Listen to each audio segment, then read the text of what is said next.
Good morning po ulit. So welcome to day 2 of SDO Baguio Research Writing course.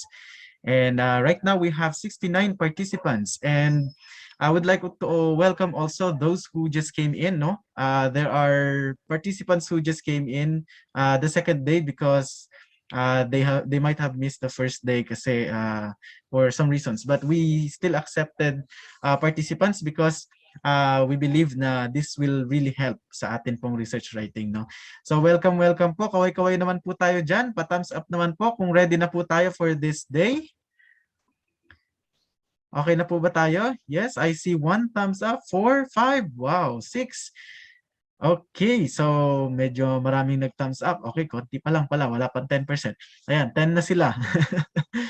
Alright, so hello po sa ating mga TWC. Are we here na po? For the TWCs, may we ask na please rename yourself na so that we will be able to recognize you. Kasi this afternoon, there might be some adjustments kasi yon. Alright, so like I said kanina, magkakaroon po tayo ng dalawang speaker for today, and I'd like to mention the topics that they're going to cover. So for the first speaker, we will have Ma'am Lilibet Balutok. So she's going to she's going to give us a run through of the research designs.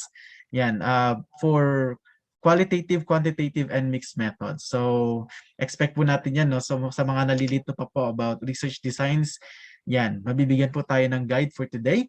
And also, after Ma'am Lilibet, Ma'am Jane Licod will also give us the sampling techniques, data collection processes, and the ethics in research. So yan, marami tayong pag-aaralan ngayong umaga, no? So I hope na ready na po tayo.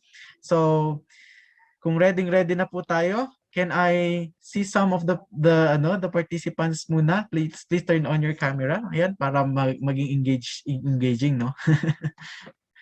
Yan. So sino pong willing? I want to see your faces. Yan. Okay, so 73 na tayo. Good morning po. Yan, si Ma'am Lucas. I see her. Thank you very much, Good Ma'am, morning, for turning sir. on. Ma'am Castellano, welcome back again. Yan.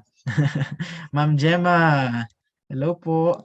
And Hello, Ma'am sir. Kathleen. Hello, Business po, hello. Ayan, very nice. Very nice po, no?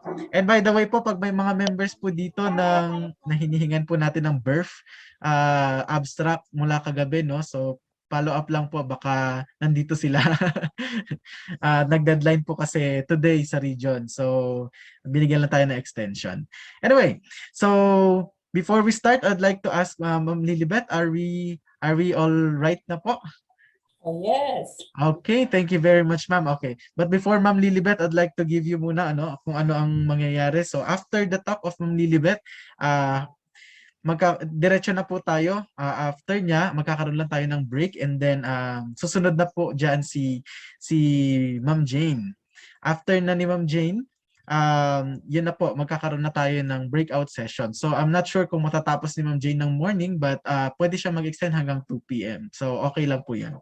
And then this afternoon, during the breakout session na, ay magkakaroon na po tayo ng, medyo magli-leave the room na po kami muna kasi magkakaroon kami ng disinfection sa DO. So, yun naman na po yung ending natin, no? So before magbibigay naman po ako ng further instructions later. Attendance will be shared during the talk po. So huwag kayong mawawala para makita niyo yung attendance link. Okay? All right, so thank you very much po and welcome again to SDO Baguio Research Writing Course 2021. And I'd like to turn the screen over to Ma'am Lilibet Balutok. Please give her a round of virtual applause. Ma'am Lilibet, take it away po. Okay, so good morning everyone. Am I heard? Yes po, ma'am. Okay, thank you. Clear, ma'am. All right, clear. All right, so sige, para meron tayong energizer ng konti. Of course, last meeting, na-discuss ni Ma'am Malin yung mga nabanggit din yung mga research designs na kung comparative siya, kung correlational. Nabanggit yun. So although yun yung i-discuss ko ngayon, pero siguro mag-exercise tayo ng konti. Let's go to Kahoot. Sige, you open your browser, tapos you go to kahoot.it. Oo, pag nakapunta na kayo doon, sige, isi-share ko yung screen ko. Sige, open natin yung kahoot.it.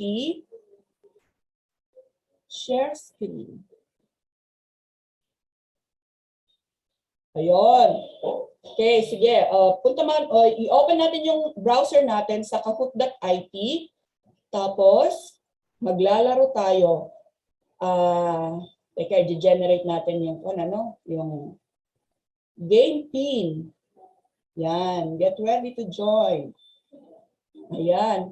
Tapos, pag nasa Kahoot na kayo, pakitype nyo yung game pin na 1853944.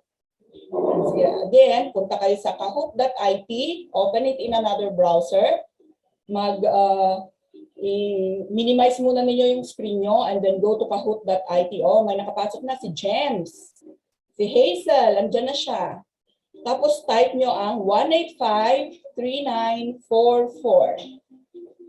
Ayan, may pumapasok na.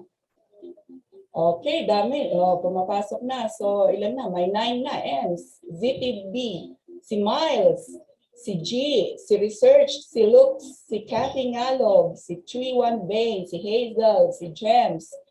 Meron pa. Si Ben.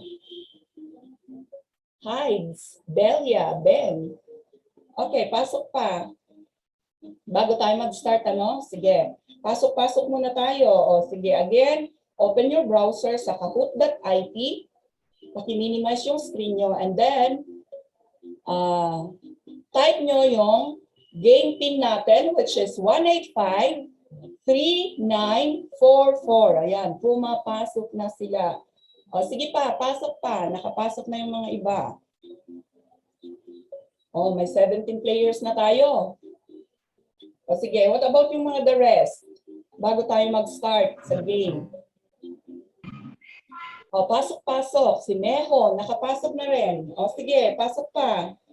So again, pag nasa kahoot.it kayo, type nyo yung game pin na 1853944. Okay. Ayan, nakapasok na rin si Emil. Sino pa? Okay, sige,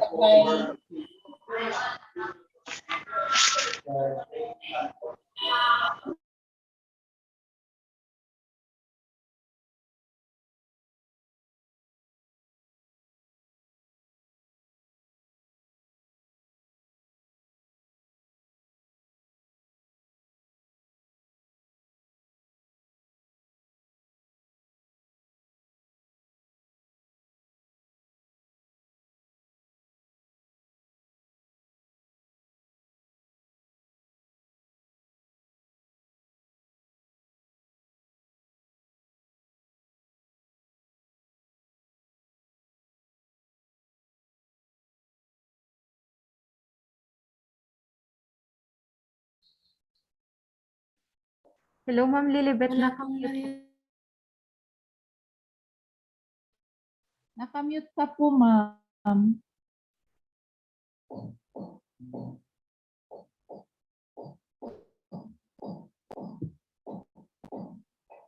Ma'am Lilibet. Yes, unmute. Meron na? Meron na. Okay na. Thank you, thank you. Bakit na-unmute? Hindi ko ako nag-unmute. Okay, sige. Okay, sige. So, are we good na? Alright, sige. Mag-start na tayo. Ready? Get set, start. Okay, 3, 2, 1. Yan ang question. Okay.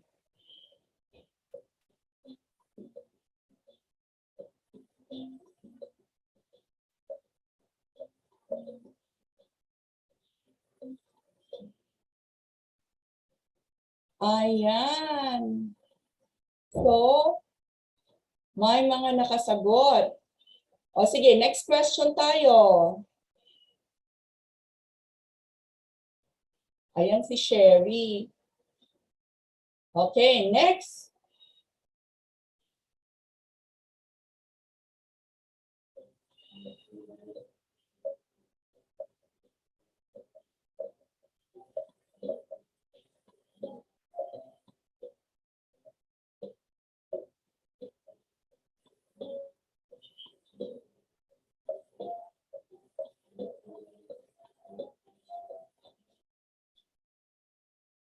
Okay. Show natin. Ayan, si Sherry pa rin ang number 1. Okay, next question.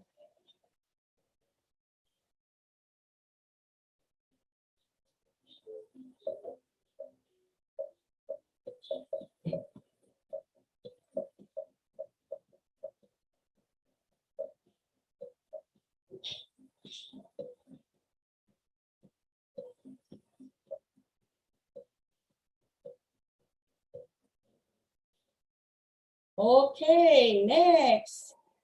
Nako. Si Sherry pa rin ang nasa number 1, followed by ZTB. Next.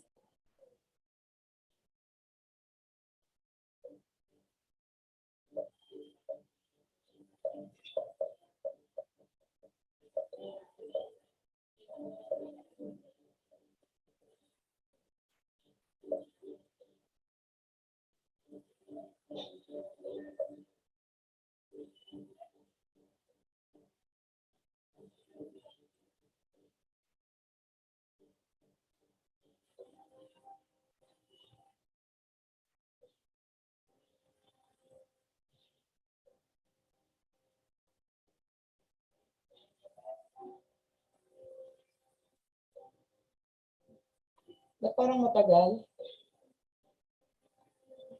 May 44 seconds pa.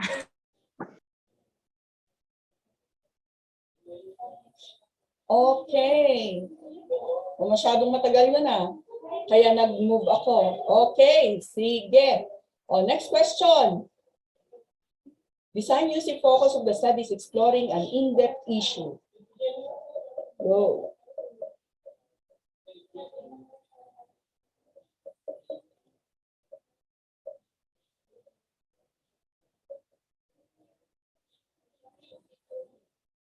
Okay. Sige.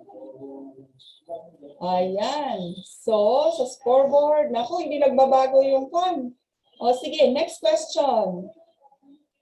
Design use the focus of the studies, understanding a process. Go.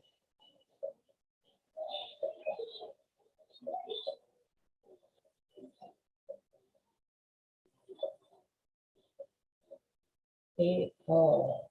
15 lang. Okay. Next. Okay, next. 7th question na. Design using focus of the study is revealing the essence or meaning of a phenomenon. Go. Bumalik na siya sa 9, 8, 7.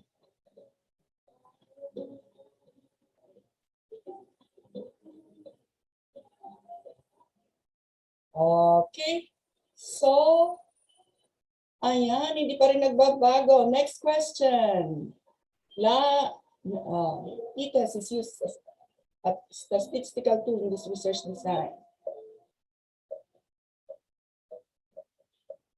Okay. Pagka 10 seconds. Ready? Yan. Okay, hindi nagbabago ang scoreboard, yung number 1. Next question. Pearson product moment correlation may be used as a statistical tool in this quantitative research design. Go.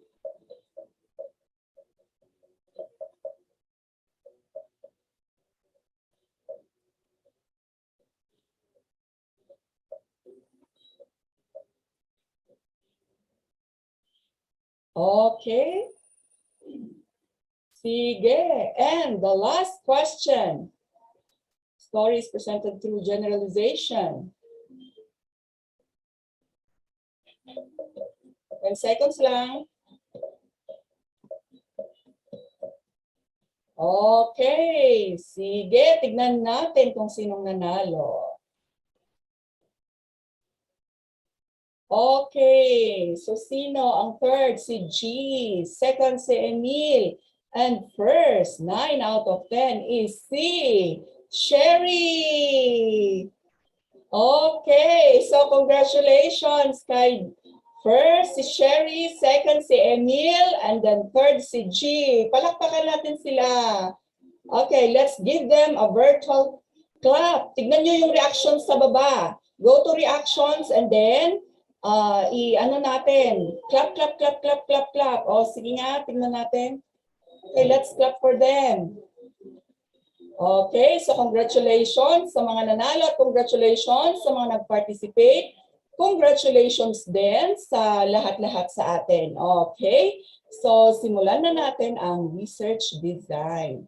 Nakapag-share screen na ako. So nakikita niyo ba yung sa share screen? Okay, nakikita? Okay, so this time, kung nakita niyo yung mga question natin, parang review at saka yun din lang yung pag-uusapan natin this morning. So we will give more emphasis sa mga yon, sa mga questions natin kanina by this presentation. Okay, so that research design ang pag-uusapan natin. Pero bago yan, let's have a look on this, yung sinabi ni Albert Einstein.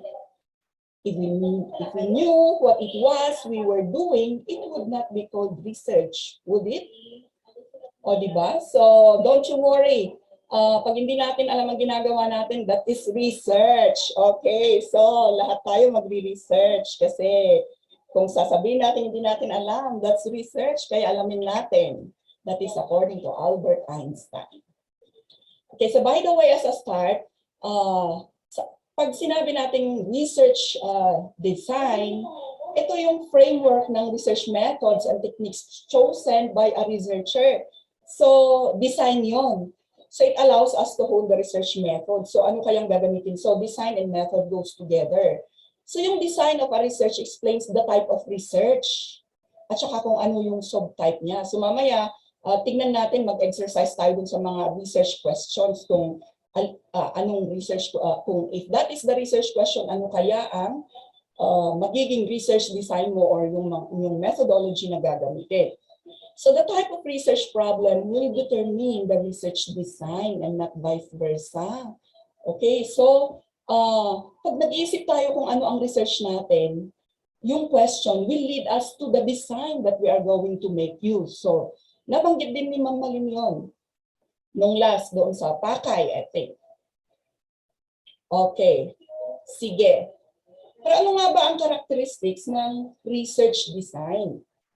So, ito pagka gumagawa tayo ng research design, ito according to Question Pro, na-download ko yan kay Question Pro, yan daw yung mga characteristics ng research design. May neutrality, reliability, validity, generalization. Later on, yun, i-discuss sa atin ni Ma'am Jane yata yung sa reliability, validity. Pero ito yung mga characteristics ng research design in general. Na ano nga ba ito kasi? So pag sinabing neutrality, when you set up your study, you may have to make assumptions about the data you expect to collect. So pino-project niya yung it should be free from bias and it should be neutral. So sometimes kasi pagka tayong mga researcher may bias. Okay, but it should be neutral. Reliability din, kailangan natin ng reliability. Kailangan reliable yung tool natin, reliable. Madi-discuss later kung paano yung reliability. May mga reliability coefficient kung paano natin masasabing reliable ang tool natin. Okay, so meron ding validity. So may mga measuring tools tayo, like later on madi-discuss, halimbawa yung ICANS validity test. So validity test, may pipili tayo ng mga experts to validate our tool and then gagamitan natin siya ng statistical tool and then kukunin natin yung coefficient and that will give us the coefficient para ma-interpret natin siya as valid yung tool natin. Okay, so may mga measuring tools tayo sa mga surveys natin. And then generalization, yung outcome ng design natin should apply to not only halimbawa, ang population natin is sa qualitative. Pag ang population natin, nag-interview tayo ng hanggang sa Pheno, hanggang sa 15 na tao, may na-interview na kayong 15. Ang ibig sabihin, pag nag-generate ka ng generalization mo, hindi yun applied to hindi lang applies to the 15 na ina-interview, kundi pag nag-generate ka out of the themes na nakuha from the 15 participants, yun, mag-generate ka ng generalization which is applicable to the whole population, to the general public. Parang yun yung sinasabi. So that may mga, sandali.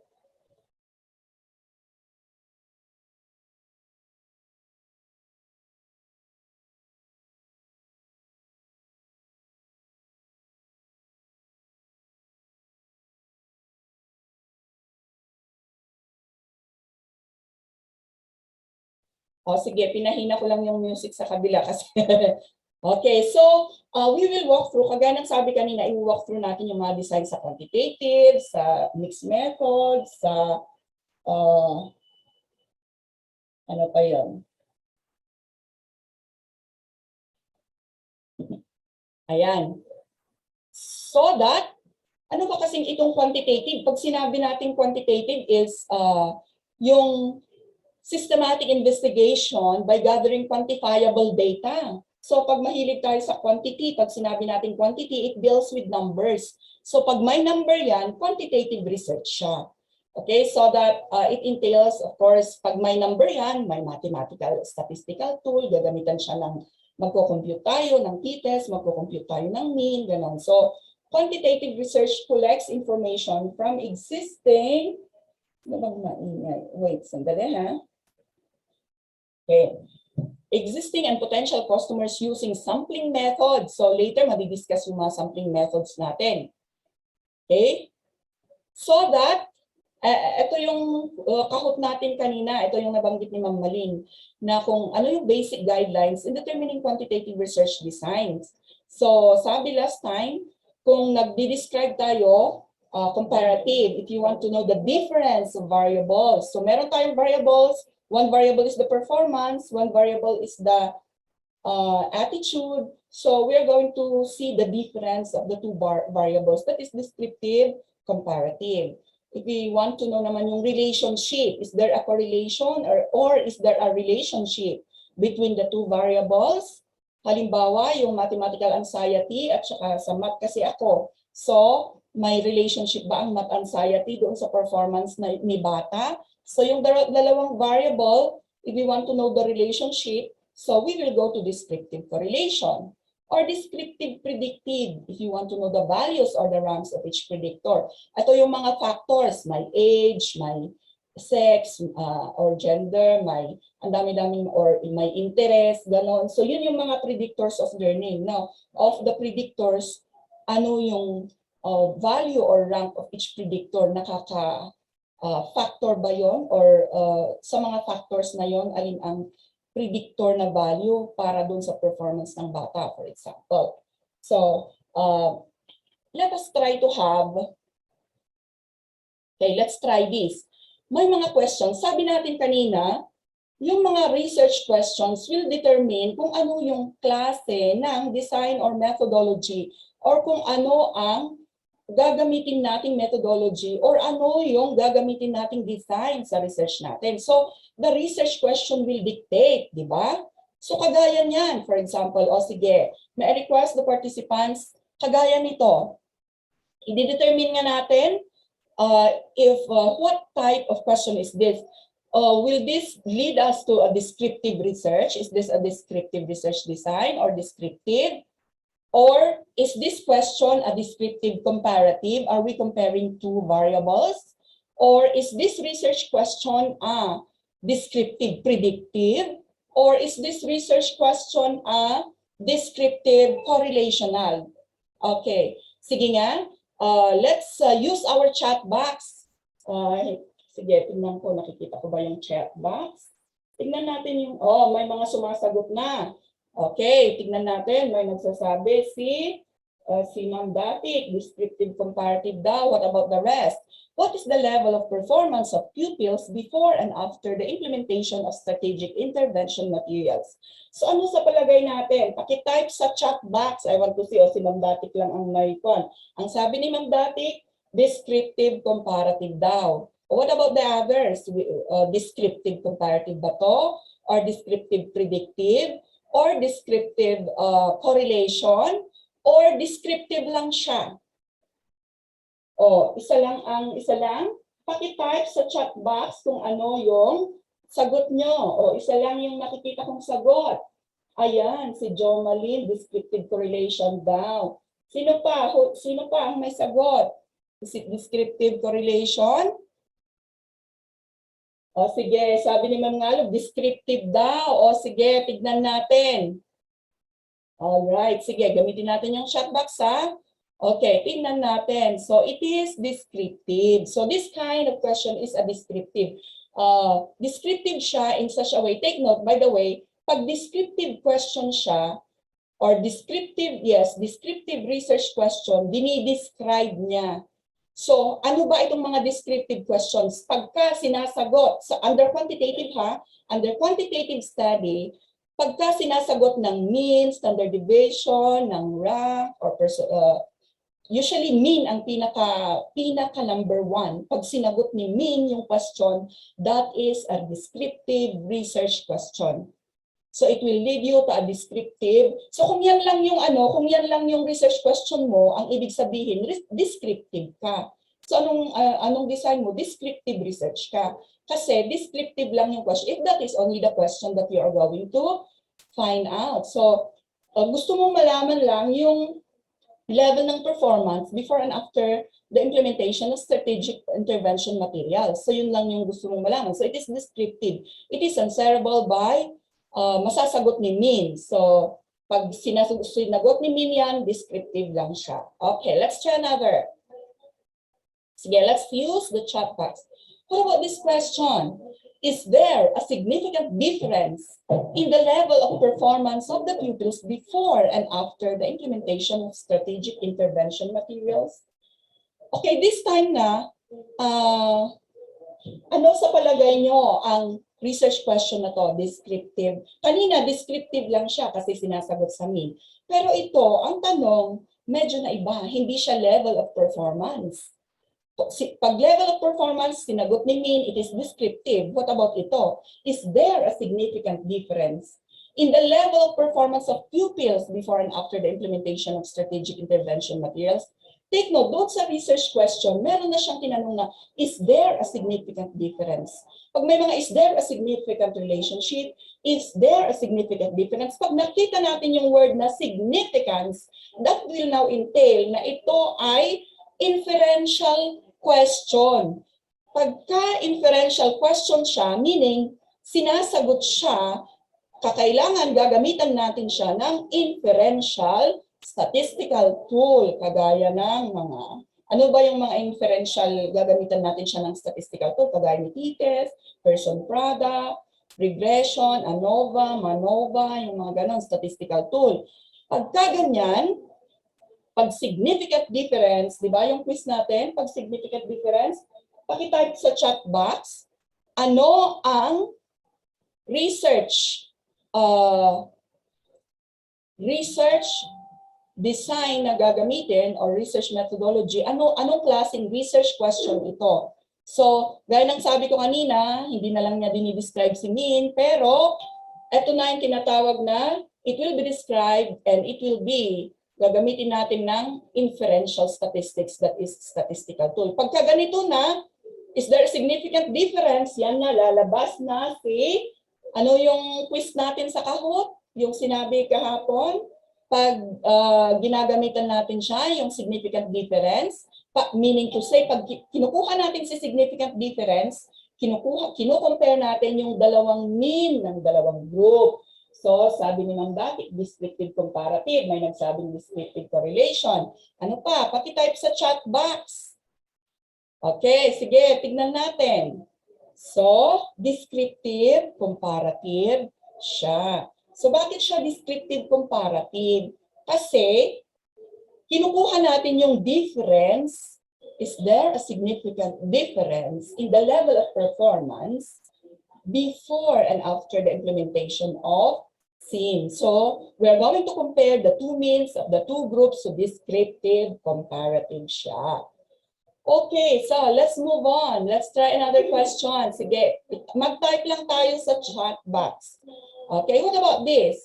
What is the spelling? Ito yung mga questions na to, kinopya ko sa Patawid di Adal. Ito yung mga research questions na nakapublish doon sa Patawid di Adal natin.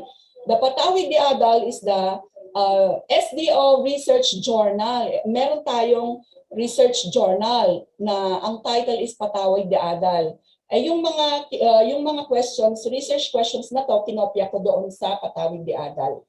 Okay, what is the spelling performance level? Ano yata ni Ma'am Jenny Limita? Of the two groups of participants when the two spelling methods were used to test their spelling skills. So kung titignan natin, what is the spelling performance level? Pag sinabi natin spelling performance level, sinasagot siya ni how you describe the spelling performance level? Diba? Performance level, meaning to say, sinasagot siya ni mean. Pag sinasagot siya ni mean, then anong klaseng research question yan? Is it descriptive lang? Descriptive comparative? Descriptive correlation? Or descriptive predictive? Pakitype sa chat box. O may nagsabing descriptive comparative, may nagsabing descriptive. O what about the rest? Okay, tama si Ma'am Jerlyn. Descriptive. Bakit descriptive lang siya? Kasi masasabi nating descriptive comparative siya pag ginamitan na natin, may follow-up question yan na is there a significant difference? Now take note, ang clue is, pag if there is a significant difference, descriptive comparative siya. Kasi ginagamitan natin na, kino-compare natin yung dalawang mean. Is there a significant correlation? Descriptive correlation. Is there a significant factor or yes, descriptive predictive. Pero pag wala siyang significant difference or significant correlation or significant relationship, then masasagot yan by means of kung ilang frequency or kung si mean, kung sinasagot ni mean or si frequency lang, that will fall under descriptive lang siya. Okay, sige. Type nyo lang sa chat box. Let's try another. Okay, may I see the rest also? Pakitype sa chat box natin. Another. Okay, let's try another. Is there a significant difference? Clue ito, significant difference in the spelling performance scores of the two groups of learners when the two spelling methods were applied separately to test their spelling skills. So take note, follow-up ito ng first question. Research ito ng ni Ma'am Kulala. Na-publish yan. Pagka ganyan, is there significant difference in the spelling performance of the two groups? So kino-compare yung dalawang group. So anong klaseng research question siya? Is it descriptive lang? Is it descriptive comparative? Is it descriptive correlation? Descriptive predictive? Ang dami nang lumalabas. Naging descriptive comparative na yung karamihan. Sige, tignan natin. Thank you for those answers. Yes, you are correct. It is descriptive comparative. Wow, nakukuha na natin. Sige nga, try natin itong next question kung makukuha natin. Sige. Pakitype sa chat box. What is the student's level of comprehension before and after the conduct of reading action cell? Parang si Ma'am Kirin ito, yung research niya, yung nakapublish sa Patawid di Adal. What is the student's level of comprehension before and after the conduct of reading action cell? Sige, anong klaseng question ito? This research question is it descriptive, descriptive comparative, descriptive correlation, descriptive predictive? Pakitype ang sagot nyo sa chat box. Sige. Nakikita ko na, may mga sagot na, lumalabas na. Yes, ang dami. Okay. Thank you for these answers. Correct kayo dyan. It is descriptive. Bakit siya descriptive? Kasi it is answerable by mean. Ano yung level ng comprehension before na ginamitan siya ni reading action cell o kung may learning action cell, meron palang reading action cell. Magandang research na. O, di ba? What about after? So it is also descriptive research question that will lead us to the kind of a descriptive research, kung ganyan lang. Sige, sige nga, another. O, gumagaling na tayo. What about this? Is there a significant difference in the scores of tests after conducting the reading program? O sige, what kind of question is this? Is it descriptive lang siya? The clue, meron na tayong clue. The significant difference. Pagka ginamitan siya ng significant difference, anong klaseng design o descriptive comparative daw? Descriptive. O write in the chat box. O tignan natin kung ano ang sagot. You are correct. Descriptive comparative. So clue natin, kung ang tanong ay, is there a significant difference? Laging descriptive comparative yan. Bakit? Kasi kino-compare natin yung means ng dalawang group. Kino-compare. So descriptive comparative. Okay? Sige. Another. What is the degree? O parang research ko yan of mathematical anxiety of graded learners of Baguio City National High School. Ito naman tinatanong niya, degree of mathematical anxiety. Is it a descriptive research question? Or is it a descriptive comparative? Meron ba siyang kino-compare? Or descriptive correlation? Or descriptive predictive? Oh, may mga sagot na sa chat box. Tignan natin. Again, this is a descriptive question. Bakit? Tinatanong niya, ano ba ang degree ng mathematical anxiety ng mga bata sa City High? So degree ng mathematical anxiety is answerable by simply mean. Kukunin natin. So kung ang degree ni learner 1 ay low, degree ni learner 2 ay mid high, very high yung isa.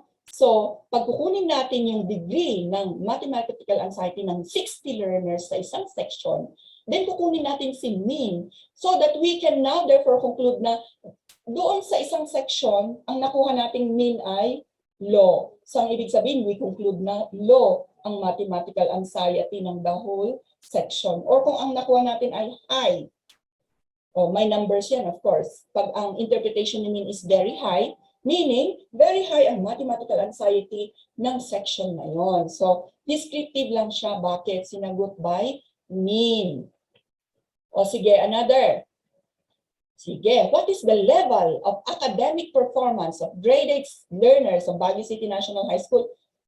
O parang follow-up question ito sa first. Kasi ano naman ang academic level of performance?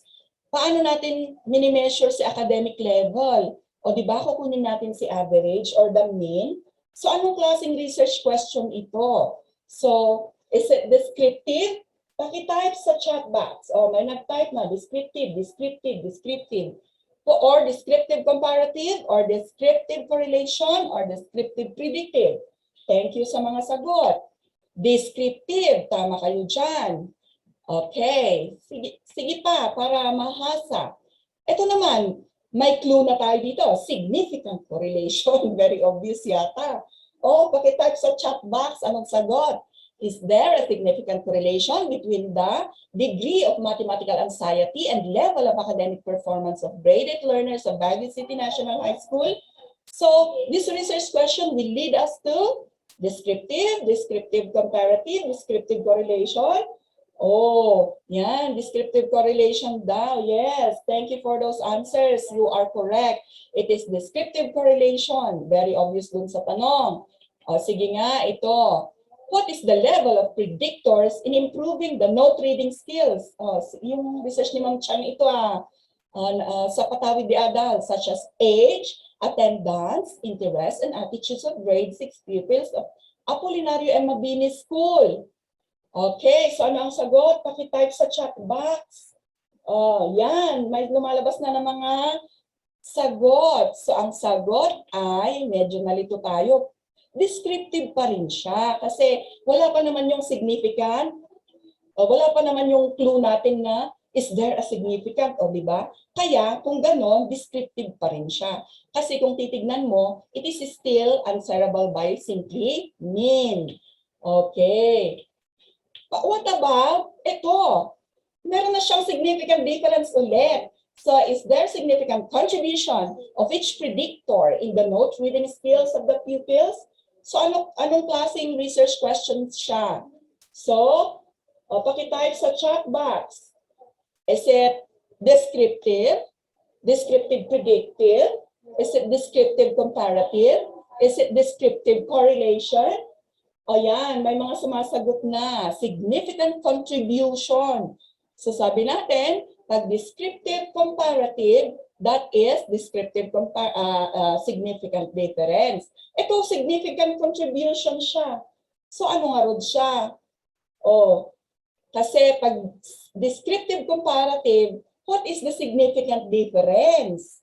Ito, what is the significant contribution ng mga predictors?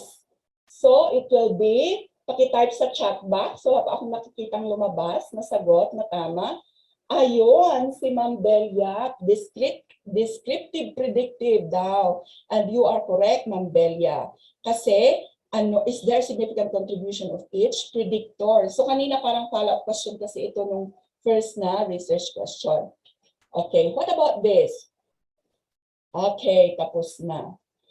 Alright, so thank you sa mga sagot. Okay, so siguro nakikita na natin yung difference. Yun yung mga paano natin ma-determine na, kasi sabi natin kanina, it is the question which will lead us, ano ba ang gusto nating malaman dun sa research natin.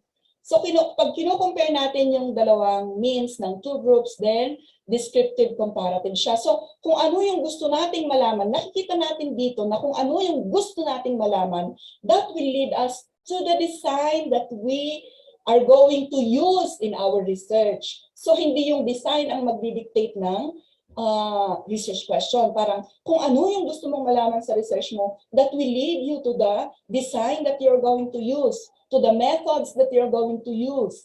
O, di ba?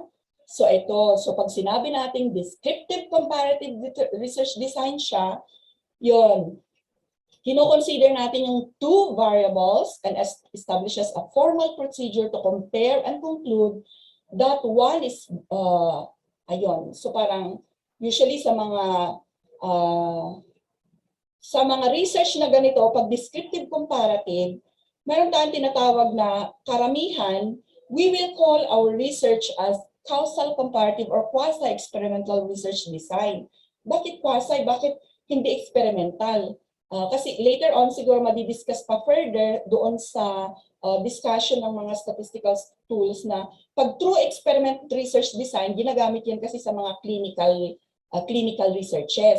Pero pag sa yung mga research natin sa classroom, wherein ginagamit natin yung mga bata as our participants, we will call this quasi-experimental research design kasi hindi siya true experimental. Ang true experimental yung sa clinical research design. Kaya some of us, sabi natin, my research design will use the experimental research design. So, lagyan natin siya ng word na quasi.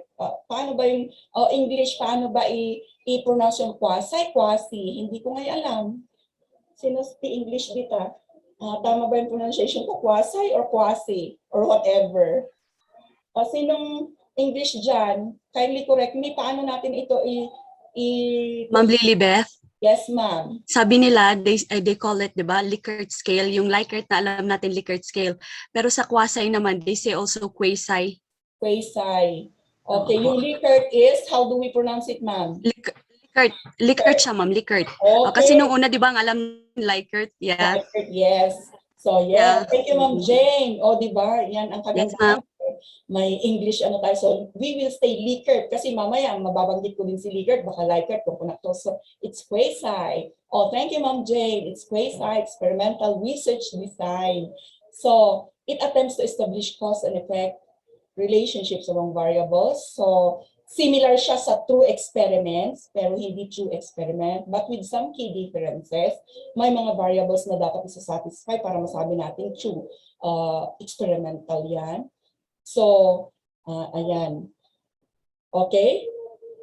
So that, ito pa, additional description ng quasi-experimental research.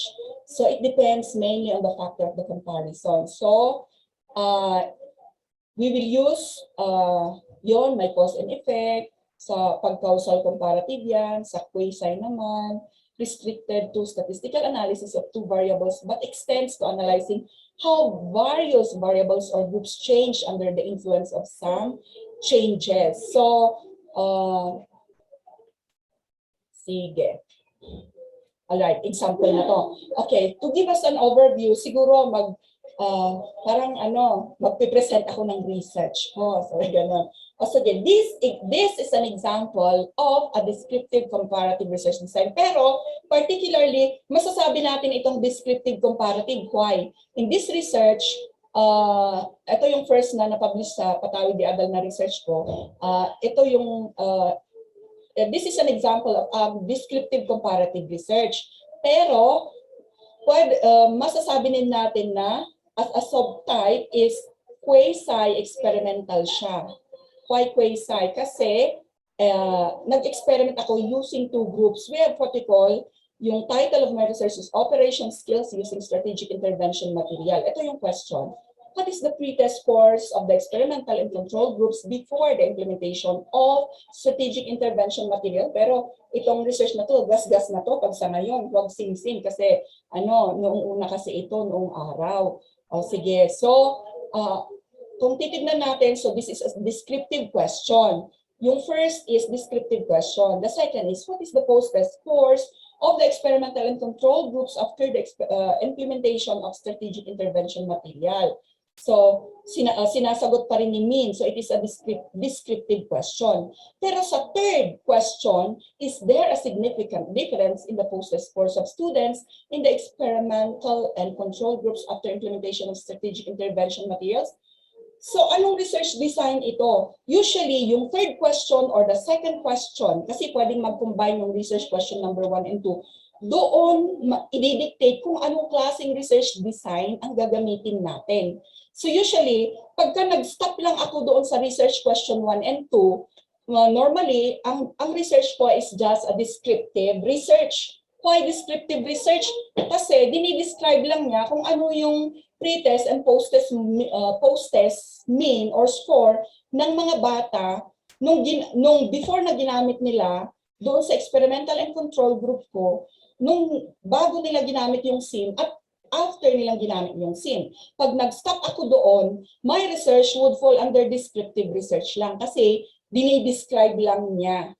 Pero because of the third question, magiging ang design ko na is, I am now finding the significant difference of the pag ginamitan na, kasi usually nakikita mo doon sa after na ginamitan ng SIM, ano na ngayon ang post-test score ni control group at the experimental group.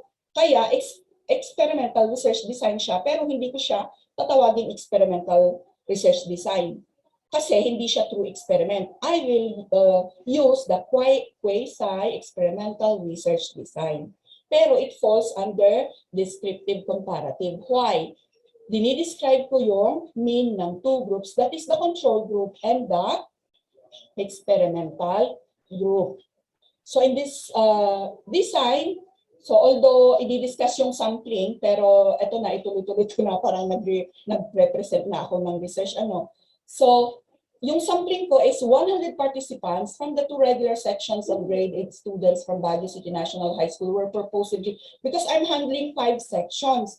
So, of the 5 sections, I purposely, kaya lang, take note, pagka naggaganito tayo, kailangan syempre of the same level sila. I'm handling all regular section. Pag nating gagamitin, mag-experimental tayo, tapos science section ng isa, tapos regular section ng isa, kailangan of the same grouping sila. Parang yun din isang i-consider natin doon, ha? So, I purposely, pare-parehas naman sila, regular naman lahat yung 5, so, pero yung mga ibang researches, magra-random sampling ka pa of the 5 questions, of the 5 sections, sino yung kukunin mo? Through simple random sampling, i-random sampling mo. Pero dito, nag-propose nga ako dito, pero mas maganda sana na nag-random sampling.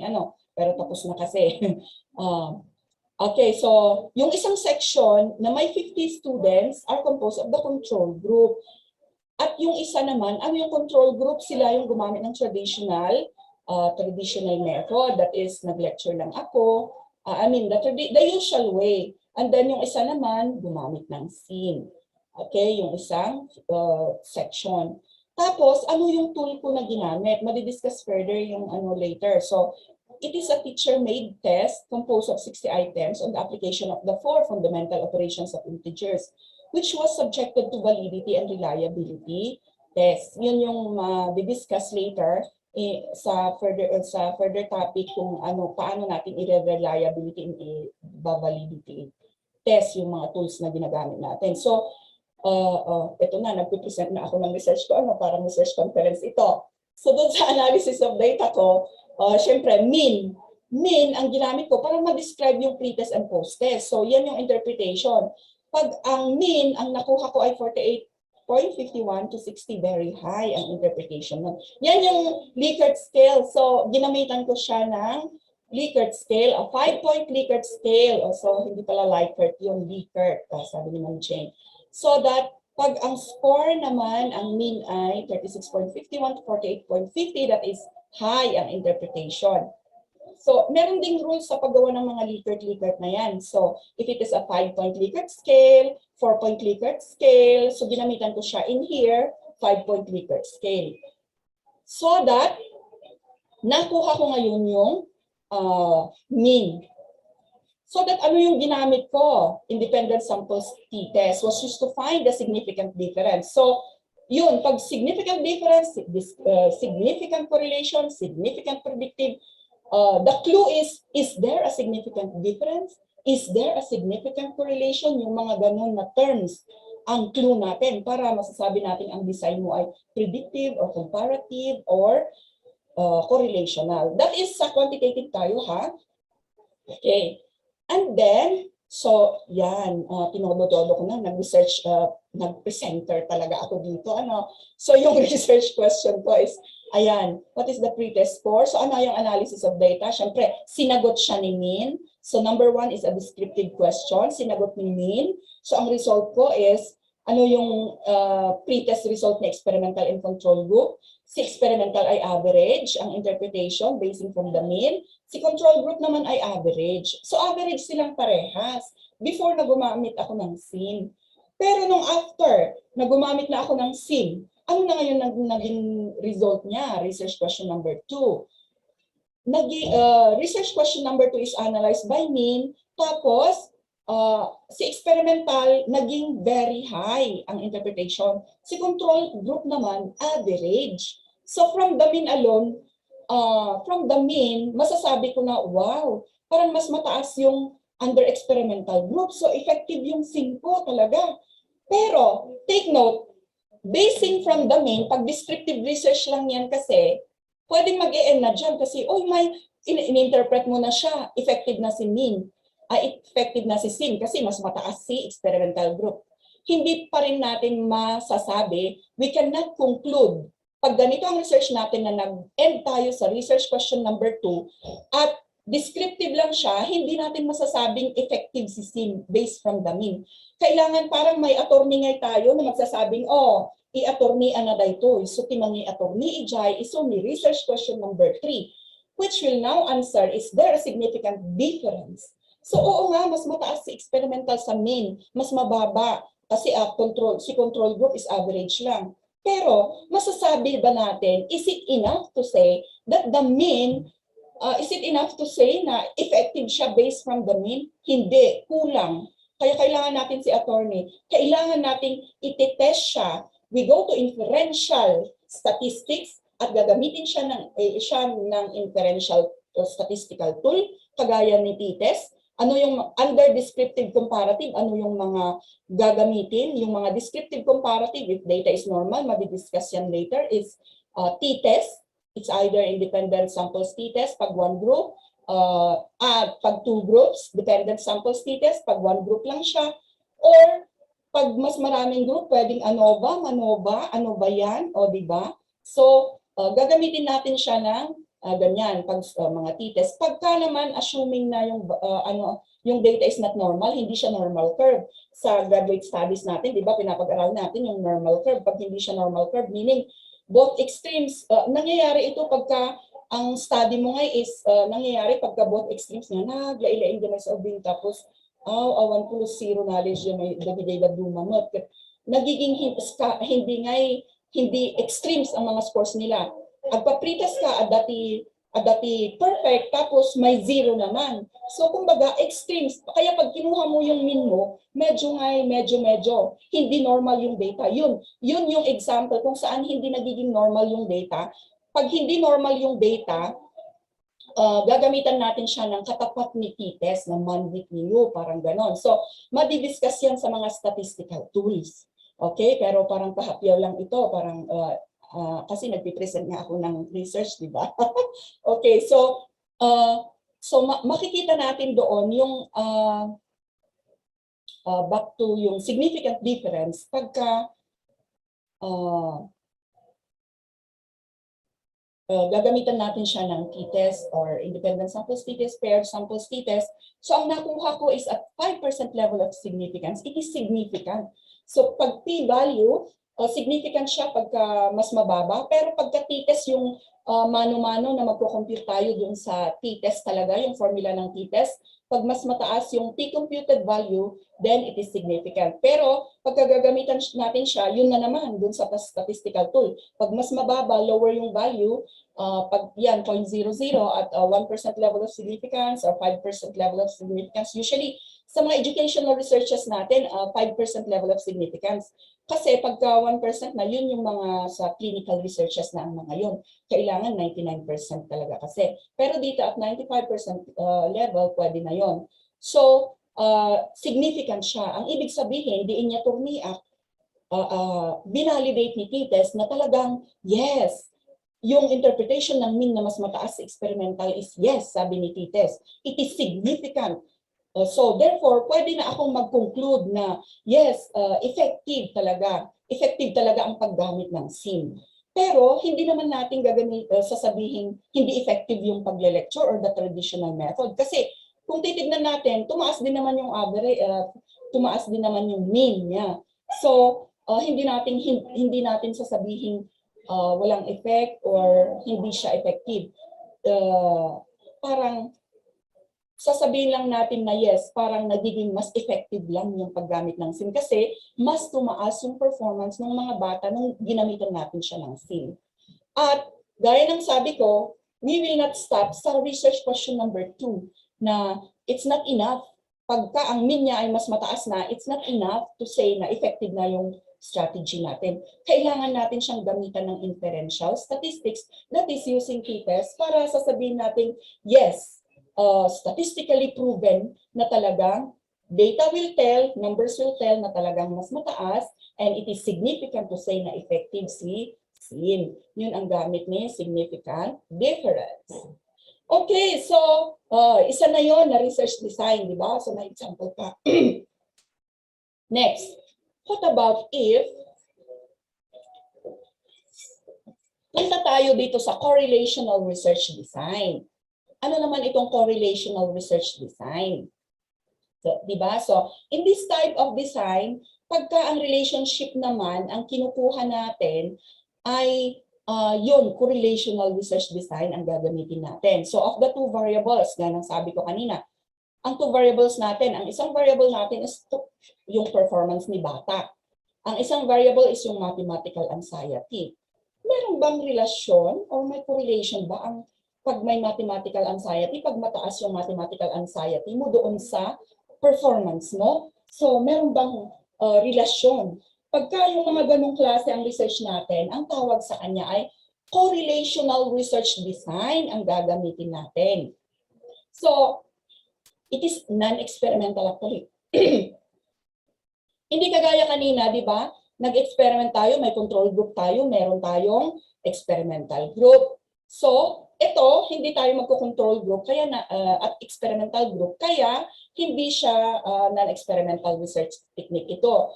So, paano gagamitin natin or how do we do it? We do it by survey. So, magso-survey tayo. So, it is used to correlate two or more variables using mathematical analysis method naman.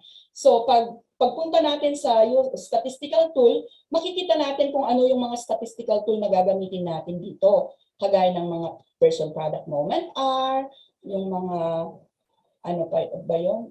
Person product. Ayun, ang example. Kasi yun ang naisip ko kasi yun yung ginamit ko sa example na ibibigay ko. So patterns, relationships, trends between variables are concluded, which is existing in the research. So yun, pagka ganun yung mga tinitignan natin, magiging correlational research design ang gagamitin natin. So paano ba to? So mag-igbigay ulit ako ng example. So mahilig ako sa example, tapos dito pa ako magpe-present ng research ko. So this is an example of a correlational research design. Meron akong research na entitled Coping Mechanism of Secondary School Teachers of Baguio City. Ito, naka-birth ito. So, paano ba to? Sige. Ay, mali. Bakit sige, tignan natin. Mag-present ako ng research dito. At ito yung example ng correlational research design. Sige, manood tayo ha kasi talagang ginawa ko na rin itong research presentation kaya panoorin natin ang research presentation ko. Sige, manood muna tayo. Good day everyone. My research is on coping mechanism of secondary school teachers of Baguio City.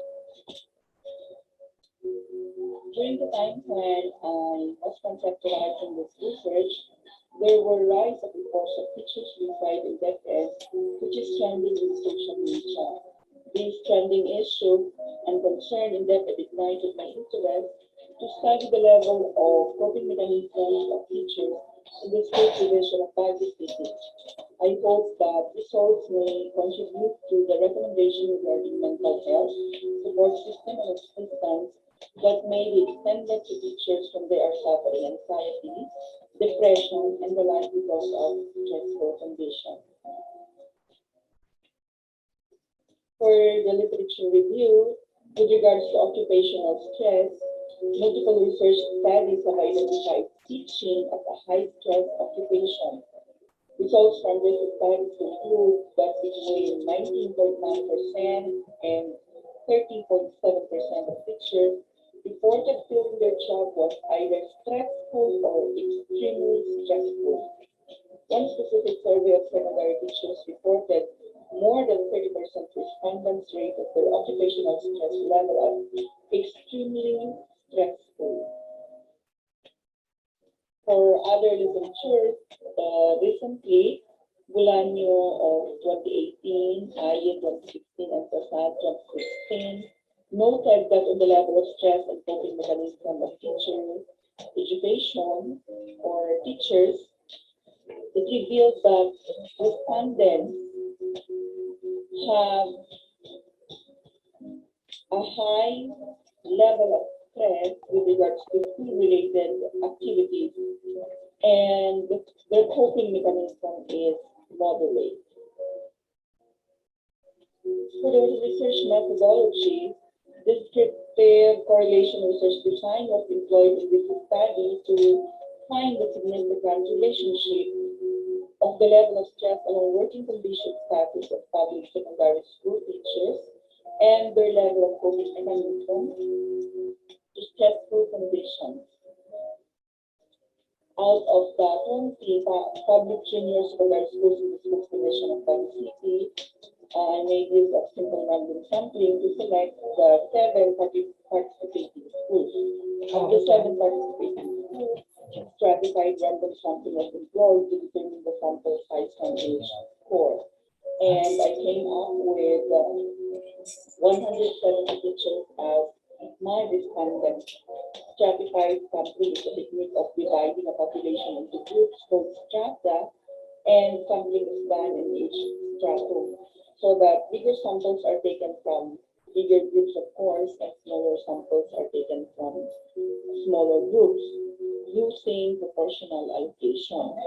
So the two groups are each represented by 30%. That is according to Cruz in 2007. I made use of researcher-made questionnaire, which is the main tool in this study. And this tool was validated by 3 experts from the field using ICANN's validity coefficient. It revealed 0.98 or 0.98 ICANN's validity coefficient, which implies that the tool is highly valid. And it also underwent reliability testing to 30 participants, which are not actually part of the study, but they were used for reliability testing. So using Compass Alpha, it revealed 0.90 coefficient, which implies that the tool is reliable. So for the data analysis, I made use of the person product moment correlation coefficient, or person correlation coefficient for short, which is a measure of strength of a linear association between 2 variables, and my 2 variables there are the stress and the coping mechanism of features. For the findings, for research question number 1, what is the level of stress along working condition status of teachers in the school division of Baguio City? I found out that the secondary school teachers in Baguio City are stressed in their work.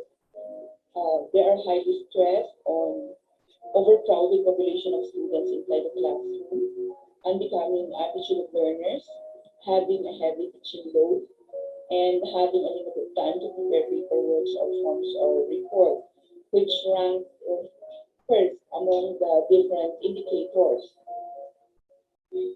Among others include conflict with teachers or school heads, chronic illness or disease, low self-esteem, working beyond official time, competing demands from spouse and children or elderly parents, death of a loved one or family member, separation from a partner, even pregnancy for women, traumatic events, troubles with the family members or the in-laws, child care, caring for dependents such as the elderly relatives, financial problems, and uncomfortable workplace, and the like.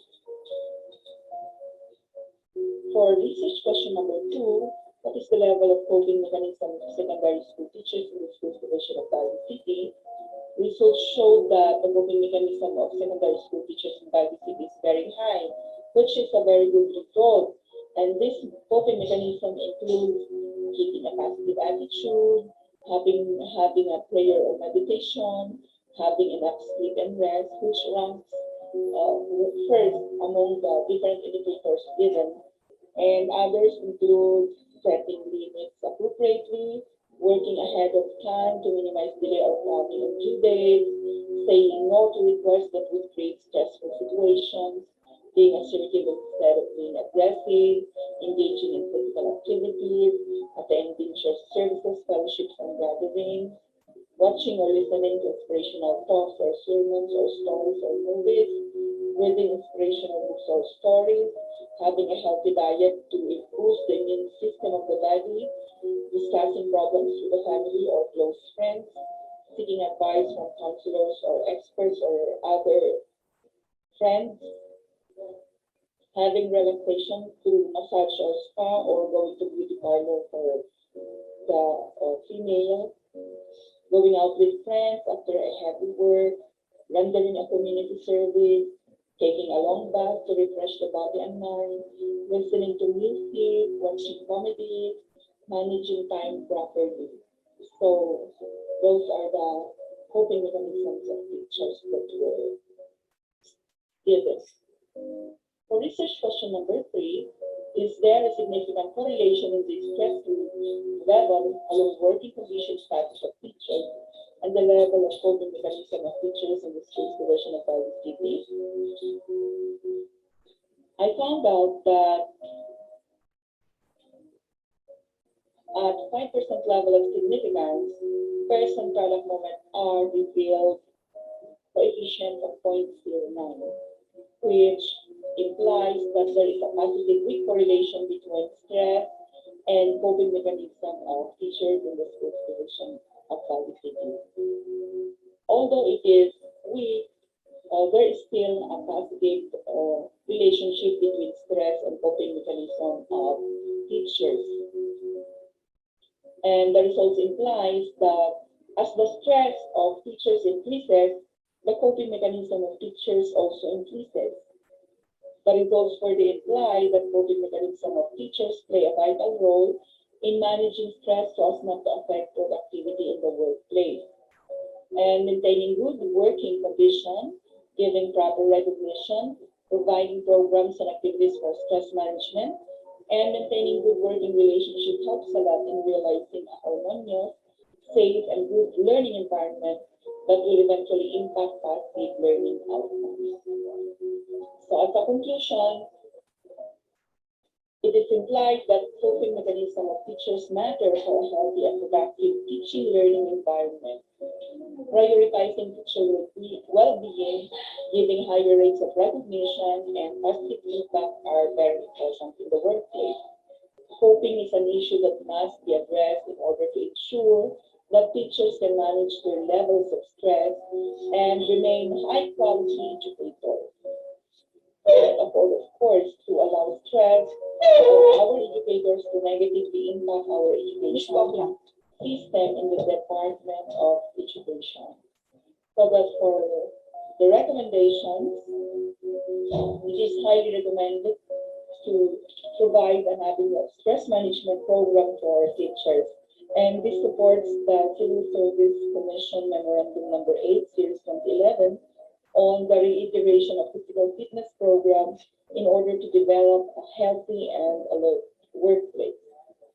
Another recommendation to address the overcrowded population of students, which poses the #1 cause of stress of teachers, is to strengthening the implementation of DO 32 Series 2003 on additional policy on enrollment in public schools.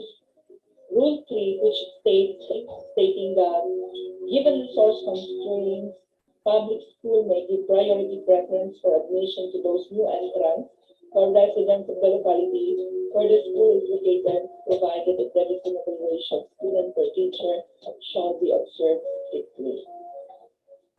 Another recommendation is on the strengthening of the place or the program on awards incentives for service excellence to regularly recognize the efforts, the strength of the other is on the strengthening of the praise or the program on awards incentives for service excellence or praise to regularly recognize and appreciate efforts, talents, skills, and accomplishments of teachers and employees that will develop their self-esteem and emotional well-being.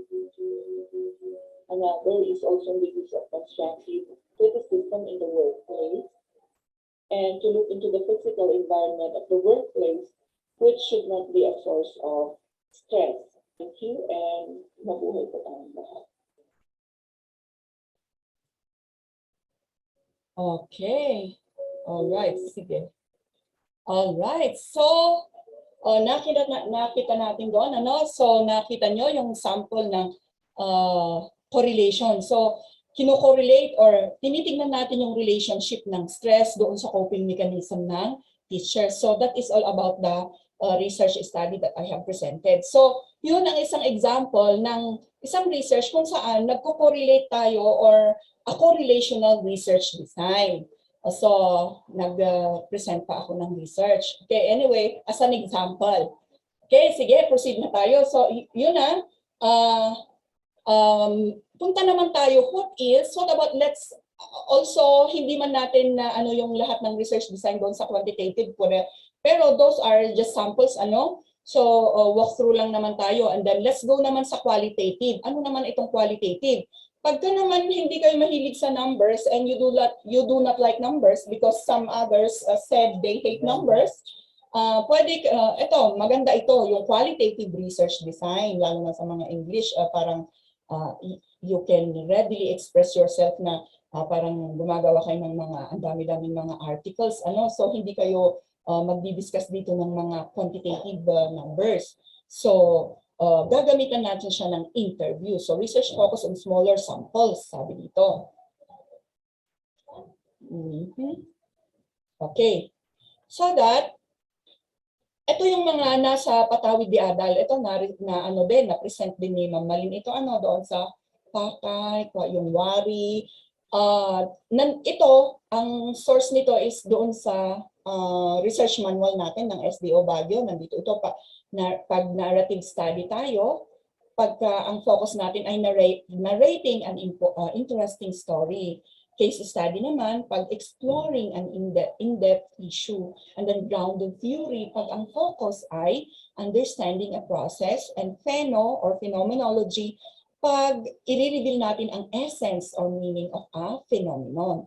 So, usually, so far, doon sa pag-i-scan ko doon sa Patawid di Adal na research journal ng SDO Baguio doon sa mga na-publish na, so far, ang nakita ko palang na nagagamit is may isa akong nakitang case study at saka phenomenology.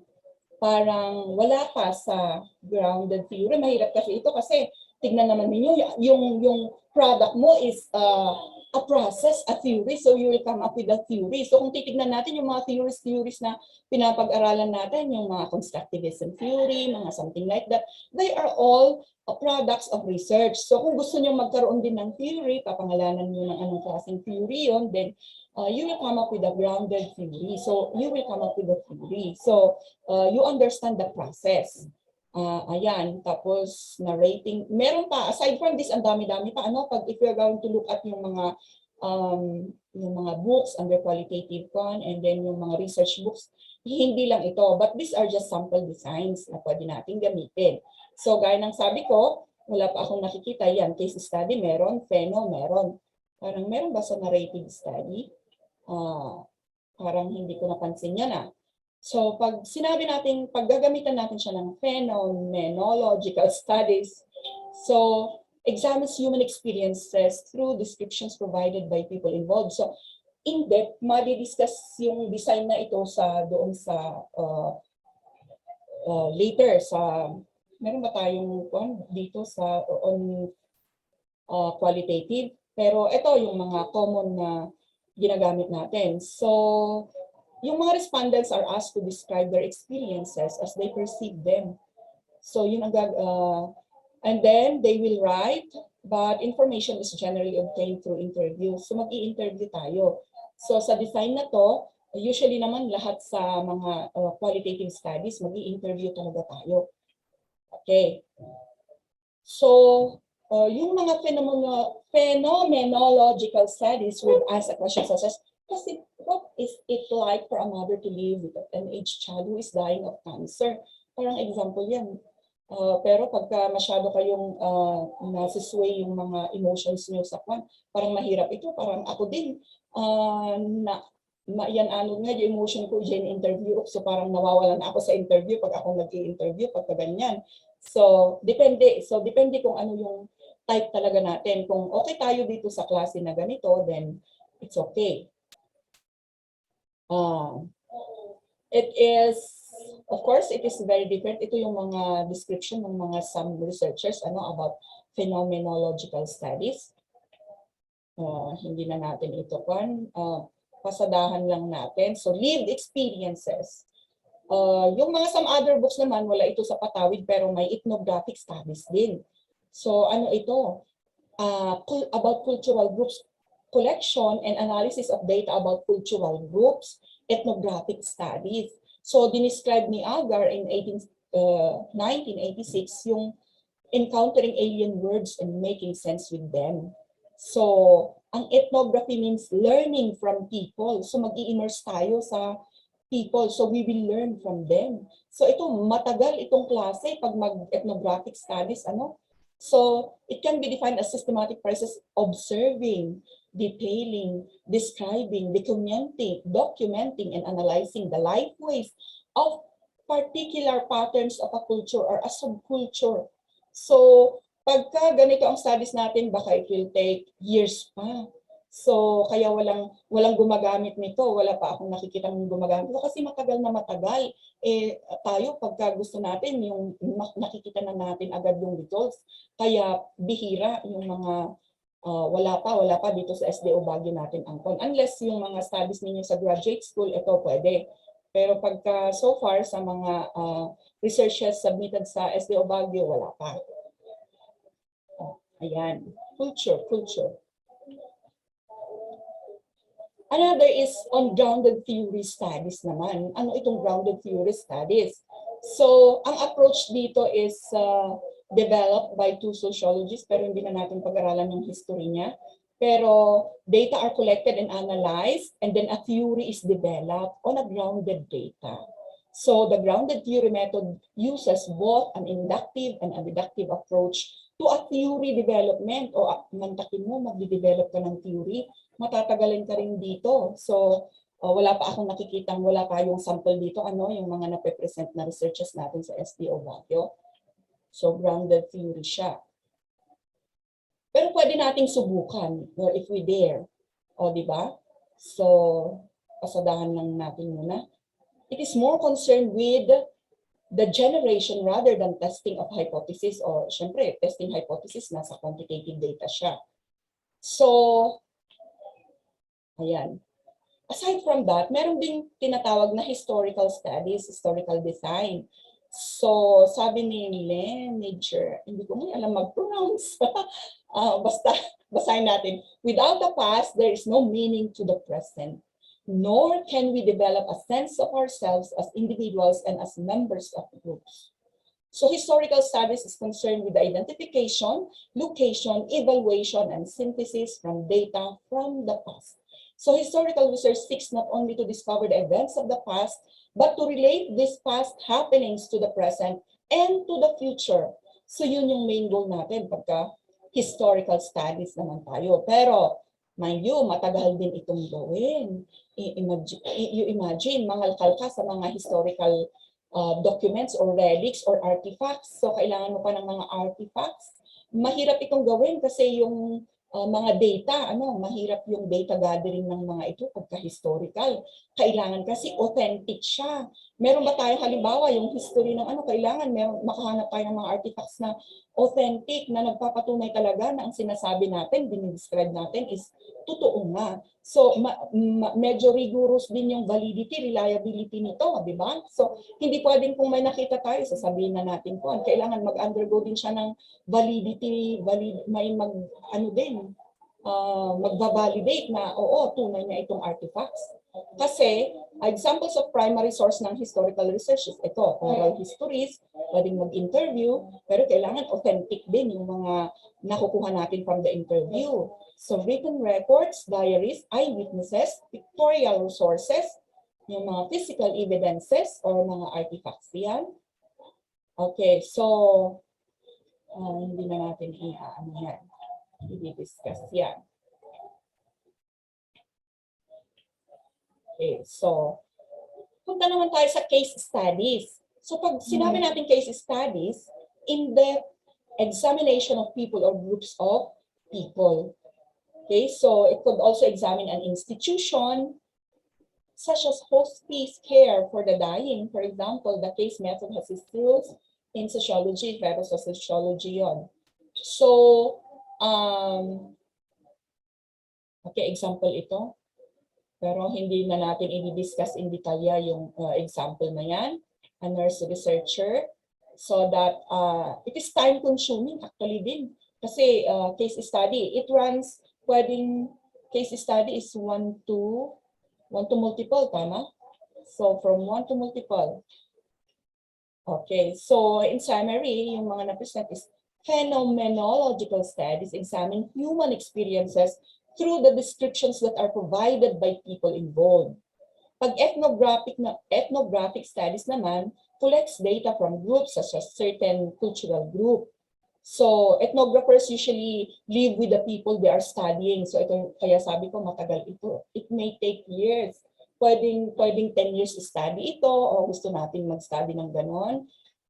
In grounded theories, data are collected and analyzed, and then a theory is developed pag yun ang gusto nating design.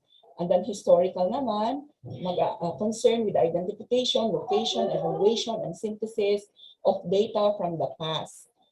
Okay, so parang wala akong maibibigay na example nito, pero marami, if we are going to look at yung Patawid di Adal, may mga karamihan phenomenological studies ang nandoon. So, I think lahat naman ng schools nabigyan yata ng ganung, tignan nyo sa library ninyo at titingin tayo ng mga, yung mga sample studies na mga ganon. So, dito siguro may maibibigay ako sa mixed method.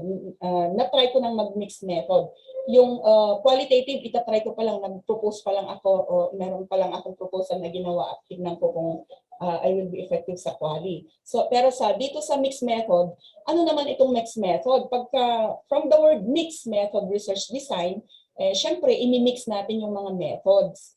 Ano itong imimix natin? Imimix natin si quanti at saka si quali. Okay? So, imimix natin si quanti at saka si quali. So, mag-a-analyze tayo. So, both quantitative and qualitative research into a single studies. Kaya tinawag siyang mixed method research design. Kasi, pero under the mixed methods, ang dami ding klase. So, we are going to utilize this design if we understand muna kung ano ang quantitative. Siyempre, paano natin inimix si quanti at quali. Kung hindi natin alam si quanti at hindi natin alam si quali, kailangan maintindihan muna natin kung ano si quantitative, that is quanti from the word quanti, data, and then quali, mag-i-interview tayo. So, descriptive data ang makukuha natin sa qualitative research, and then imimix natin siya. So, saan ba natin kasi ginagamit si mixed method research design? When both quantitative and qualitative data together provide a better understanding of our research.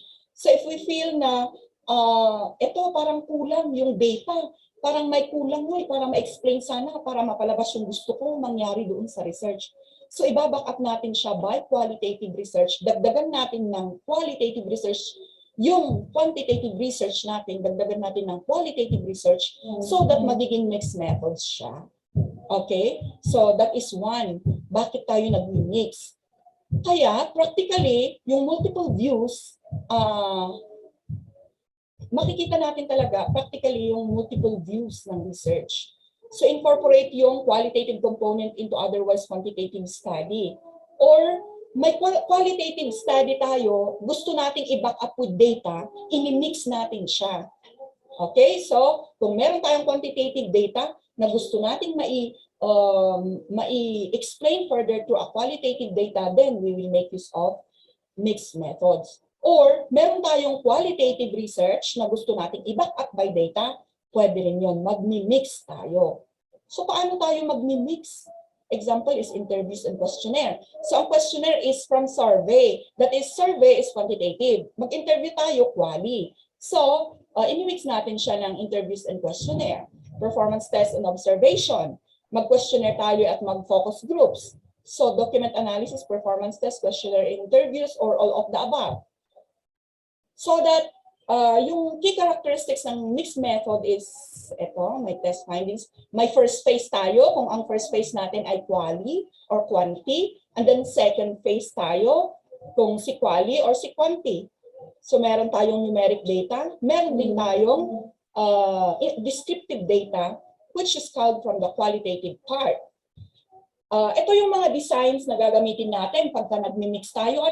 So ang una ay ang explanatory sequential design. Bakit explanatory? Ito yung sinasabi ko kanina, bakit kasi tayo nagmi-mix? Pag meron tayong quantitative data, and then if-follow up natin, so meron tayong quantitative data. So for example, yung mathematical anxiety. My quantitative data is, nakuha ko yung mathematical anxiety level ng mga learners ko. So that is quantitative data. Ano ngayon? So nakuha ko lang, ano ngayon? Tapos, ginamitan ko pa siya ng inferential statistics. Kinuha ko yung kanina, yung example ko, kinuha ko yung correlation ng anxiety and performance. So, kailangan ako. So, gusto kong interviewin yung mga bata. Ano ba kasi? So, ito ngay pala, nakita ko ngayon na mataas yung level ng anxiety ng mga bata at kaya gusto kong iba-back up by a qualitative research na ano ba, what is causing your anxiety? So, iba-back up ko siya ng qualitative, kaya you call that explanatory. So, mag-research muna tayo. So, meron muna tayong quantitative data, and then after from the quantitative data, magkwa-quali tayo. Kaya sequential siya. Bakit sequential? Mauuna muna si quanti, and then sumaruno ni quali, kaya sequential siya. That is called explanatory sequential mixed method research design. Okay, so para makita natin further, atong explanatory sequential, quanti data are collected first, and then analyzed first, and then qualitative data are collected and analyzed to explain yung quantitative data. So quan bago qual. Okay, may example doon sa dulo. That is explan. So pag explanatory, quanti, and then mag-quali. So explanatory, sequential, mixed method research design. Okay, so it uses ideas and thoughts on the subject. And then, paano naman pag, so the researcher starts by collecting, nasabi na natin kanina yan. The purpose is to help explain quantitative results that need further explanation. So yun yung pinaka-main purpose. Bakit mag-explanatory research design tayo? Bakit ini-mix natin? Okay? To use quantitative results purposely, select the best participants for the qualitative study part. Okay. Kailan naman natin gagamitin? Quantitatively oriented, no important variables and instruments are available. If we have time to conduct, and then strengths nito, it is appealing to the quantitative researches. And then straightforward to implement two phases. Two phases ito. First is quanti, and then second phase is quali. All right, challenges niya. Okay. Explanatory. Meron akong sample lang. Mag-research presenter ulit ako, ha? O sige. Sige, ito na. Example. I am Lily Bapaluto, the school head of Baguio City National High School for Regular Honors, located at CMA compound for Regular Baguio City. The title of my research is Level of School-Based Management Practices in the School Division of Baguio City. As a background of this study, only 2 schools were awarded SBM level 2 during the proposal stage of this study. Of course, I believe that other schools are practicing school-based management in the different levels, but needs to document their practices for proper recognition. With my first-hand experience in helping prepare the needed documents for SBM, my interest was in method to conduct it to find the level of implementation of SBM practices in SBL Baguio, bring out challenges in the preparation of documents in MOE, and to seek recommendations for the enhancement and improvement of SBM level of practice in SBO Baguio. For the objectives, 1, what is the level of SBM practice in SBO Baguio? 2, is there a significant difference in the level of SBM practice of perceived by teachers and students in SBO Baguio? 3, what are the challenges in the implementation of SBM practices in SBO Baguio? 4, what are the recommendations of teachers and students to improve SBM practices in SBO Baguio? For the framework of this study, I made use of the ICO, or the Input, Process, Output. On the methods, for the research design, this method research design was used in this study. For the sampling, 248 respondents based from Rao's calculator took part in the quantitative phase of this study.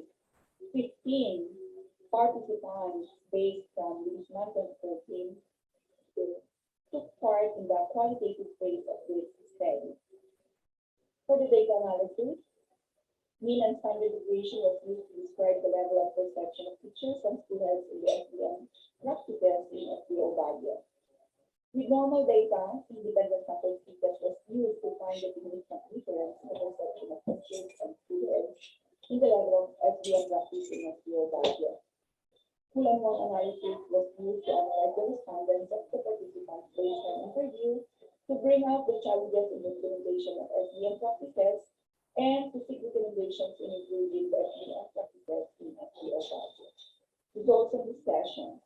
On the level of SBM practice in SBO Baguio, school-based management in the secondary schools of Baguio City is being practiced.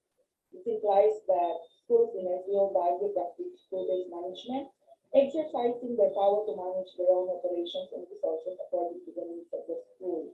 This is regardless of whether they are validated or not by the division, region, or national level in DepEd.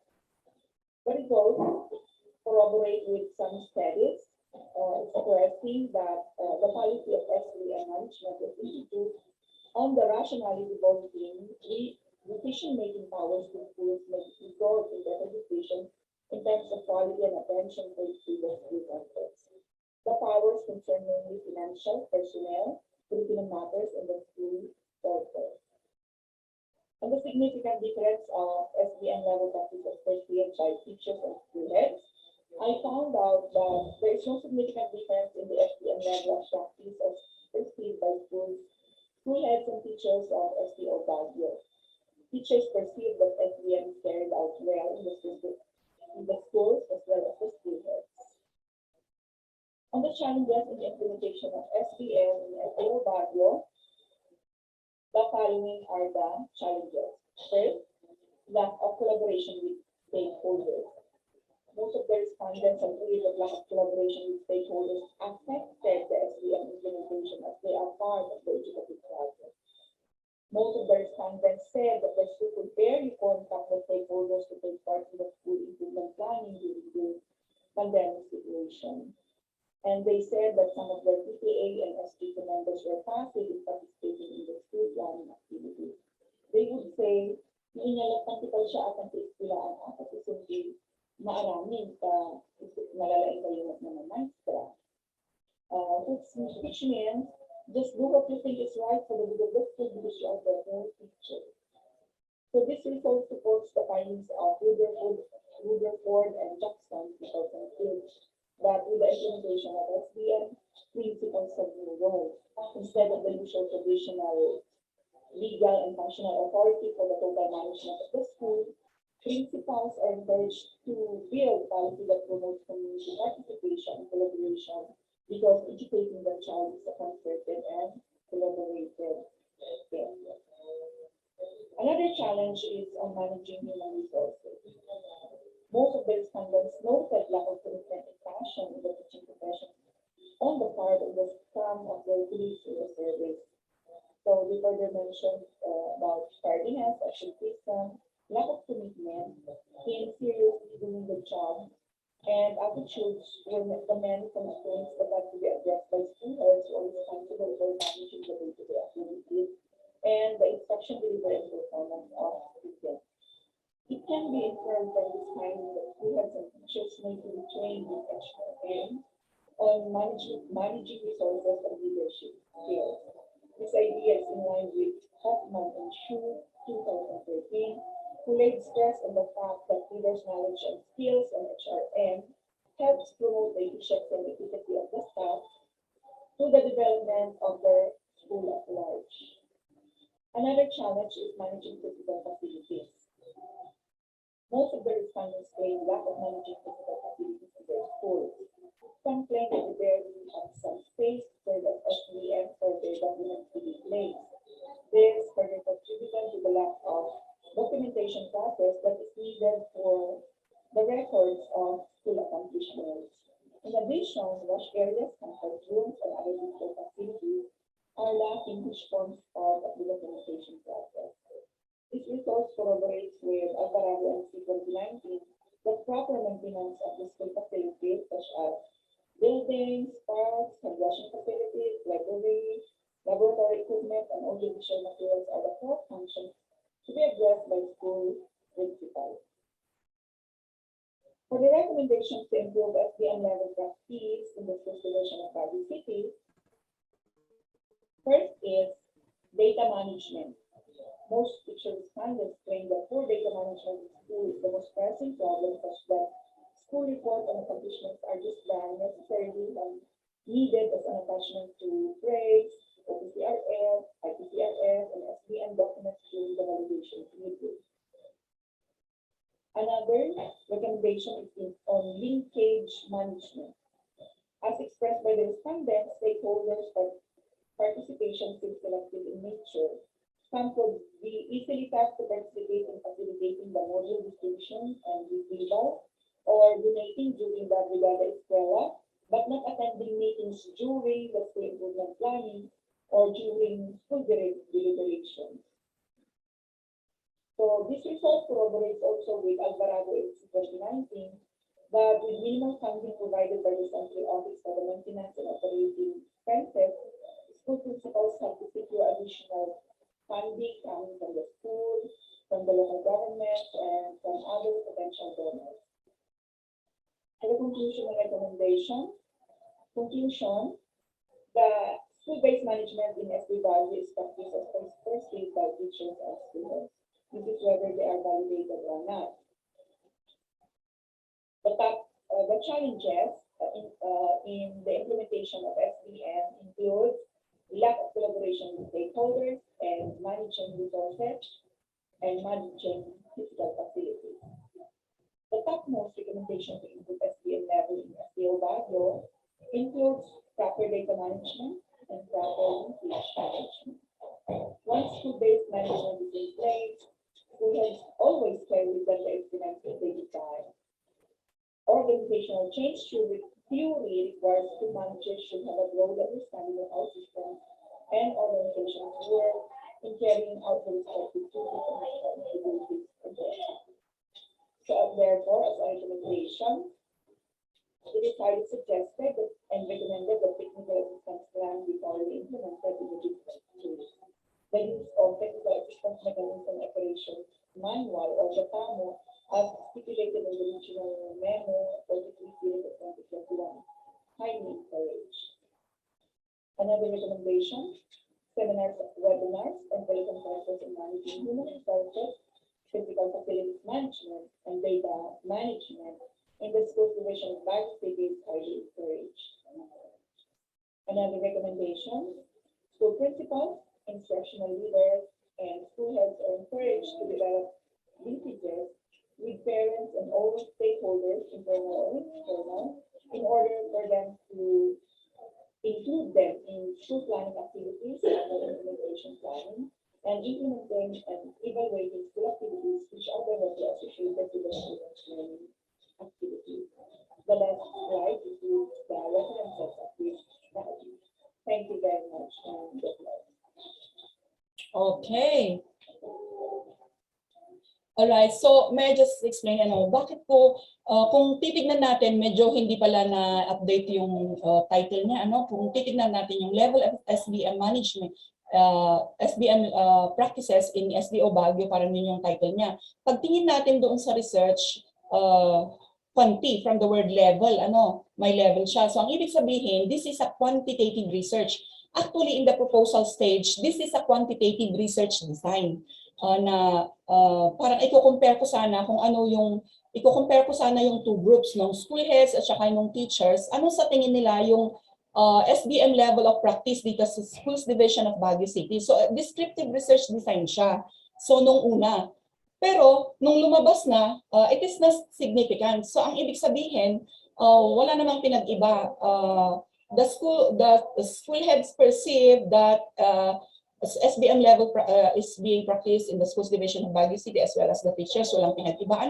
So tinitignan ko, ano ngayon yung gusto kong mapalabas dun sa research ko. Although approved na yung quantitative descriptive research design ko, so yun lang yung gusto kong malaman. So ano ngayon, anyangay katpan, kasi nga parang nakukulangan ako. So kailangan, sabi ko, dito sa final research, kailangan i-back up ko siya. Ano ngayon, nakita ko na oo, dito sa Schools Division of Baguio City, although nakita ko doon sa rationale, di ba? Sinabi ko doon sa rationale na nung during the time na pinopose ko itong dalawa lang yung schools na from the regional memo, dalawa lang yung schools doon na maa-awardan ng SBM level 2. Dalawa lang yun, si Pines at saka si Milan. So parang wow, hindi ba so sabi ko sa sarili ko, wow, hindi ba pinapractice ni SDO Baguio ang bakit dalawa lang ang schools na naa-awardan? So ang ibig sabihin, bakit hindi ba pinapractice ni Division of Baguio City ang SBM? Bakit dalawa lang ang may award dito sa memo? No, of course, that is during the proposal stage. Kasi during this time, ang dami nang nag-elevate ng SBM level. Meron na tayong SBM level 3, di ba? So during the proposal stage, ganun. So yun yung iisip ko. Kaya lang, nung natapos ko na si quantitative part, sabi ko, kulang. Bakit parang, ito lang ba yung ipipresent ko dun sa research? Natapos ko na to. So, parang nag-back up ako nung binack-upan ko siya qualitatively. So, natapos ko na si quanti, tapos, sabi ko, I want to see yung ano ba yung mga, kung dadalawa lang yung na-awardan at ngayon, lumabas doon sa research ko na kahit dalawa lang pala ba ang awardee, whether validated or not, pinapractice pala ni SDO Baguio ang SBM. Ano ngayon yung challenges? Bakit parang hindi? Bakit dalawa lang yung may award? So, I, making use of the qualitative phenomenology, yung nag-ask ako na, ano ba yung mga challenges ng mga schools? Bakit, ano ba yung mga challenges sa sa pag-implement ng school-based management dito sa Schools Division of Baguio City. So, nag-interview ako ng mga SAM. So, lumabas yon yung theme. So, lumabas yung present ko kanina. So, lumabas yung mga challenges at saka lumabas yung mga, ano ba yung mga maire-recommend nila. So, parang ganon. So, you see, originally, quantitative descriptive lang yung research ko. Pero naging mixed method siya kasi nakulangan ako. So you see, so this is an example of, una, nag-quanti ako, pangalawa, binack-upan ko yung quanti data ko ng quali. So sequential, quanti muna and then nag-quali ako, so that is sequential. At ang tawag sa design na yun ay exploratory, sequential, mixed method research design. Di ba? So yun yung example niya. Pero hindi lang yun yung design ng mixed method. Meron din tayong tinatawag na explo. Kung kanina, expla, ngayon, explo. Paano naiiba sa exploratory, sequential, mixed method research design doon sa explanatory? Ang difference niya ngayon, sa explo naman, mauuna si quali. So siguro meron kayong qualitative research design. Pero gusto niyang i-back up yung results niyo ng quali, kaya magko-quanti kayo. So, ang first phase dito sa exploratory is qualitative research. Tapos, yung quali, yung qualitative research, pagkatapos, you are going to discuss, and then, ibaback up niyo siya by quanti. So, magkakaroon kayo ng data. So, magdadagdag kayo ng quantitative question so that magiging quali and then quanti. At ang tawag, pag ganyan ang ginawa niyo sa research niyo, ang tawag sa kanya ay exploratory, sequential, mixed method research design. Okay, so yun So, sa exploratory, you collect and analyze qualitative data first, followed by the quantitative data. It connects the phases by using qualitative results to shape the quantitative phase by specifying research questions and variables. So, ano ang purpose nito? So, to first explore because variables, theories, hypothesis is not known, or to develop an instrument or a typology that is not available, or pwedeng to assess whether qualitative themes generalize to a population. Okay, so gaya ng sabi ko kanina, researcher and research problem are qualitatively oriented. And then, important variables not known and instruments not available. So, if you have time to conduct, if you have enough time to conduct, imi-mix methods nyo na lang siya. So, usually, ito yung nangyayari, yung research proposal natin na sinasubmit natin sa DO and approve, sometimes doon sa actual, pag nag-actual na tayo, hindi ngayon yung nangyayari. Pwedeng inimix na natin siya. So kagaya ng nangyari sa akin, approve yung quantitative research ko sa SDO Baguio. Kaya lang, nung final na ako, nagiging mixed methods na ang ginamit ko. So doon sa final manuscript, mixed method research design ang nagamit. Okay, so explore, begin from a constructivism for qualitative phase, and then mag-shift ka sa quanti. So ang strength nito is straightforward design to implement, and then yung quantitative component can make the qualitative approach more acceptable to quantitative bias audiences. Researcher produces a product such as an instrument, pwede rin, or lends itself to emergent approaches. So, sa challenges naman, syempre it requires two phases. O ikaw nga naman, magkukwali ka, magkukwanti ka pa, o magkukwali ka, magkukwanti ka pa, o di ba? So, mas matagal gawin. Kasi natapos mo na nga yung research mo, kagaya ko kanina, natapos ko na nga. Pero parang kulang. Anya nga kano bidya nga i-present ko nga research, kulang. Kaya binakapan ko siya ng quali. Doon sa explanatory yung example natin kanina. So, difficult to specify quantitative procedures when applying initial, by the way, wala ito. So, deciding the qualitative findings to use for quantitative phase. Procedures for developing a valid and reliable instrument. Okay, so, aside from that, meron din tinatawag na embedded design. This is another mixed method research design na embedded. Ano ba itong embedded? Pag nag-quanti ka or nag-quali ka, embedded na yung, pag nag-quanti, embedded na siya. From the word embed, nandoon na siya. Pag nag-interpret ka, naka-embed na rin doon. Hindi kagaya kanina, di ba? Sa explanatory, nag-quanti ka, tapos discuss, DCI, discuss, corroborate, and implicate. Tapos mag-quali ka, discuss, corroborate, and then implicate. Ganun yung pag-present mo doon sa final manuscript. Pero dito, naka-embed na siya within. So parang ito siya, experimental design siya na quasi-experimental research design. So nag-collect ka ng quantitatively, nagpa-pretest ka, may intervention. Tapos, may post-test interpretation based on the quantitative data. Tapos, the quantitative design to be used within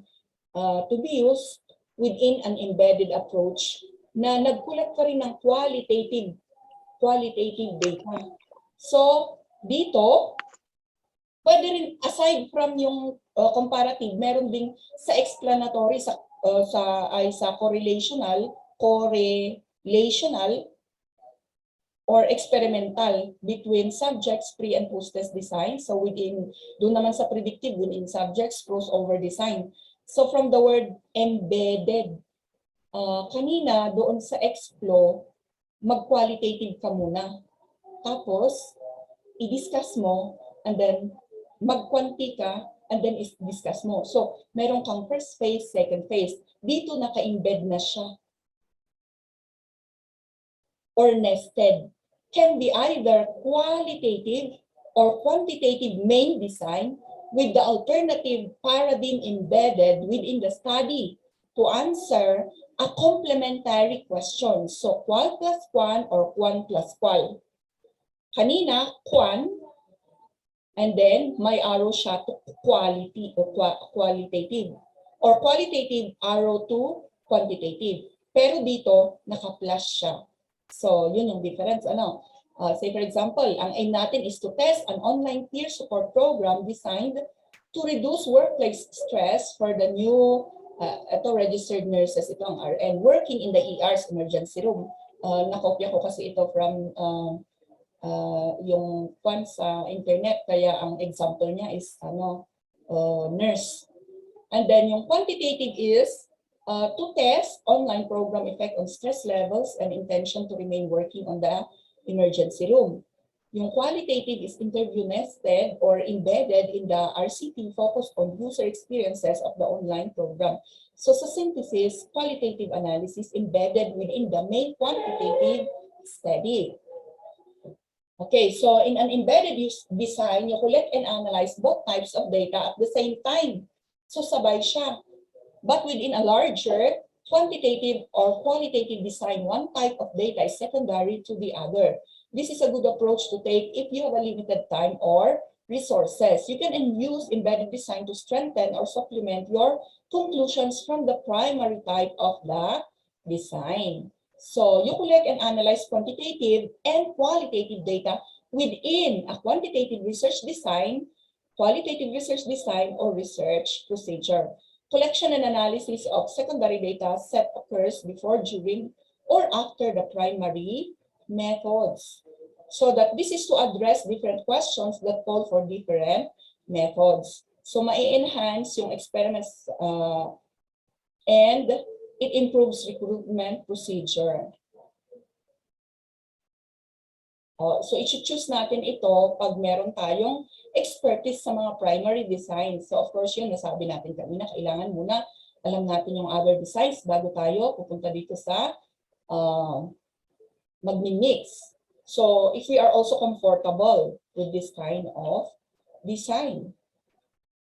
Common variance. Okay, ang strengths niya may require less time and fewer resources. Improve the larger design with supplemental data. It fits the team well. So, kailangan natin ng expertise dito. So, yung mag-embed, hindi ko pa ito na-try. Pero, meron ding tinatawag na convergent or parallel or concurrent.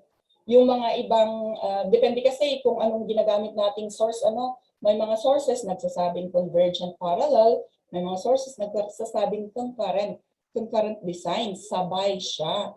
Nagka-quali habang nagko-quanti. So, quantitative data collection and analysis, nagko-compare or relate at nag-interpret, and then yung qualitative data collection analysis, nagko-compare or nag-relate, nag-interpret.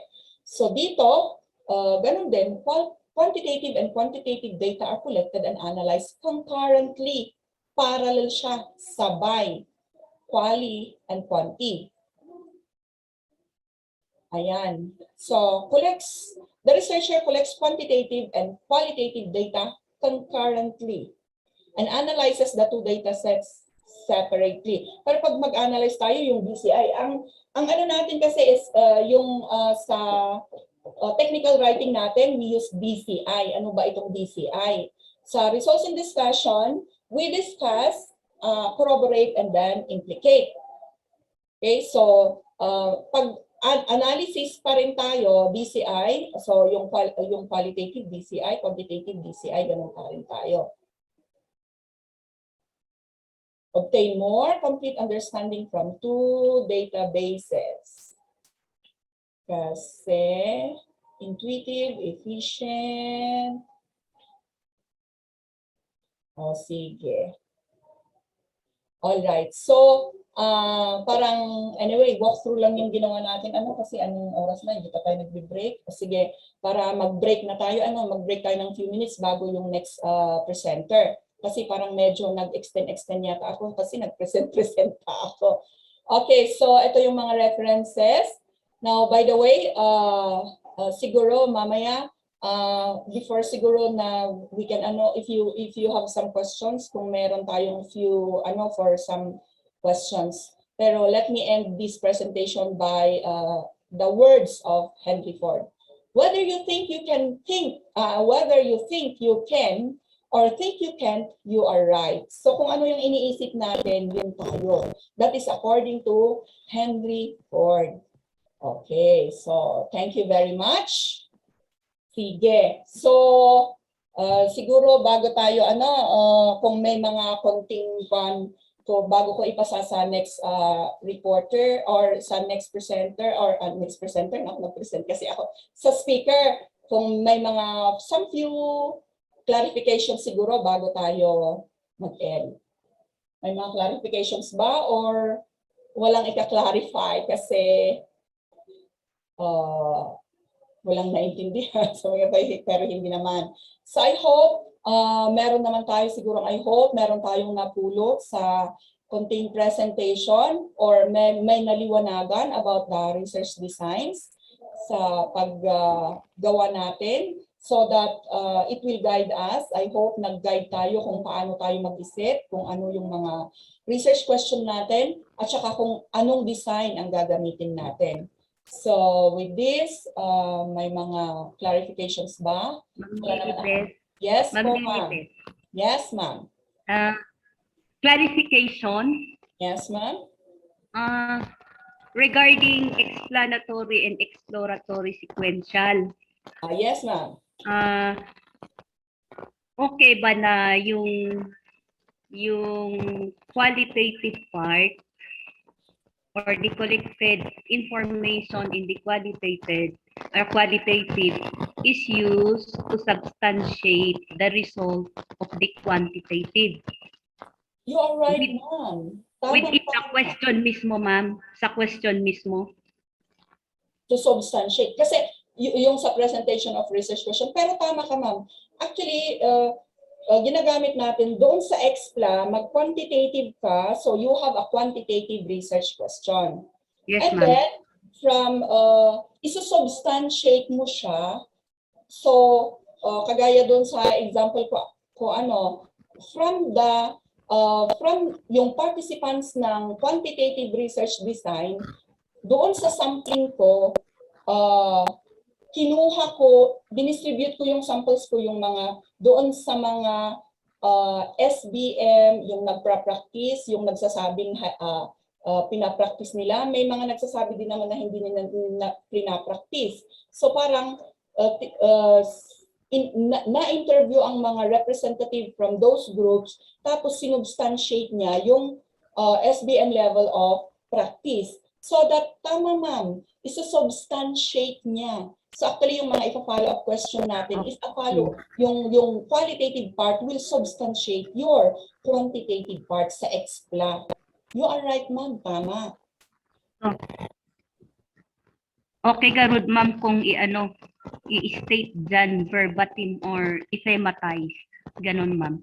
Yes, ma'am. So quantitative research question, tapos i-discuss, corroborate, DCI, and then you go to qualitative research question na related doon sa quantitative mo. So mag-question ka doon to further substantiate yung data mo doon sa quantitative part. Tama. That is to substantiate.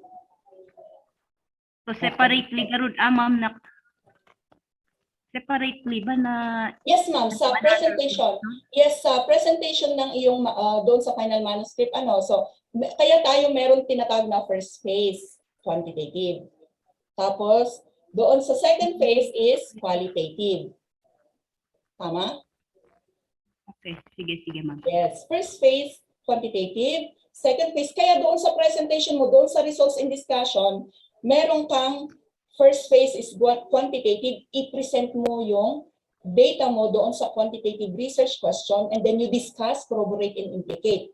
And then you go to second phase, under results and discussion pa rin, i-thematize mo yung research question na follow-up to substantiate your data. So magti-thematize ka. So lalabas na yun yung mga different themes. So, and then from the different themes, i-discuss mo, corroborate, and implicate. Bawat team, i-discuss, corroborate, implicate, ganun pa rin. So, nag-first sa results in discussion, may first phase ka, results in discussion ng quantitative, and then results in discussion ng qualitative, wherein nag-thematize ka. Tama. Okay. Any more? Sige, ma'am. Thank you, ma'am. Okay, thank you, ma'am, for this question. O sige, kung wala na, back to you. Andito ba si Sir Drew? Or diretso na kay Ma'am Jane? Or mag-break ba tayo? Yes, ma'am. I'm here po, ma'am. I'm here po. Yes. O, back to you, Sir Drew. O, I'm done na. Ay, wow. Thank you very much po, ma'am. Yes. Kasi Thank you wala very na much. question. Okay. Ayan. Okay, so maraming salamat po, Ma'am Lilibet. And yan, no, nakadalawang research presentation tayo na narinig ngayong umaga. Ang galing. So right now, we're going to declare a 5-minute break so that you may, relax your bladder a bit before we continue on with another very interesting topic, no? So para po sa mga habang nagbe-break tayo, we'll be back ng 10:45. Okay, sa mga nandito po, I'd like to announce again that the not announce again, but to announce that the attendance link is already posted in our chat box. So please accomplish the attendance sheet already. And then also, I'd like to ask everyone to please rename yourselves according to the slide to be presented here. I-present ko lang po pa-rename na lang po tayo para later on we'll not be having any trouble with our breakout session po. Uy, nawawala yung mouse ko. Nyari.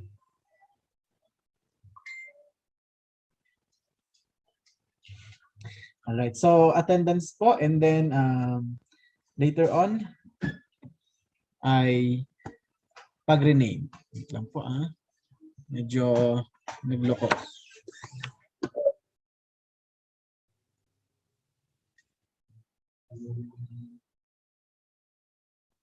Okay. And habang nagkakaroon po tayo ng break, I would like to inform yung mga bago po nating kasama sa mga mechanics po ng ating write shop, no? Ng ating conference tuloy ng ating research writing course. Ayan. So nakikita niyo po ang aking screen. Yan. So for our participants po, no? Again, meron na yung iba, alam na nila yung mga levels nila. So ano naman po ito? Self-assessment naman po ito. So if you think that you are highly competent enough when it comes to research writing, ang code nyo po ay 1, kapag moderate naman ay 2, at kapag low competence ay 3. At kung kailangan nyo po ng full assistance from our TWC, that would be 4. So, yung po yung lalagay natin. Okay, mahiya po, no? So, it's not our gauge po. Meron nga yung iba dyan, expert na nilalagay pa rin 4 para daw may full assistance from our TWC. Anyway, so kung group researchers po kayo, ang inyo pong gagamitin na pangalan ay yung code, which is yung na-determine na natin kanina. So that's para sa akin, kunwari is 4. And then G means group. And then blue, yun yung identifier ninyo as the group research. So isip lang kayo na kayo lang ang nakakaalam so that we can group you together in one breakout session later. And then your family name po. For individual participants naman, yung code niyo like ito po yung 1, and then yung I stands for individual, and then your family name. So later on, magkakaroon tayo ng breakout session. You just accept the room invitation where you will be placed later po. Ayan. So again, posted na po ang ating attendance link sa ating chat box. Okay. And ayan, attendance po. Okay, attendance link is posted in the chat box. I'll resend it again para sa mga kakapasok lamang. Okay. At para sa mga kakarating lang po ng day 2, no? Again po, i-reiterate po natin that this is an output-based po na research writing course. So, ibig sabihin po, kailangan po nating mag-yield ng output at the end of the course. So, sa December 6 po, may receive po tayo. Special receiving po ito, no? So wala sa timeline natin, but because of this training, because of this course, ay mag-open po tayo ng receiving ng research proposals dito po sa ating division office. But of course, it will only be open for participants. So if you're not a participant, then we will not be accepting your research proposal. So yun po ang ano natin, no? So hintayin na lang po natin yung next na timeline for 2022 kung hindi po kayo participant. Pero syempre, lahat ng mga nandito ay participants. So kung magsasubmit po kayo, you will all be accepted. And also, certificate of yung mga certificates po will also be given to those who will be able to complete the training. Not necessarily with the attendance kasi kahit wala kayo ng day 1, as long as you're able to participate and also do the activity. Pero syempre, hindi naman pwede na wala kayo totally tapos magkakaroon din kayo. No? So, ang call lang po natin dito ay yung output natin, and then at least yung participant like 60% siguro or 70%. Okay po yan. And then meron po tayong Facebook group na ginawa para sa mga participants lamang ng ating research writing course, no? So ipapakita ko po sa inyo. Please add po please join the group para nang sa gayon makita niyo po ang inyong makita niyo po yung mga posted po natin ng mga documents at saka mga videos. And then you can go over, mababalikan niyo po yung mga video kung may mga na-miss po tayo, ganyan. At para kung minsan baka nahihirapan kayo sa mga ginagawa po natin na write shop ay pwede niyo pong i-review yung videos po na maipopost doon sa group. So ito po yung group, ipapakita ko lang po, no? I really hope na na mag-join tayo lahat. So as of now, may 80 members na po kami dito sa group. And would like to have more. Yeah. Okay. So SDO Baguio Research Writing Course 2021. Please find that in Facebook po and then just join. And paki-share na rin po ito sa inyong mga kasamahan na gustong magkaroon ng access dito po sa mga files na sinishare po natin. No? So, isi-send ko rin po yung link nito dito sa ating chat box para madali po nating hanapin. Yan po ang ating Facebook. Paki-click na lang po yan and then i-add po natin. Alright, and for the TWC po, I'd like to ask also na please rename yourself na lang TWC-family name na lang po. So that we know that you are here and that you can also be regrouped properly later po sa ating breakout session para ma-distribute po tayo. Yan. So 10:46 na. Okay, 10:46 na. I think I'll be stopping my share. And I'd like to ask, kumusta na po? Kumusta na po tayong lahat? Buhay pa ba ang ating mga buto-buto? Galaw-galaw naman po tayo dyan ng kaunti. Galaw-galaw po ng konti, baka ma-stroke. Medyo malamig po ngayon. Yan. So, hello po. Mag-hi naman po tayo. Pa-thumbs up naman sa mga active dyan. Ayun. Siyempre, active na active si Ma'am Lilibet. O, siya yung kauna-unahang nag-thumbs up. Yay! Alright. So, may mga nakikita pa rin po ako nung hindi nakapag-rename, no? So, ditin ko po, pa-rename na lang po tayo. Okay. Ayan. Okay, so to continue with our day 2, to give us also yung sampling techniques, a rundown and a walkthrough on sampling techniques, data collection processes, and research ethics. Would like to welcome Ma'am Jane, are you there na po? Yes, sir. Okay, so I'd like to welcome Ma'am Jane A. Licod from Gisad Valley National High School. Ma'am Jane, take it away. Thank you po. Thank you, Sir Drew. Thank you, All ma'am. right. Magandang buhay po sa ating lahat. Ayan, maganda po ba ang umaga nating lahat? Of course. Of course, di ba, Ma'am Lilibet? Thank you. Ayan, very active nga naman si Ma'am Lilibet. Aside from getting your bonuses, no, last Monday, of course, it's salary day. Oh, di ba? Maganda nga naman ang araw natin. And of course, the third reason is it's TGIF. It's Friday. That's why we're very glad again that tomorrow is another weekend for us again to rest. And of course, we're very blessed at maganda pa rin tayo. It's because we are all healthy. I hope we are all healthy. Are we? Thumbs up? Si Sir Drew kanina, nahihirapan magpa-thumbs up and even Ma'am Lilibeth, active sila.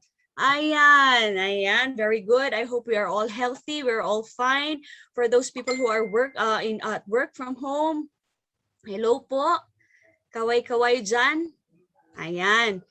All right, there you go. As of the moment, we have 89 participants. Ayan, nagna-90.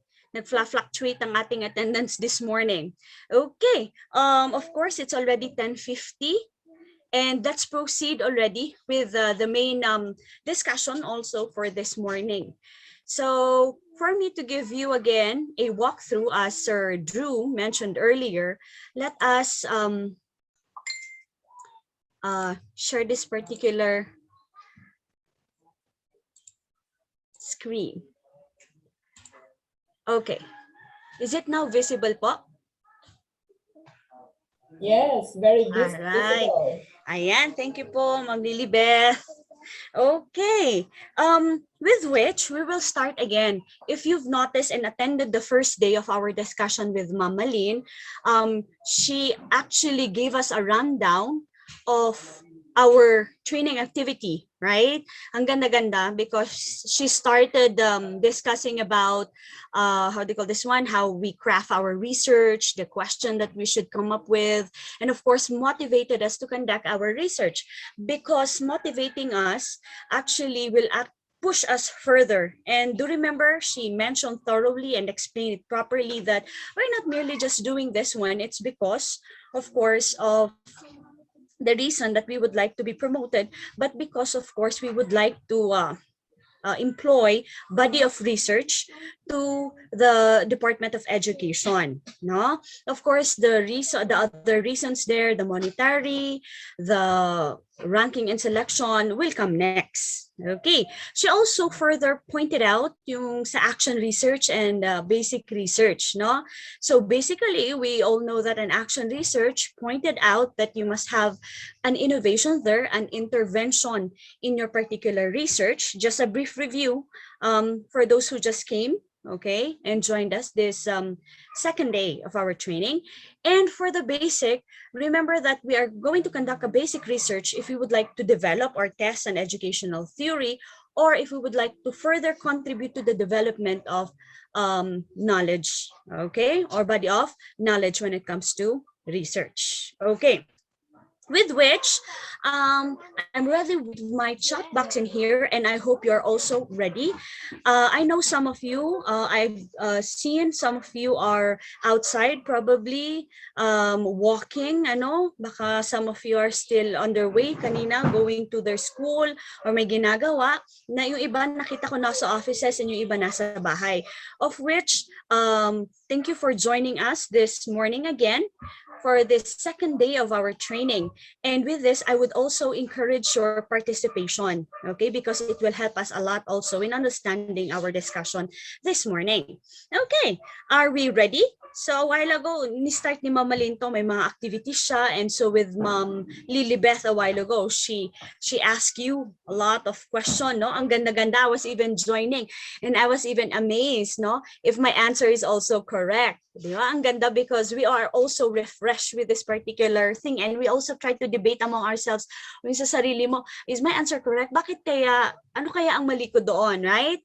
Okay, so get ready. I would like you to check your keypad if you can type as fast as you can, because the next thing that I'll be presenting are actually jumbled letters, and these jumbled letters will connect us with our main discussion this morning. Okay, the first word, okay, or the first jumbled letters that I'll be presenting is this one.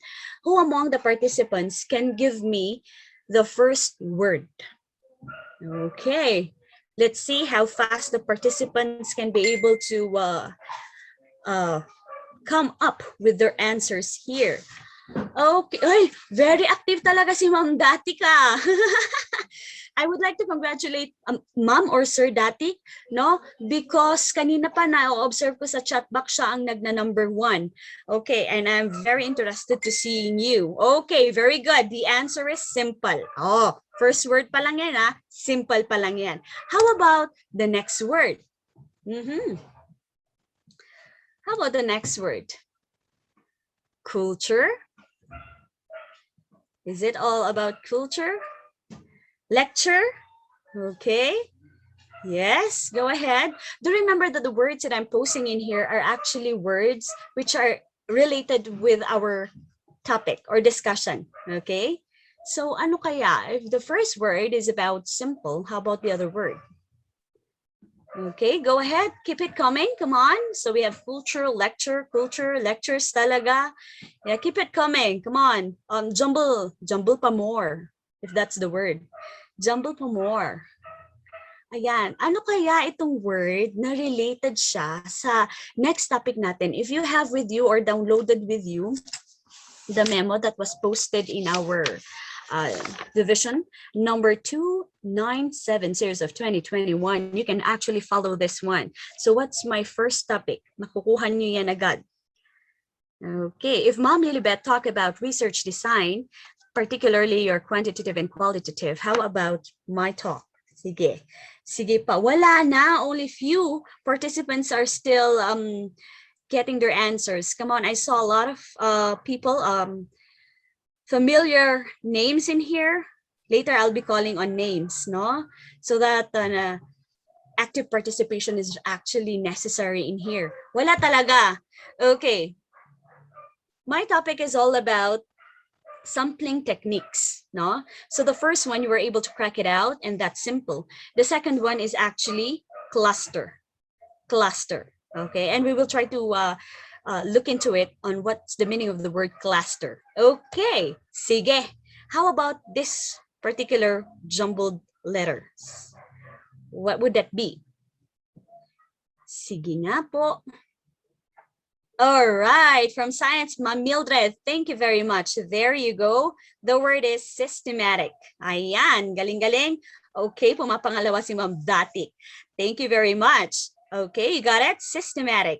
And the fourth one is, if you have systematic, you have simple, you have cluster, systematic. Of course, we do sampling. Very good. Oh, galing ni Ma'am Dati ka.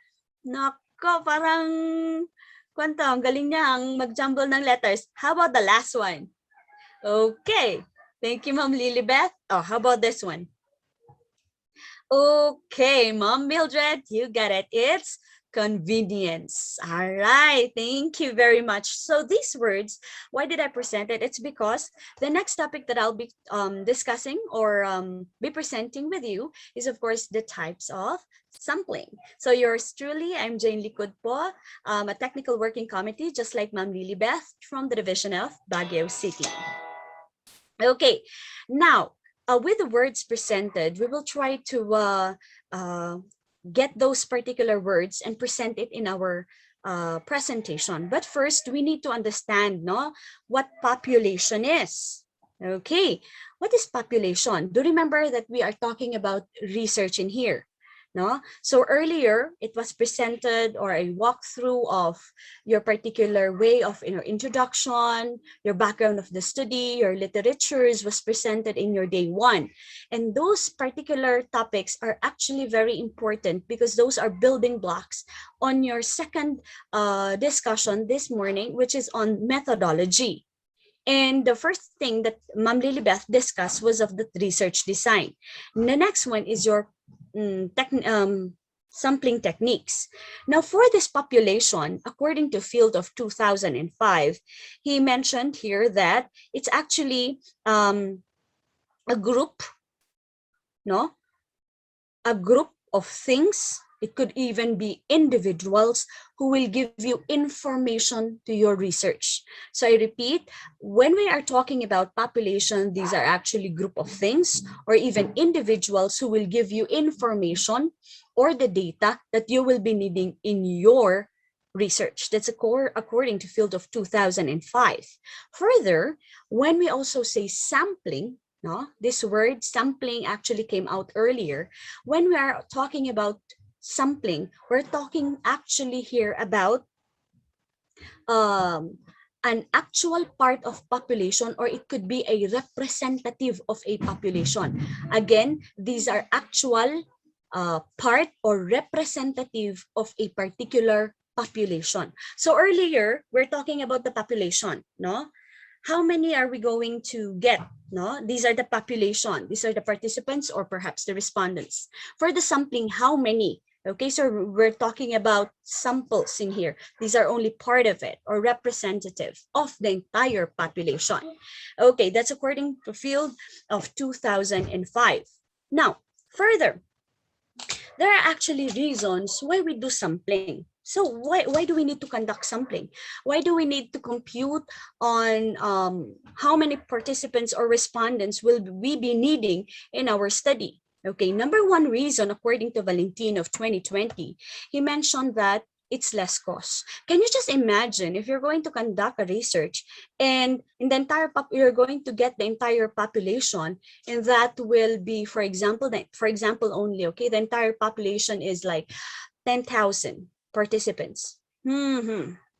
Okay, so if we do sampling, it will be less cost because we will only limit it with the people whom we will be getting or gathering the data with instead of the whole population. Another reason is less field time. most especially if you're not just merely talking about district or division, or you're talking about the entire region, or if not, the entire country. Now, if we do sampling, we will have less field time going to one place to the other. Okay, what else? Of course, this is also more accurate. It will give us an accuracy of our particular detail. Because if you just imagine of those 10,000 or even 1,000 participants or respondents that you will be having, you think you can really get a very rich or accurate data coming from your participants or respondents? Okay, that's a question. All right, with which, no, accordingly, there are actually various approaches for us to determine the sample size of our participants or in the particular population that we have. First one, according to Schott of 1990, he explained that sample size as small as 30 are generally adequate already to ensure the sampling distribution, so that it will mean the approximate will be in the normal curve. But there is another book which I have read that 30 is good for this particular kind of research design, while 50 is better for experimental. But please take note, these are only for some of the following researchers. Better if you really do or conduct or compute properly the necessary sample size in your respective or in your study, because these are only some approaches for us to determine a sample size. Accordingly to this particular researcher, he mentioned that 30 is okay, but better yet, we do sample, we compute sample size, okay? So there are a lot of references which we can actually say that this could be possible, this is acceptable. That's why we need also to further do have a lot of readings, no? Because others negate, the others also correlate, or if not, agree with them. Okay, the second one, no, is when the total population is equal to or less than 100, this same number may already serve as your sample size. Okay, so if it's less than daw, 100 or yung 100 na mismo, kasi sila lang naman yung participants mo, why not take it all? If you're going to take it all, this is already called universal sampling. And that is according to Cristobal of 2017. Most especially, this is true to quantitative research design. Yet again, this was true to this person, but other researchers might actually negate kasi sasabihin na naman nila, it's better if you still compute for the sample size. No? Okay, kasi other people say that the bigger number, other researchers also say that the bigger number that we will be getting from the population is actually better chance of being accurate. That's according to them. Okay, now if you're going to ask me, how then are we going to compute for a sample size? In this particular walkthrough that I'll be giving you, our time is not actually enough for us to show how to compute sample size, no? And it's better if we will really do it properly, because doing sample size really has a lot of computation coming from different researchers, no? One, of course, is Calmurin. But be careful also of, you might have heard of Sloven's formula, which is very common 5 years ago, 3 years ago, or the latter part of the year. They have been, some researchers have been using this one, Bumida si Sloven's, but actually it's not now being taken as a good way of sample sizes because of a lot of reasons, no? Okay, so I will not be discussing in here kung paano mag-compute ng sample size, but I'm only just presenting and giving you a walkthrough of how we can actually determine if how we're going to look into, so that we can have a very good way of computing, or if not, getting our participants or respondents later on. That's why you need to listen to this one, because in this particular presentation, you might be directed to the next or to the third day of our training, which is on quantitative, if you really wish to have computation with this particular discussion. Plus, of course, if you are into qualitative, you need also to participate on our day 4. That's how this training is, no? So we will give you first a walkthrough, and then afterwards, we will give you a thorough discussion of what these are later on. Now, if you have already your research with you, no, which you will be passing on December 6th, look into it. What particular sampling technique will you be using? Okay, so let's go on. So these are only some approaches of which, going on, I'll be presenting to you types of sampling. Actually, there are 2 types of sampling. The first one is your probability sampling, and the second one is your non-probability sampling. I repeat, we have two sampling techniques. The first one is the probability sampling, and the second one is the non-probability sampling. Ano nga ba ang probability sampling? Okay, tingnan natin. When we're talking about probability sampling, we're talking here about a gold standard in sampling methodology.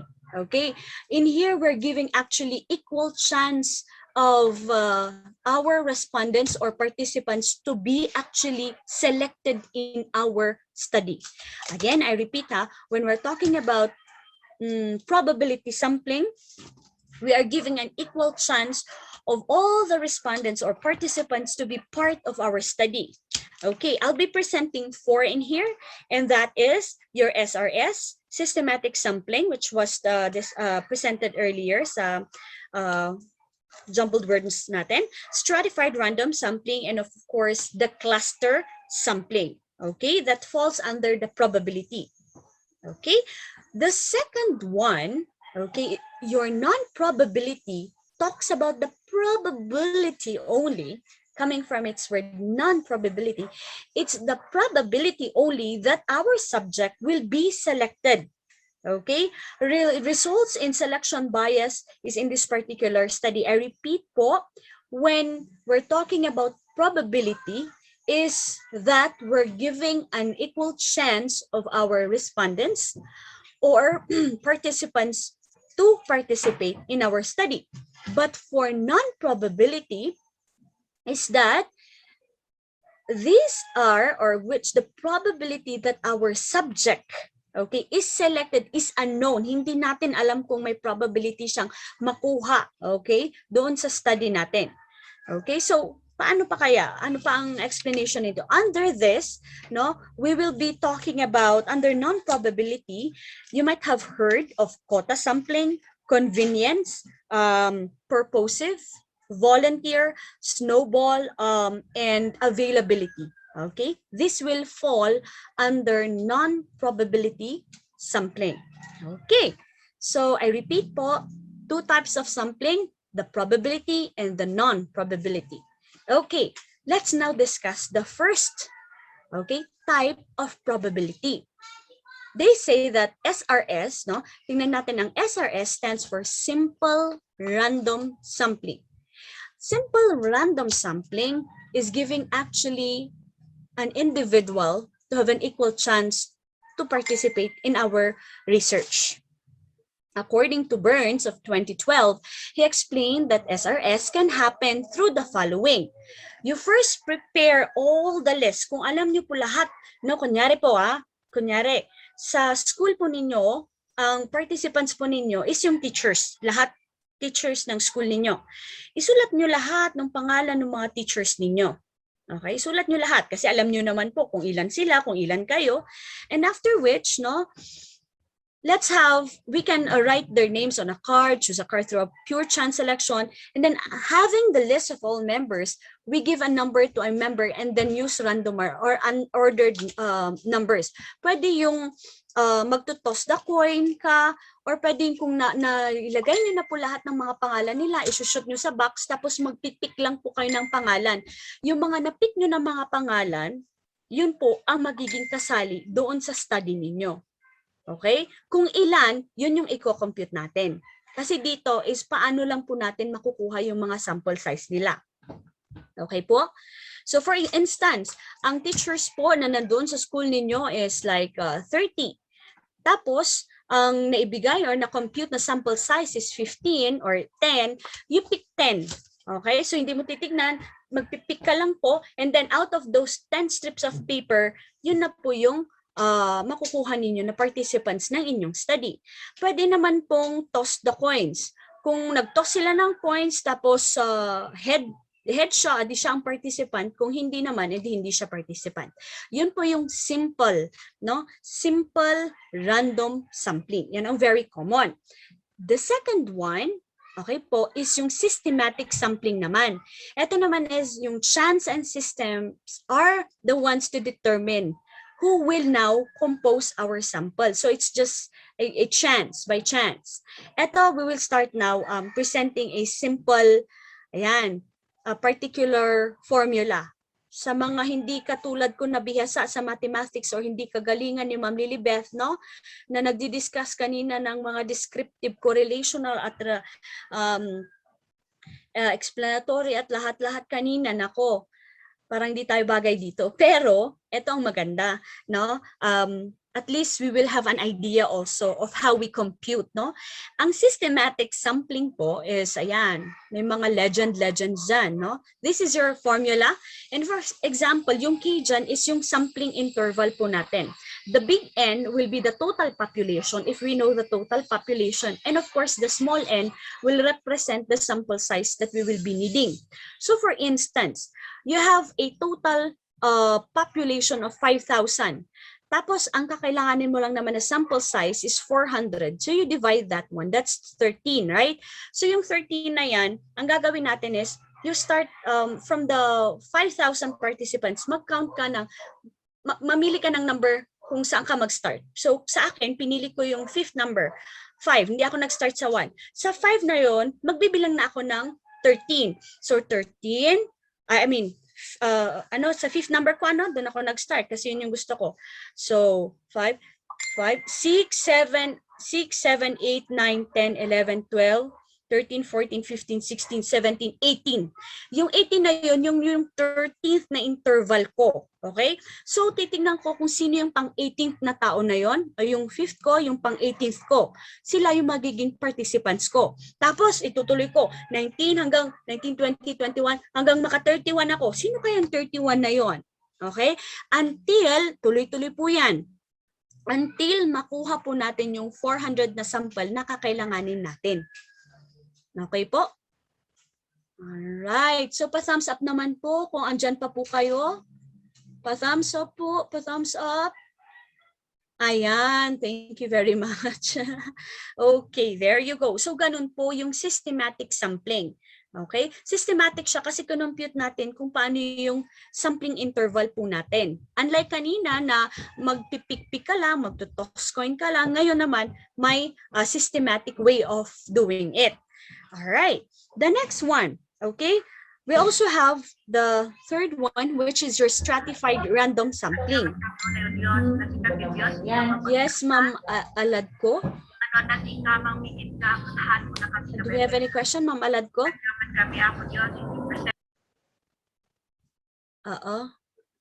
Hindi ni Apo Josen mo, tipagsasauan dan, kabubutang. Alright. Okay po. Alright. Baka napindot lang ni Ma'am Alad ko. Ayan, multitasking ah. Alright. So, the third one, under probability, is yung stratified random sampling. Coming from the word stratified, strata kasi when we are sharing common characteristic. Like for example, yung age, yung sex, yung race, yung income, and the like. So, paano po ito? So, tignan natin. Ayan. So there are actually two things to remember in here. Meron tayong equal allocation and proportional allocation. Ayan. Sa mga sabi ko nga, hindi mathematician dyan at bibigyan kayo ng mga gantong formula, talagang kakamot tayo at kakamot. These are only example of formula actually. You can find other formula again in other books and other resources and other research, no? Researches. Now, this particular stratified random sampling is divided into different strata, and then we will do sampling later on. So this one, this is used when there is a ready list of population whose members are categorized as students, teachers, and parents. So ito ang kagandahan naman ng stratified. Gagamitin natin ito pag alam na natin na yung sa population mo, na-identify na natin na ito yung mga estudyante na kakailanganin natin, kakailanganin ko ang teachers, kakailanganin ko ang parents, kakailanganin ko ang mga non-teaching staff, kasi na-identify mo, alam mo, no? Pwede ang stratified. Now, after that, you get the list of the total population. Kukunin natin yung total population niya. Tapos, we decide on the sampling size. Magdi-decide tayo kung ilan ang kakailanganin nating sampling size ng student, ng teacher, ganon. Tapos, or naman, the actual percentage of the population to be considered as our sample. So for example, okay, ang gagamitin ko is 20%. Let's just see. This is just an example, ha? Okay, so it will look like this. For our stratified random sampling, for instance, I have 500 students in our school, and then I will multiply it with the 20% na tininay ko inisip kanina. And then meron akong 200 teachers, malaki, no? 200 teachers, no? And then again, multiply it with 20%. Tapos yung kakailanganin natin na participants, dito na parents is 150. So if yung 850 is our total population for our particular participants or respondent. Now, from that, pag na-compute po natin, tingnan natin na ang students, mangangailangan lang ako ng 100 out of the 500. So instead na kukunin mo yung buong population na 500 ng mga bata, 100 lang ang kukunin ko. Instead naman na 200 na teachers ang kukunin ko, 40 lang ang kakailanganin ko. And so with that, the parents na instead naman na 150, ay salamat, at least 30 lang. So out of those 850 na respondents or to sa total population, ang kakailanganin ko na lang is the 170. Okay? And from that 170, pwede mo na siyang gamitan ng simple random or systematic sampling. Pwede mong isulat lahat ng pangalan nila, tapos by chance na naman na pupulutin mo, or yung systematic sampling. Okay? That's how stratified random sampling is. Okay? Pero of course, meron tayong sinasabi niya kanina na yung iba ang computation ng equal and sa proportional. No? Okay, pero these are only simplified way of how I can only show you. All right po. For you to have a better understanding, because I might be fast in discussing or in the presentation of numbers, you might not easily get me. You can actually seek other books which will help you further or supplement my presentation this morning. Okay po. All right. The fourth one. And the last one under types of probability is your cluster sampling. When we're talking about cluster sampling, this is very useful again when the population is widely scattered and it is impractical for us actually to do sampling and select representative from all of our, how do you call this one? Population. This is according to Barry Dallin of 2013. Now, cluster sampling will help us isolate, remember, sets of persons instead of individual members, okay, to serve as our sample members. Let's highlight the word sets of persons, ha? Sets of persons siya instead of individual members. So for example, I have here, from the 500 learners that you want, okay, or you have decided to be take, no? From 500 learners, you want a sample of 100 only, and you can randomly select 2 sections with 50 learners each to constitute the sample. So eto, kunyari sa grade 8 level, 500 na learners ang andon, ang dami nila, no? Tapos ang kakailanganin mo lang naman is 100. Doon sa total population na yon. Eh, nung chinecheck mo yung class record, ay eto si section A at saka si section D, 50-50, okay na to, I'll just get them already. Because that is what I only needed naman, 100. So cluster, yung dalawang section lang ang kukunin mo na. So instead na pupunta ka kay section A, 5 ang kukunin mo, section B, 3 na hindi na. You can use cluster sampling. Okay po. So it's like this. When we do stratified sampling, no, parang nakascatter yung sa stratified. Pero sa cluster, nakagrupo na siya. Of course, the color, again, will tell us kung ano yung age niya. Magkakaiba sila eh, kasi it might be that yung age lang pagkakaiba, ano pa ba? Grades, for instance, academic performance, and the like. Usually for the cluster sampling, population is homogeneous, no? Pare-parehas. Usually, this is also used in large-scale studies in which population is geographically spread out. Ang cluster sampling. Masyadong malalayo, malalaki, ganon. Kaya gumagamit sila ng cluster sampling. Okay po? That's under probability. Okay po? That's under probability. Ulitin nga po natin. Sige, let's go back po ha. Let's go back. I will call on names. I will call on names in here. So we have participants. I will be checking on the participants. And then from the participants I'll be calling, kindly name at least the 4 types of probability that we have discussed. Ma'am Marites na po. Are you in? Ma'am Marites? Ma'am Marites? Hello, Ma'am Marites. Checking on Ma'am Marites. Wale. Okay. Ma'am Poreza. Ma'am Poreza? Nandito ka po ba, Ma'am Poreza? Biglang nang-commute silang lahat. Ma'am Poreza? Wala rin. Ma'am Macalo, Beatriz. Ma'am Macalo, Beatriz.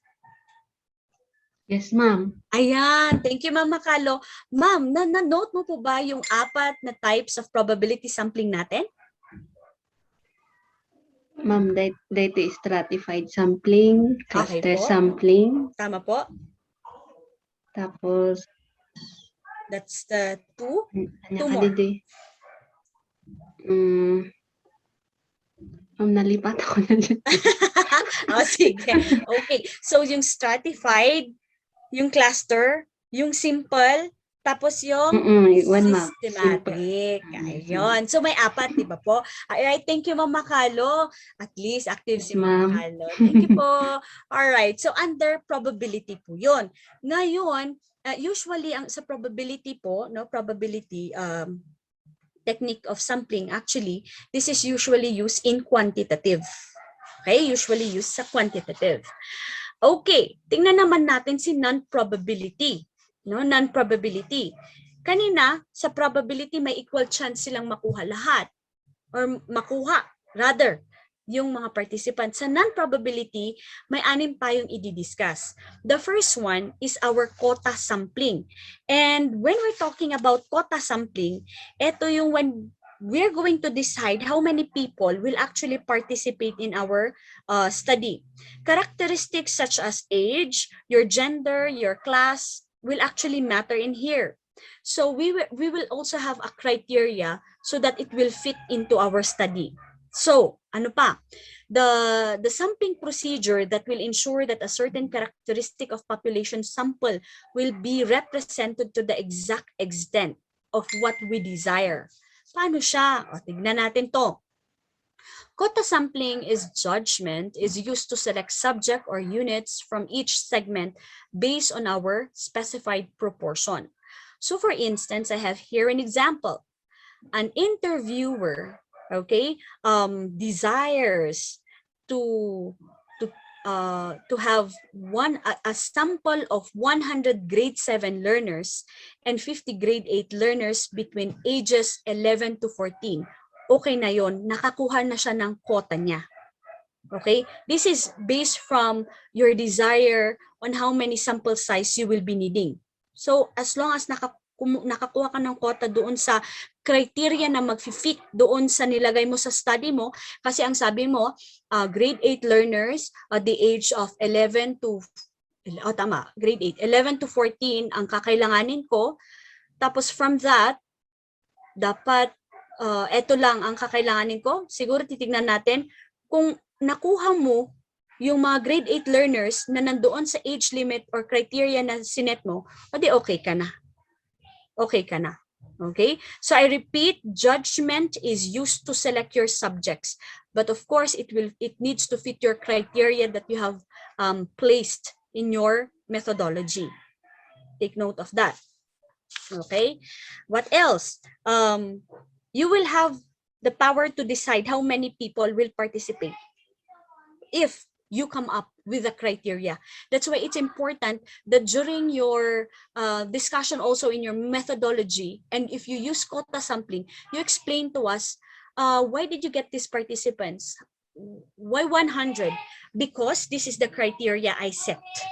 Okay po, this is the criteria, and these are: number 1, this should be a grade 8 learner, a bona fide grade 8 learner whose age is blah blah blah, whose academic performance is like this. Ayan, kung nag-fit lahat yung mga yon at pumasok sila dun sa criteria mo, then yun ang mga participants mo. Okay po?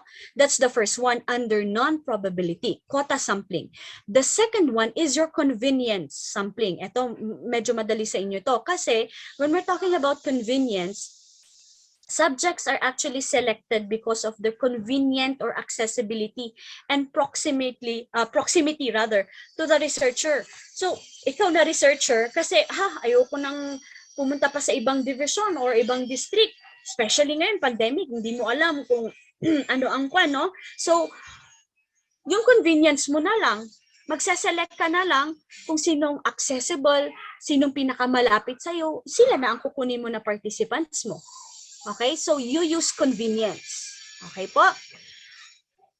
Example po, using pupil volunteers as sample for the studies. So may mga volunteers po tayo. For example, you mentioned that you're conducting a reading assessment to grade 7 learners using PhilErie, for instance, no? And then, sino sa inyo sa mga grade 7 ang willing na nagtaas sila ng kamay. Okay, then you can make use of that particular learners para sa iyong study. Convenient mo, proximity mo, andyan lang sila, nag-volunteer pa sila. Ano pa? You're administering questionnaires to first 50 teachers who log in the Zoom. So for example, kanina, no, sino kaya yung first 50 participants na nag-log in sa Zoom? So, ito, ikuan ko na yung nila. I-disseminate ko na tong questionnaire para sila na ang sasagot doon sa questionnaire ko. Okay, so accessible kasi andyan, convenient kasi andyan na sila, proximity kasi andyan na nga sila, di ba? Okay, but we will try to look into this one kasi we will talk about ethics also later on. Okay? Of course, we will talk about ethics, which is very crucial also when we conduct researches. Further, the third one is your purposive sampling. Eto. Okay, when you're going to choose people whom you are sure could actually respond to your objective of your study, like selecting those with rich experience or interest in your study. That's according to Acharya of 2013. So coming from its word, purposive, so kukunin mo sila na maging participants mo or respondents mo because you know that these people are the ones really capable of giving you a rich information about your topic. Usually, ito ginagamitan natin, no? Pag napapansin ninyo siya, compared to the probability sampling a while ago na may computation, ito mga purposive convenience sampling are more into qualitative research design, no? Kasi hindi ka po pwedeng kukuha ng participant mo na walang idea doon sa study mo. Tama po ba? Okay. So tingnan natin. Let's try to look for an example here. If a study is on the gender and development mainstreaming, samples should purposively be selected from those who have an appropriate knowledge about the topic so that the results will be highly accurate. Okay? Alam naman natatanungin mo doon sa grade 1 student, ano sa iyo ang gender mainstreaming or yung questionnaire mo, no? Ipe-present mo sa bata na grade 1. Gender and may idea na kaya sila? Will they give you a rich information or answer about gender and development mainstreaming if that's your study?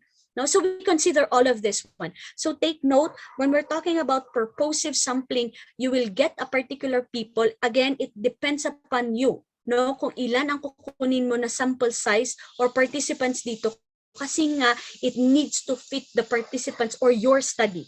Okay? All right, that's purposive. That's the third one. We go to the fourth one, voluntary sampling.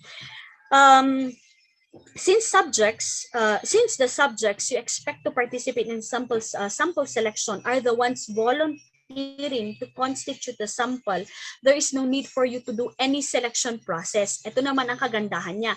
Hindi ka na kailangan na mamili-mili doon sa like simple random sampling natin kanina na isusulat mo lahat ng pangalan, tapos magpipik-pik ka, hindi na. Kasi ang voluntary sampling, andyan na, nag-volunteer na po sila. Okay? So kung nag-volunteer sila, then you take them as your sample. Okay? This is under Baraceros of 2016. If they have volunteered to be part of your research, as long as you have explained properly what your research is, para hindi naman sila later on nag-volunteer. Kasi ibang tao nagvo-volunteer ng volunteer, hindi niya pala alam kung anong pinapasukan niyo, kung ano yung study pala nung isa, no? So it must be that you need to explain properly so that when the people who have volunteered really have knowledge of what they are actually into or into your research. Okay? Voluntary sampling. Snowball sampling. Now this is a free to obtain data from any group. Just like snow, it is free flowing. According to Hardin of 2013. The good thing about snowballing sampling, which is of course called also as chain referral sampling, is that kunyari sa qualitative research, for instance, may estudyante kang sa high school, for example, sorry very crucial lang, sensitive yung topic natin. Yung learner natin na buntis at the age of 15, for example. Tapos, ang study mo is about teenage pregnancy, for instance. Now, you cannot do simple random. It's because hindi naman lahat ng mga bata, they have undergone teenage pregnancy. Only few, correct? Pero napapansin mo may mga marami, hindi mo lang alam kung sino. So, kunyari, may na-identify kang isa. From that particular learner, very crucial yan and sensitive issue kapag yun ang mga topics mo or research mo. Sino kaya anak or anak ang kilala mo pa or kaklase mo na ganon, may nabuntis na at a young age or buntis na hindi mo pa alam o hindi alam ng teacher. So, ire-refer niya. So, ni-refer niya yon. So, may dalawa ka ng participants. So, tapos may re-refer na naman yung isang taong yon. Nako, doon mo na nalaman na parami. That is what you call now your snowball sampling. Referral from one person to the other. Usually, ito yung mga crucial kasi na mga researches rin, or study natin. For example, HIV dito sa Baguio City. Hindi mo naman pwedeng, sino may HIV dyan kasi yun ang research ko. You cannot just merely say that. So again, kung may na-identify kang isa, baka may i-refer siya. Tapos from that person, may i-refer siya. Ganyan. So snowball sampling or what you call also your chain referral sampling. That's the fifth one under non-probability sampling. The sixth one. Okay? The sixth one is the availability sampling. Okay. Ito, coming from its word, the willingness of a person as your subject to interact with you counts a lot actually in this non-probability sampling method. Baraceros of 2016 mentioned this one. It's almost the same with your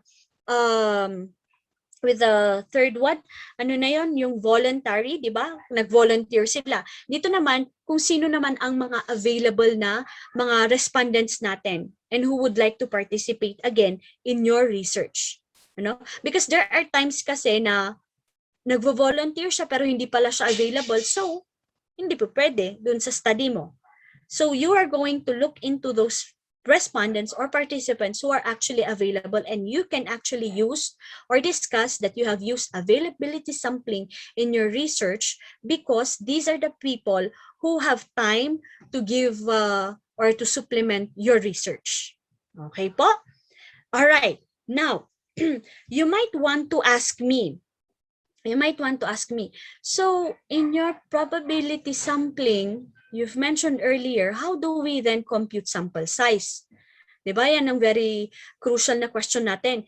If we're coming up with our researches, usually what we ask is that, how do we compute a sample size? Well, there are a lot of formula to do that. I've mentioned earlier, Calmurin is one. But be very careful, because if you are not really well versed in computation and you cannot interpret those particular legends presented there, baka magkamali ka lang.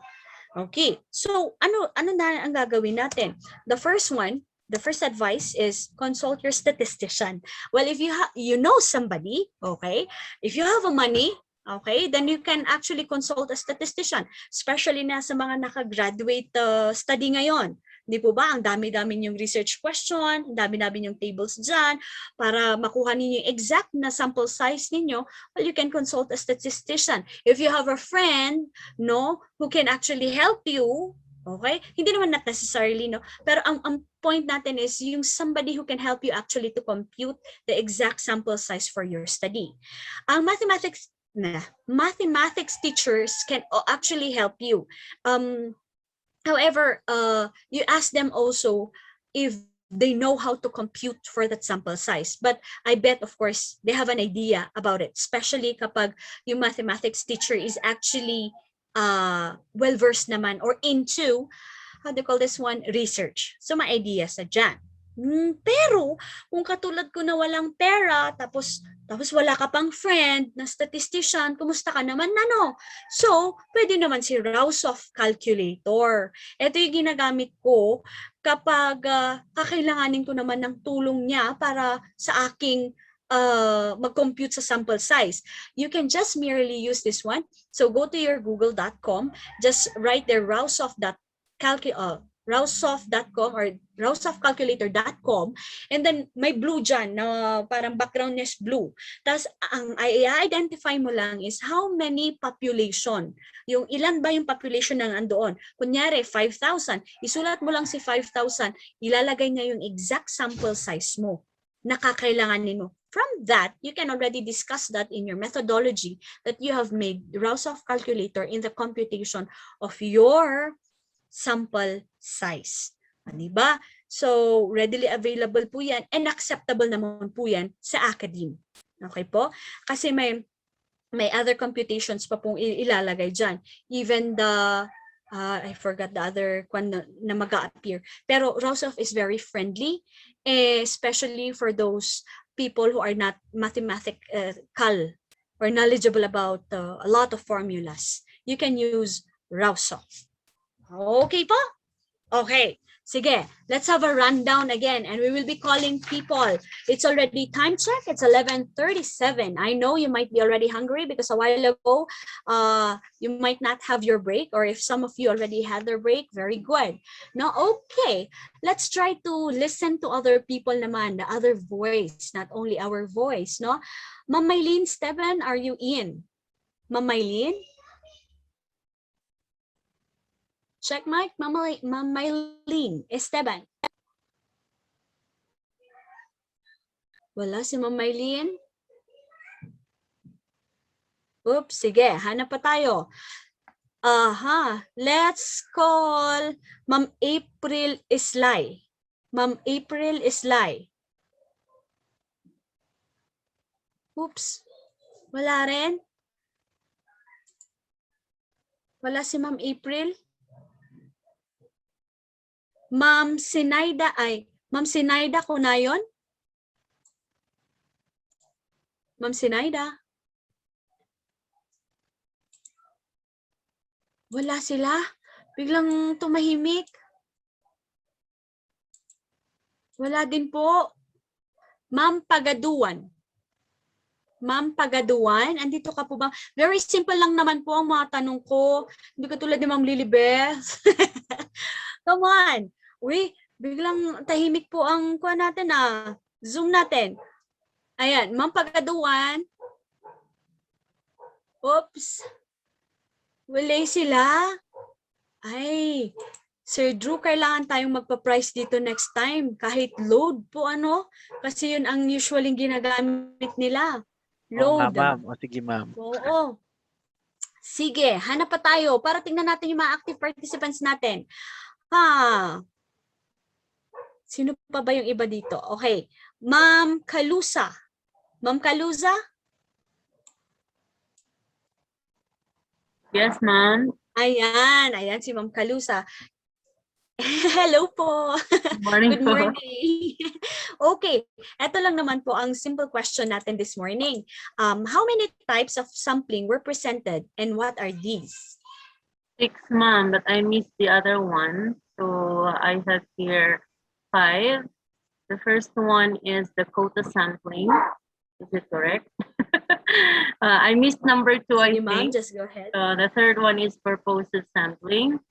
And the voluntary sampling, snowballing sampling, and availability sampling. I missed number 2. Okay, thank you, Ma'am Kalusa. Okay, so in here, we have actually how many sampling or sample size? Or, sorry, how many types of 6 sampling? non-probability sampling types. Oh, okay. Sige. But during the discussion course, actually, Ma'am Kalusa, more than pa, no? Pero actually, may dalawa na umbrella term dyan. Okay? Doon sa sampling natin. May umbrella term, may dalawa tayong umbrella term. Probability The first and one, non-probability. yes, ma'am, yun po. So there are 2 types of sampling.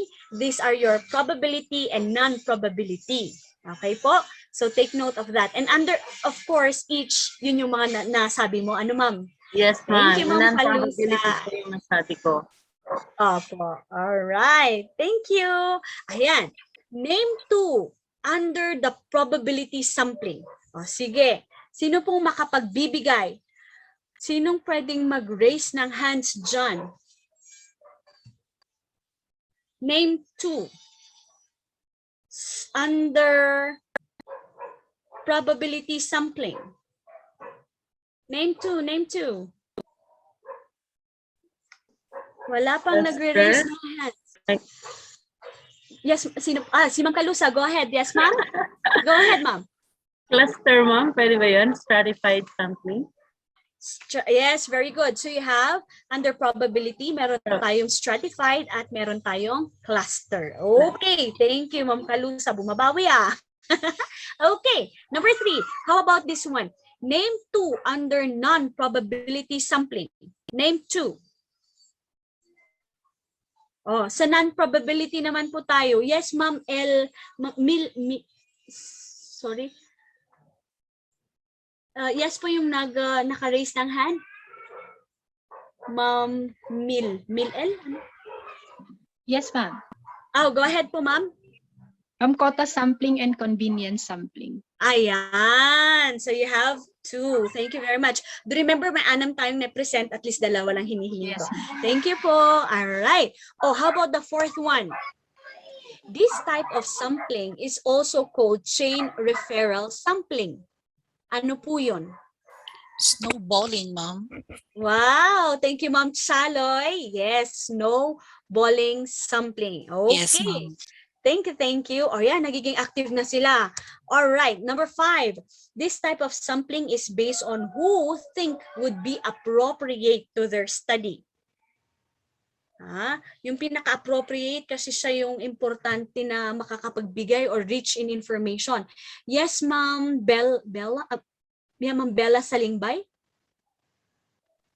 Kanina po yun, ma'am. Ay, kanina. Okay. How about number 5 kaya? Yes, Ma'am Gemma. Sige. Purposive, ma'am.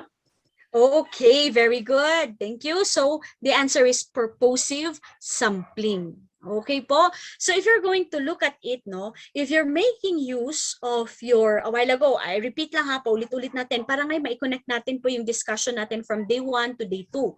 So Ma'am Lilibeth explained to us what quantitative research are and qualitative research and even mixed method. Usually, for probability sampling, we make use of, for quantitative, we make use of probability. Okay, so simple, yung stratified, yung mga yan, in the computation of our sample size. Pag naman sa mga qualitative, no? Qualitative, kasi remember, sa qualitative, it depends actually on the participants we're going to involve with. Okay? It was mentioned kung narrative, kung case study, usually iisa ang participant natin dyan. No, kung case study. Pag narrative, it's pag pheno, it's 3 to 13 or 20, ganon. depends in the saturation point. So usually naman, it will fall under the non-probability. Okay po? All right. So these are only some. It's just merely a walkthrough of our sampling techniques actually. No? If you're going to ask for further computation, if this one, you might want to listen to the quantitative tomorrow and qualitative so that there will be a thorough discussion about this ones. But this one will be a walkthrough of how we can see and help you further so that you can know and identify what particular sampling technique you will actually be using in your methodology part, of which my dear teachers, also it's 11:45. This won't be possible, of course, if I didn't have the following references, of course, in this particular presentation I have. So thanks to my references, which helped me along the journey of my presentation. And of course, salamat po. But before I will say salamat, you might want to ask a query.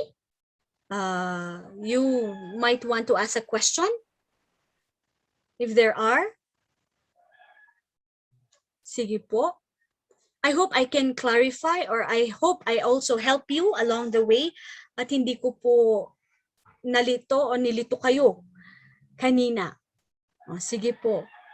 Do we have any clarification po that you wish to ask?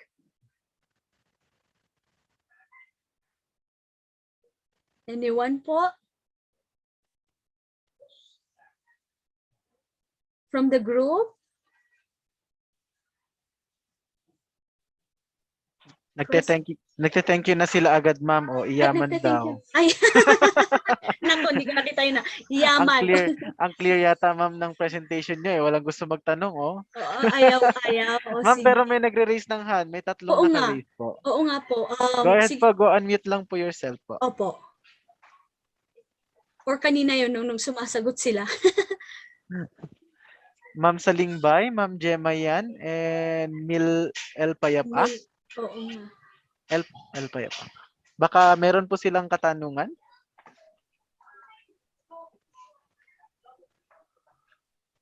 Ayan. Sulitin nyo na po ito dahil ang ating mga speakers po, pag hindi na natin natanong, mahirap na silang hagilapin. Marami po silang... Di bale, andyan si Sir Drew.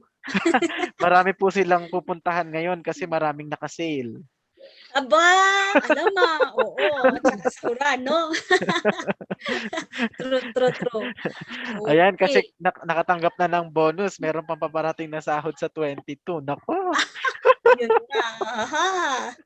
Nako. Okay. Pag nakita niyo po yung mga naka-reband at saka mga naka-braces dyan bukas, alam niyo na po.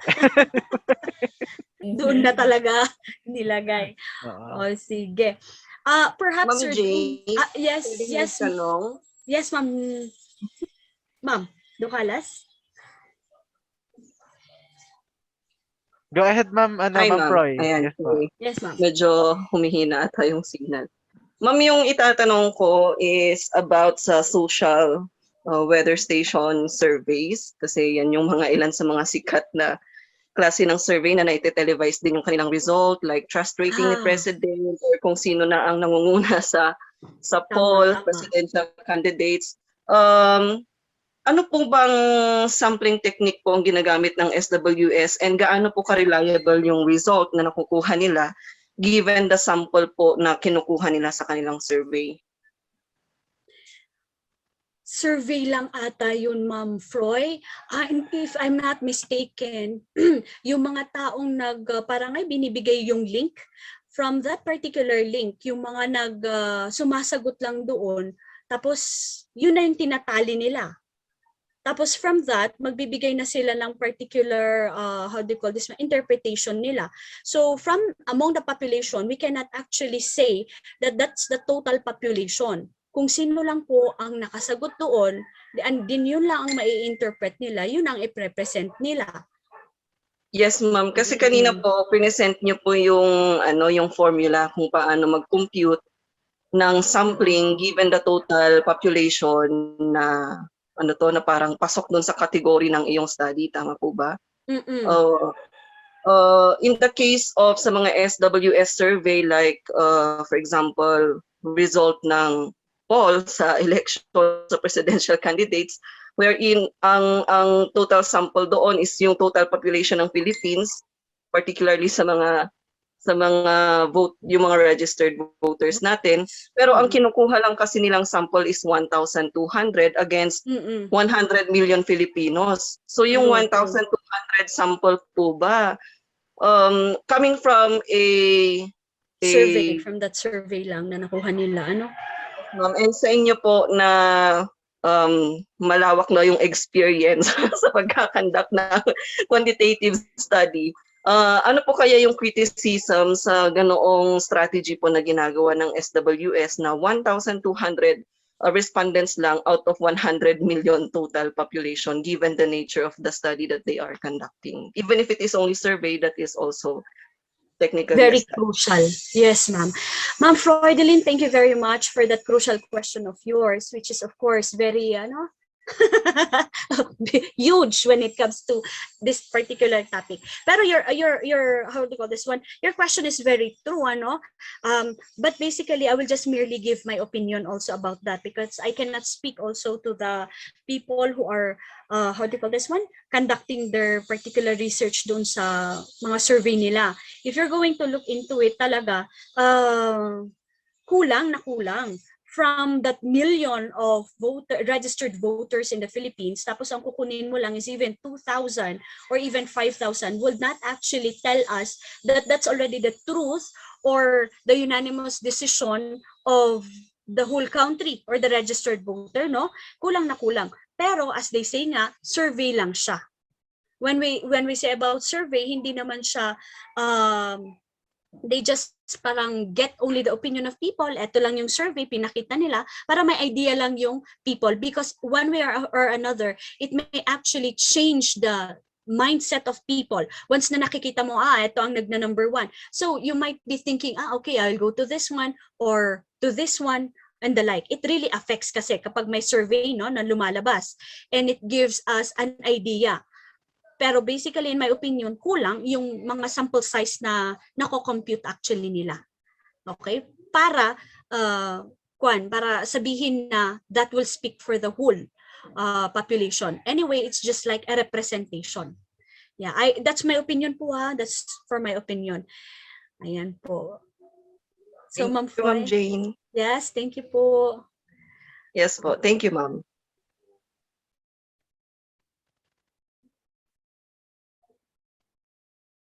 Okay. Siguro Sir Drew, wala na. That is why, thank you for listening to the first part only, because later on, we're going to have the second part of it. Okay?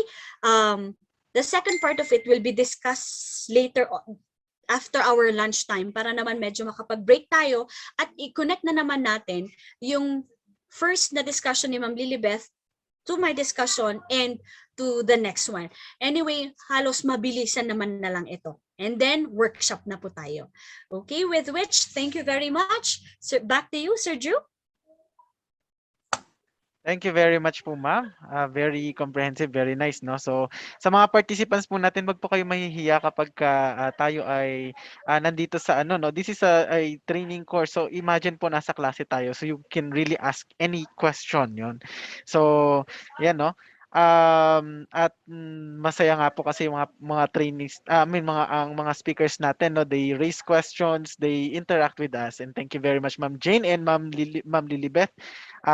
Actually medyo wala ako kanina pero nag-enjoy ako sa mga discussions nila. Yan. Kasi nagbiyahe pa ako from bahay. In-start ko yung course natin sa bahay tapos nandito na ako sa office. Tapos mamaya-maya, okay. Aalis na naman kami kasi may disinfection. So, very mobile kami ngayon. Okay, so sa mga participants po natin, we will be back po at exactly 1 o'clock. And after that, magkakaroon po tayo ng last topic with Ma'am Jane. And after po ng kanyang topic, we will be having ang Q&A natin. After ng Q&A po, ay magkakaroon na po tayo ng breakout session. At sa breakout session po natin, TWC will be assisting us po on how we craft yung ating or how we plan with our research based doon po sa mga topics na na-discuss po natin this morning, and at the same time reincorporating po yung mga bagay na napag-aralan natin on day 1. So para tuloy-tuloy po yan. So again, ipapaalala ko lang po, nung day 1 ang naging topic po natin ay yung patawid framework. So yung framework po na sinusunod natin within the Division Office of Baguio City, and then you were able to select your topic, and then you were able to formulate your questions as well. And also, nagkaroon din tayo ng differentiation between basic and action researches, and the do's and don'ts po sa mga research titles. So, I think we already had an idea about that and kung paano natin gawin. And I really hope din na may nagawa tayong output nung nakaraan. So, this time, itutuloy natin. Ito naman na po yung sa research methodology natin, no, sa lahat-lahat ng mga methodology na gagamitin natin for our research. For this time, dapat makraft na rin po natin, magawa na rin po natin yan. And tomorrow po, ang gagawin naman po natin ay more on the quantitative part with Sir Leo Dacomos ng Philippine Science High School sa ng Pisay po. So he will be discussing to us more detailed po about quantitative research writing. So expect more po from our course, and I really hope that you are enjoying, no. So medyo konting participant natin ngayon because meron pong school na marami silang participants, and right now they are having a big event. So they are not with us this day, but they will be with us tomorrow din siguro, no. So and also please share this share the link to your friends din at saka sa mga participants na hindi na very interested. Participants who would want to join, I mean, if there are friends of yours who want to join as well, pero they don't want to do the research, okay lang din po yun. They just participate and learn from us. But of course, yung mga benefits po na makukuha nila, like yung submission ng research nila on December 6, they will not be included kapag hindi po sila gumawa. So yun lang naman po, and let's now have our lunch. Enjoy your lunch po. And we will be back at 1 o'clock with our last topic. And at the same time after that, we're going to have our breakout session. Maraming salamat po. And that would be all for this morning. Enjoy your lunch po. And let's be back at 1 o'clock. So while we do that, when we go back, I will be posting naman po yung ating renaming para may mga names na tayo pagbalik natin, so that we will not have problems with the breakout session. Thank you very much, and that would be it for this morning, and see you this 1 p.m. All right po.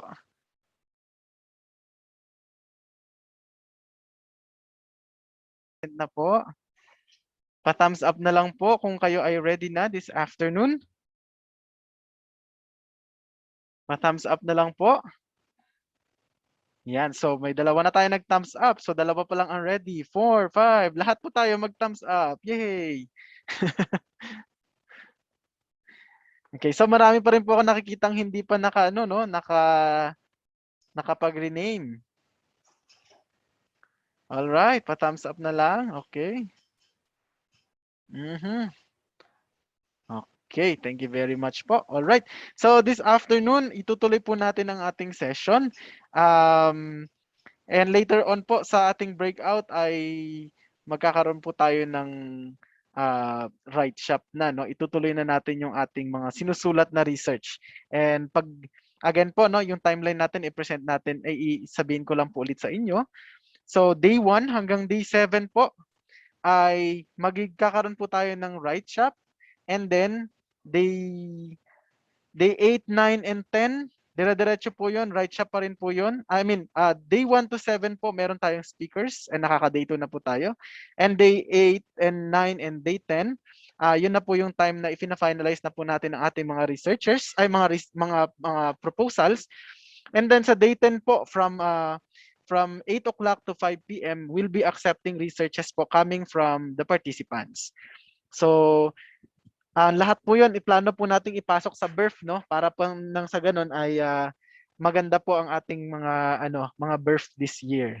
At marami po tayong makuhang mga birth. And by the way po, pag birth po yan, funded po yan ng DepEd po, ng regional office. So, okay na okay po yun. Okay, so kung may mga researches kayo na gustong gawin at tingin nyo kailangan nyo ng fund, maganda po ang birth. Alright, so attendance attendance link daw, sabi ni Ma'am Sinaida. O sige, i-post ko po yung link natin ng attendance. Wait lang po ah.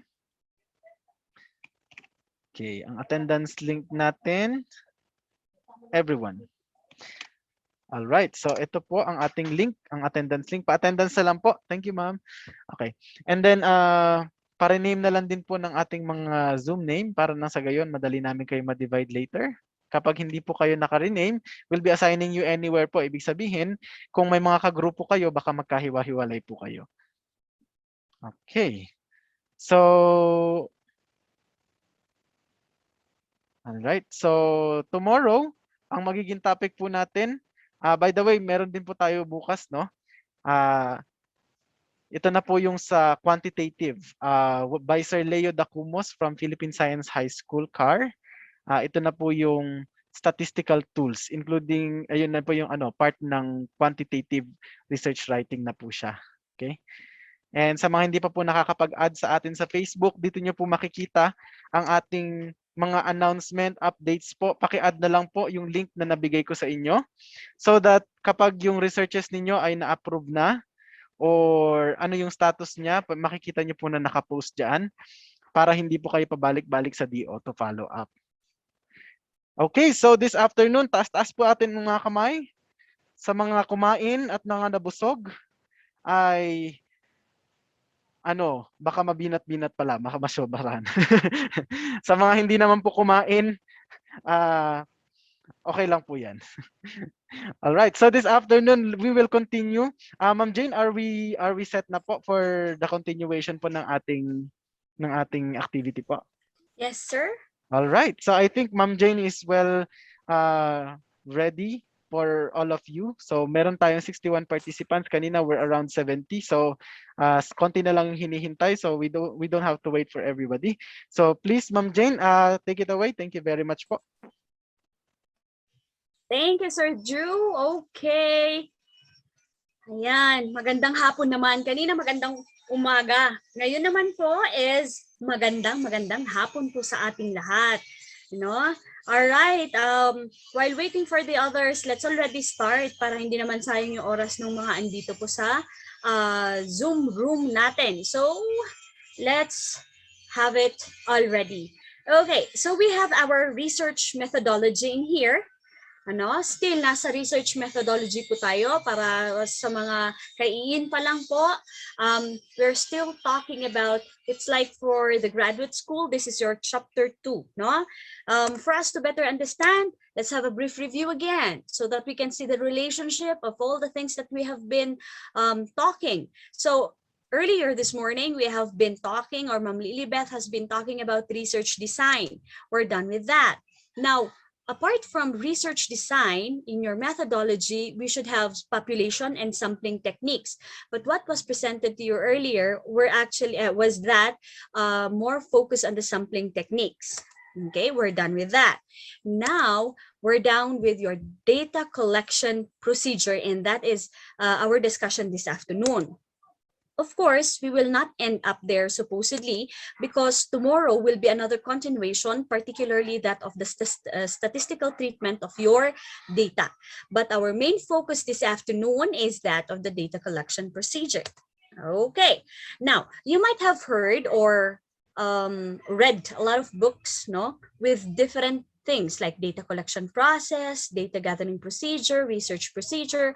They actually all mean the same. Okay po, they all mean the same. Paiba-iba lang naman po ng mga terminology ang mga yan, pero pare-parehas rin lang naman po ang mga yan. With which, now let's start with data collection process. These are the things that you need to consider when you're actually crafting also your research. So aside from your problem, your topic, of course, your gaps and issues, and down with your data collection process, and of course your study itself, you need to take a look at also the people. When we're talking about people, and in our study, this talks actually to the respondents, to your participants, the availability, kung pwede po ba sila, kung, how do you call this one, feasible ba yung study natin sa kanila, appropriate ba, and of course, kung you're thinking about your participants and your respondents, you're also thinking of those people who is going to approve your study, okay? And of course, endorse them. So take note that when we're talking about people, it's just not merely to our respondents or to our respondents or to our participants, but also to our to the people whom we're going to administer also the endorsement, or if not, the approval. Okay, so will they agree with your study or not? Okay, apart from it, if you're in the graduate school, of course, your advisor, if you're going to work for our research proposal this time, of course, you need also to consider those people who's going to check your people. All of it actually encompasses the people that we're talking in this data collection process. Of which, of course, another one that we need to consider in our research for this part is your finances. Kakayanin ba ng budget? Okay? Before the pandemic, a lot of people conducted their research not only in the division of Baguio, but some even went for regional. Mas malaki kasi ang budget din no, no? Mas malaki ang scope niyan. Pag mas malaki ang scope niya, of course, mas malaki ang gastusin mo. Okay? Take note, kung mas malaki rin ang scope mo, mas marami ang respondents mo, mas magastos talaga. You might also be thinking of honoraria, yung statistician mo, kung babayaran mo siya, ano ba, mga travel expenses mo, your plan for the production of your instrument or your tool. So how many papers will you be spending, your load, the internet, and everything. And we're very lucky because we have been given the opportunity to come up and craft with our research proposal that we can actually be supported and be funded by the DepEd. So this is a great avenue for us to utilize this opportunity for us to conduct it, and it will be supported by the BERF fund, your Basic Education Research Fund. I, for one, will vouch for that because I was under BERF until region. So it was very nice actually. Of course, at first you will be spending muna yung mga preliminaries, but later on they will shoulder everything and repay you later on. And there is a particular budget, no? Pag district, school to district, if I'm not mistaken, please do check, no? It will be like 30,000. Tapos pag division I think is 100,000. 50 to 100, parang ganon. Tapos kapag region naman, it's bigger again, 500,000 if I'm not mistaken.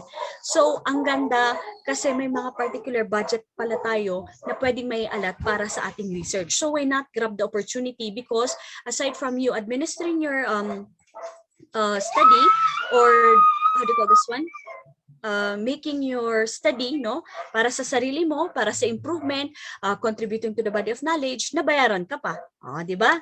Okay, aside from that, of course, you need also to consider the schedule. You need to check your time on the particular way on in what particular, how many months will you be spending for you to be able to conduct this study. Okay, what else? If you're going to retrieve your questionnaire to your respondents, no? How many days will you be spending for that? If your paper will be sent to the division office for checking, how many days will you be getting it back or retrieving it back, no? How many days will you be spending again when you're going to how do you call this one, rewrite or edit your work and give it back again to the division office? That's why actually the division office research and planning came up with a way for them also to limit the days where they will check it and return it back to the researcher. However, of course, a lot of circumstances or unavoidable circumstances happen, maybe of the delay of our paper, especially if you are under BERF. There is a specific timeline which you need to follow. So, of course, in order for you to catch with that particular thing, you need to check your schedule. This time we have the course training, no? And the submission will be on December 6th. So all of us are actually expected to craft and submit something because this is our output for this training, no? So we need to also budget our time and schedule this one so that we can also meet and be able to submit our research proposal. And of course, the last one that we need to think of is the miscellaneous. And when we're talking about that, the other things that was not included, like the people, the finances, and schedule, we might actually think to to think of this miscellaneous. You, the researcher, of course, needs to also check that aside from you just conducting or writing your research, you need also to still think of how you are going to talk with your participants.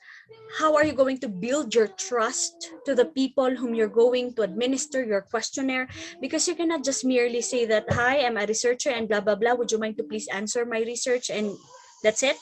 Of course, first thing is foremost, you need to build the trust of your participants or your respondents. You need to explain thoroughly your study as to why you're conducting it, the relevance of it, and everything. What else do you need to consider also in this particular thing? How are you going to encourage that participants will honestly answer and give you 100% or will support you in your study? So those are other things that might be included in your data collection process under miscellaneous also. With which, no, there are data collection processes that we need to undergo also. The first one is that we're going to do in here is that this is the flow of your data gathering. So in this particular part of your methodology, you're going to narrate how you're going to administer now, okay, your study. So usually we'll also include here the sources of your data, whether it will be a primary data or secondary data. And when we're talking about primary data, well, we're talking about the authentic data that we have in here. Okay, of course, you can have the authentic data such as your survey, your questionnaires, your interview, and your observation. That is something that is firsthand. Take note of the sources of data. Primary data is something that is firsthand, it is original.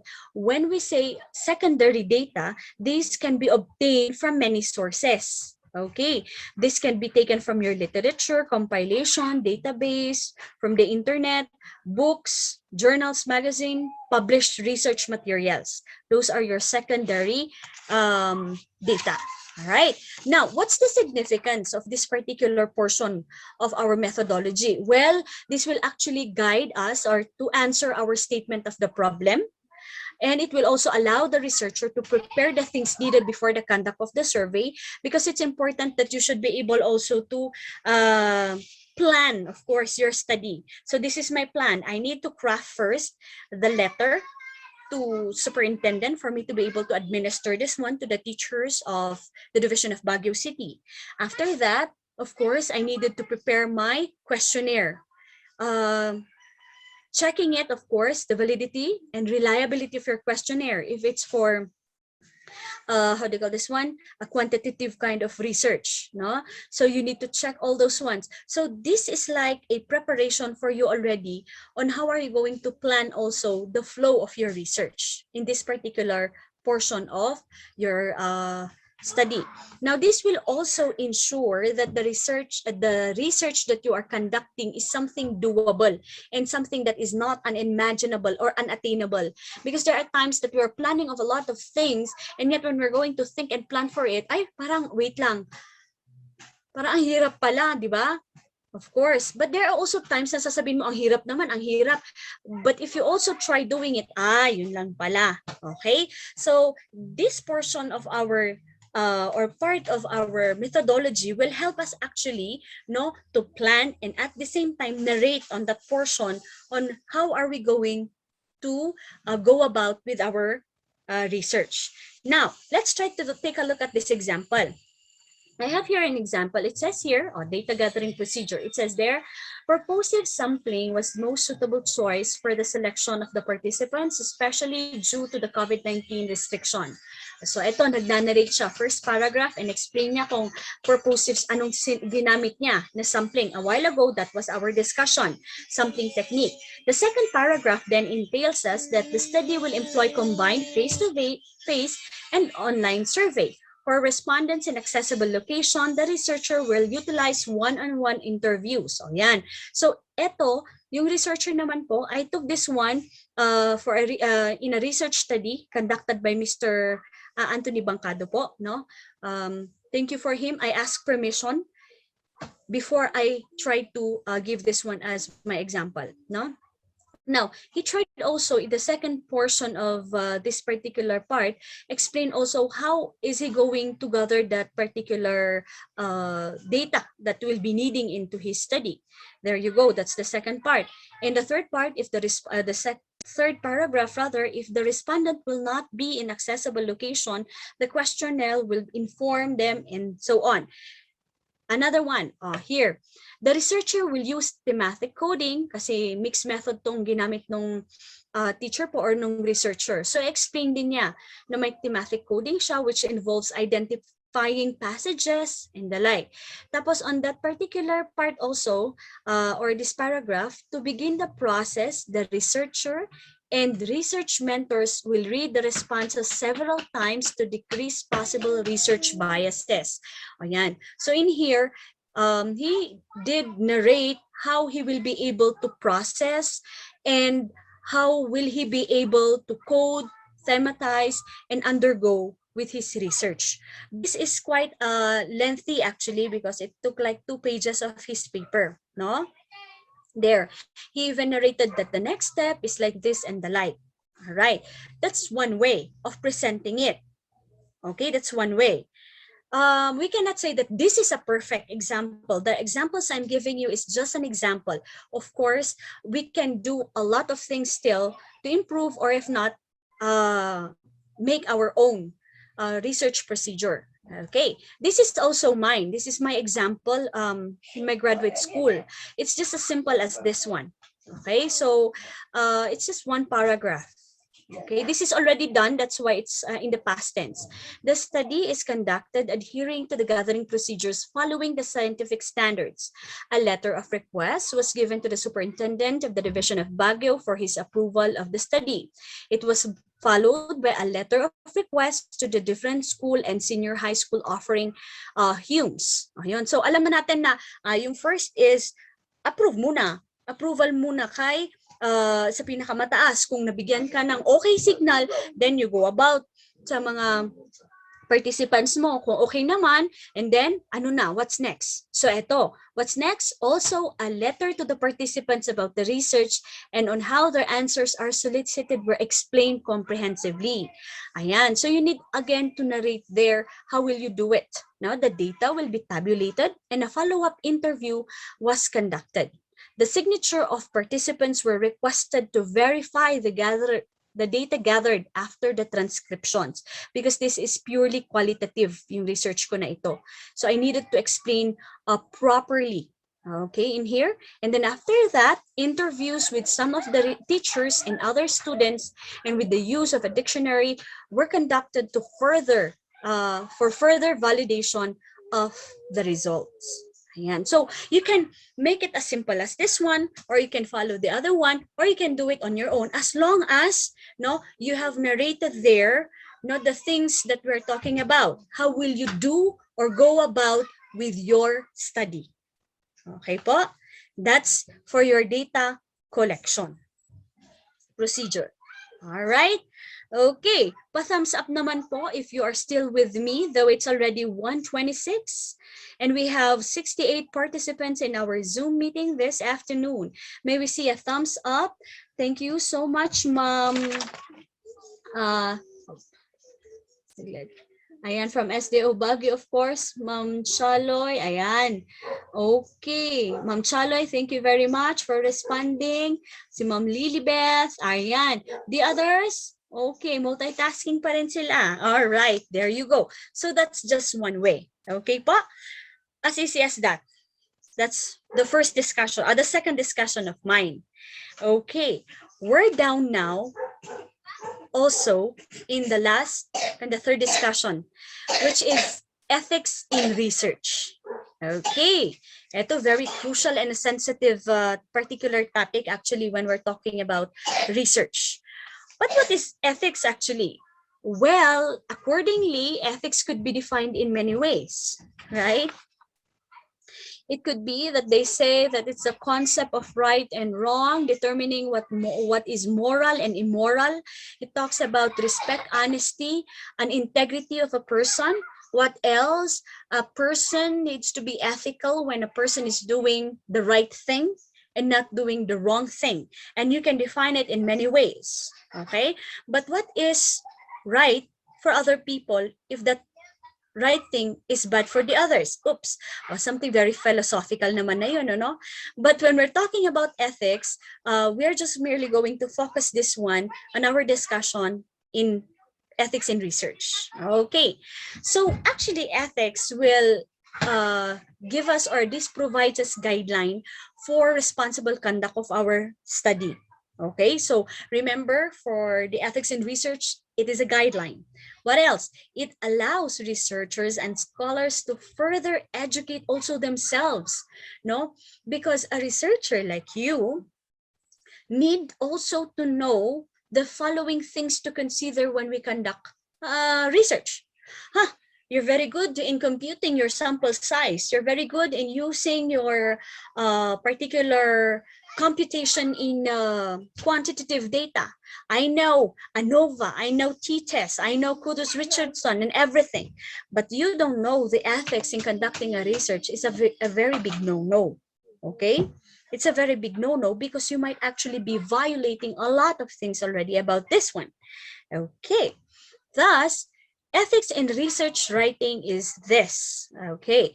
Honesty with professional colleagues. So how did I put it in? I put it in this manner. I put it into three things.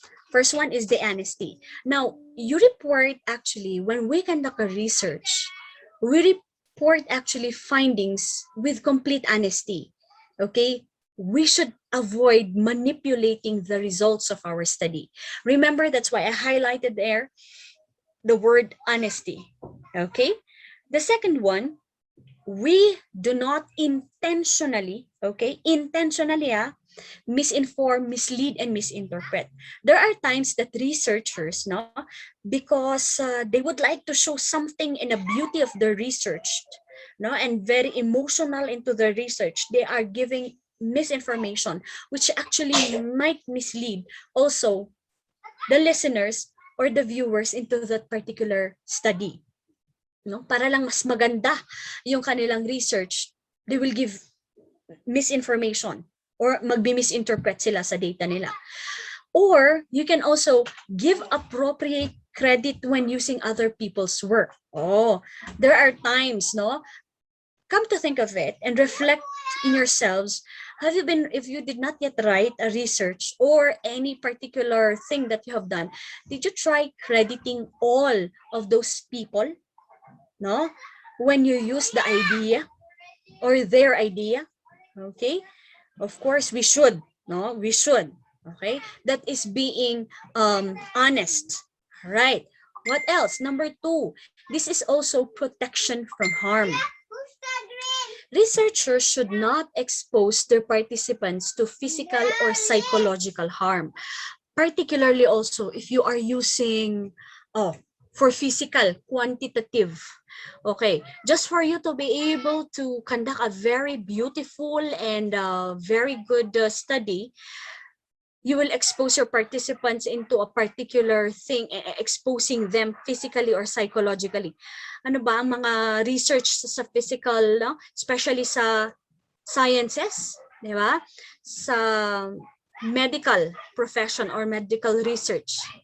Ayan, in-expose mo physically ang mga participants mo na ganito ang pinagawa mo sa kanila at they are actually in particular harm. Do you remember the research conducted by the Nazis, the Germany before? I'm so sorry to drop this as one of my example because this is very true, no?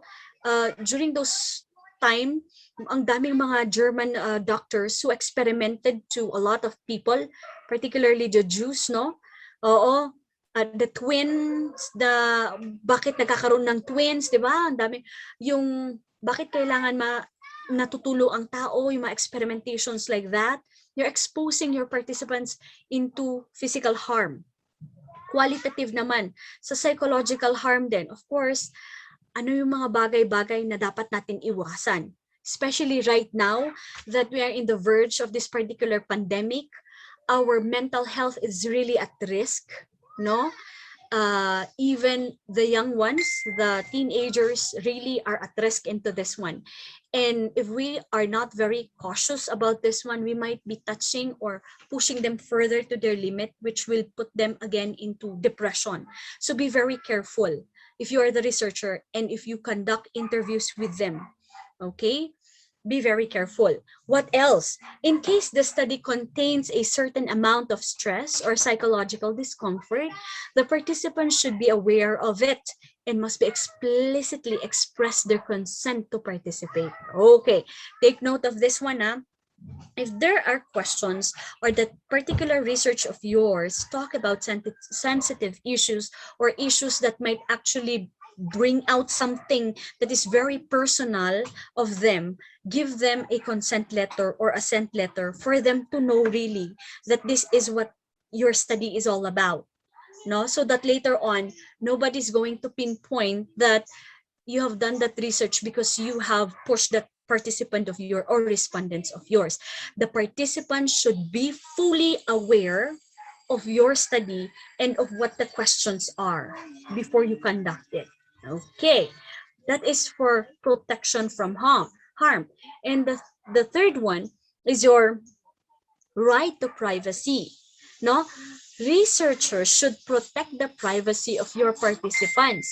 That's why if you notice also, we do not get exactly the names of the participants and write them really in our research study. That Jane is a blah, blah, blah, my participants, whom she blah, blah, blah. Diba? Ganon.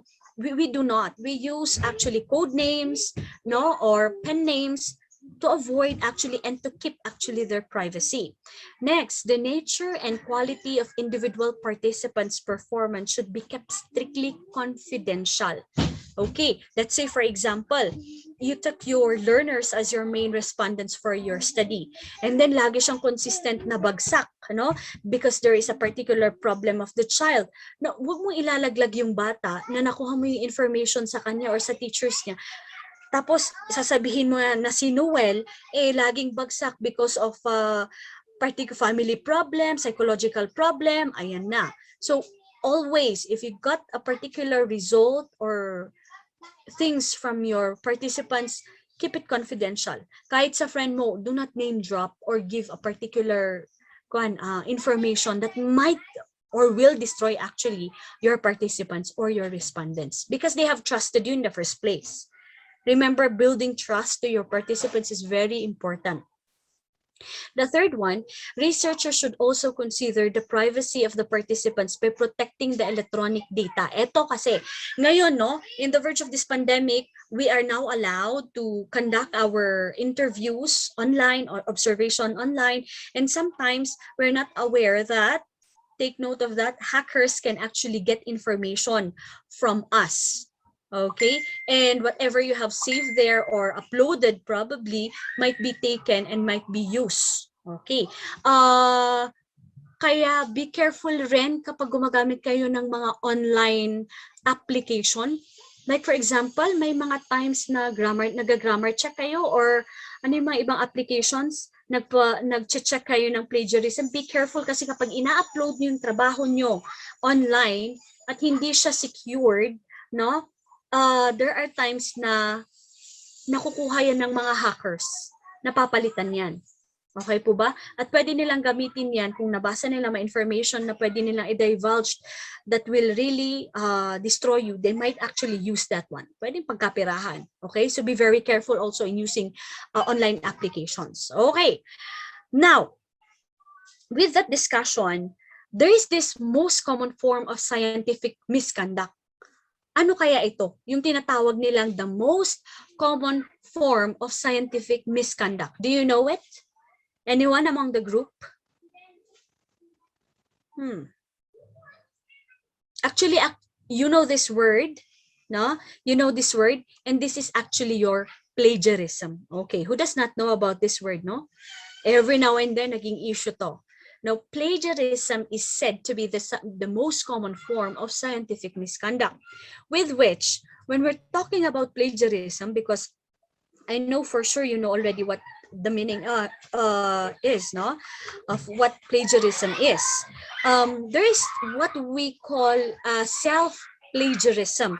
Ito yung times wherein we use our researches before. Self-plagiarism kasi, our researches before, no?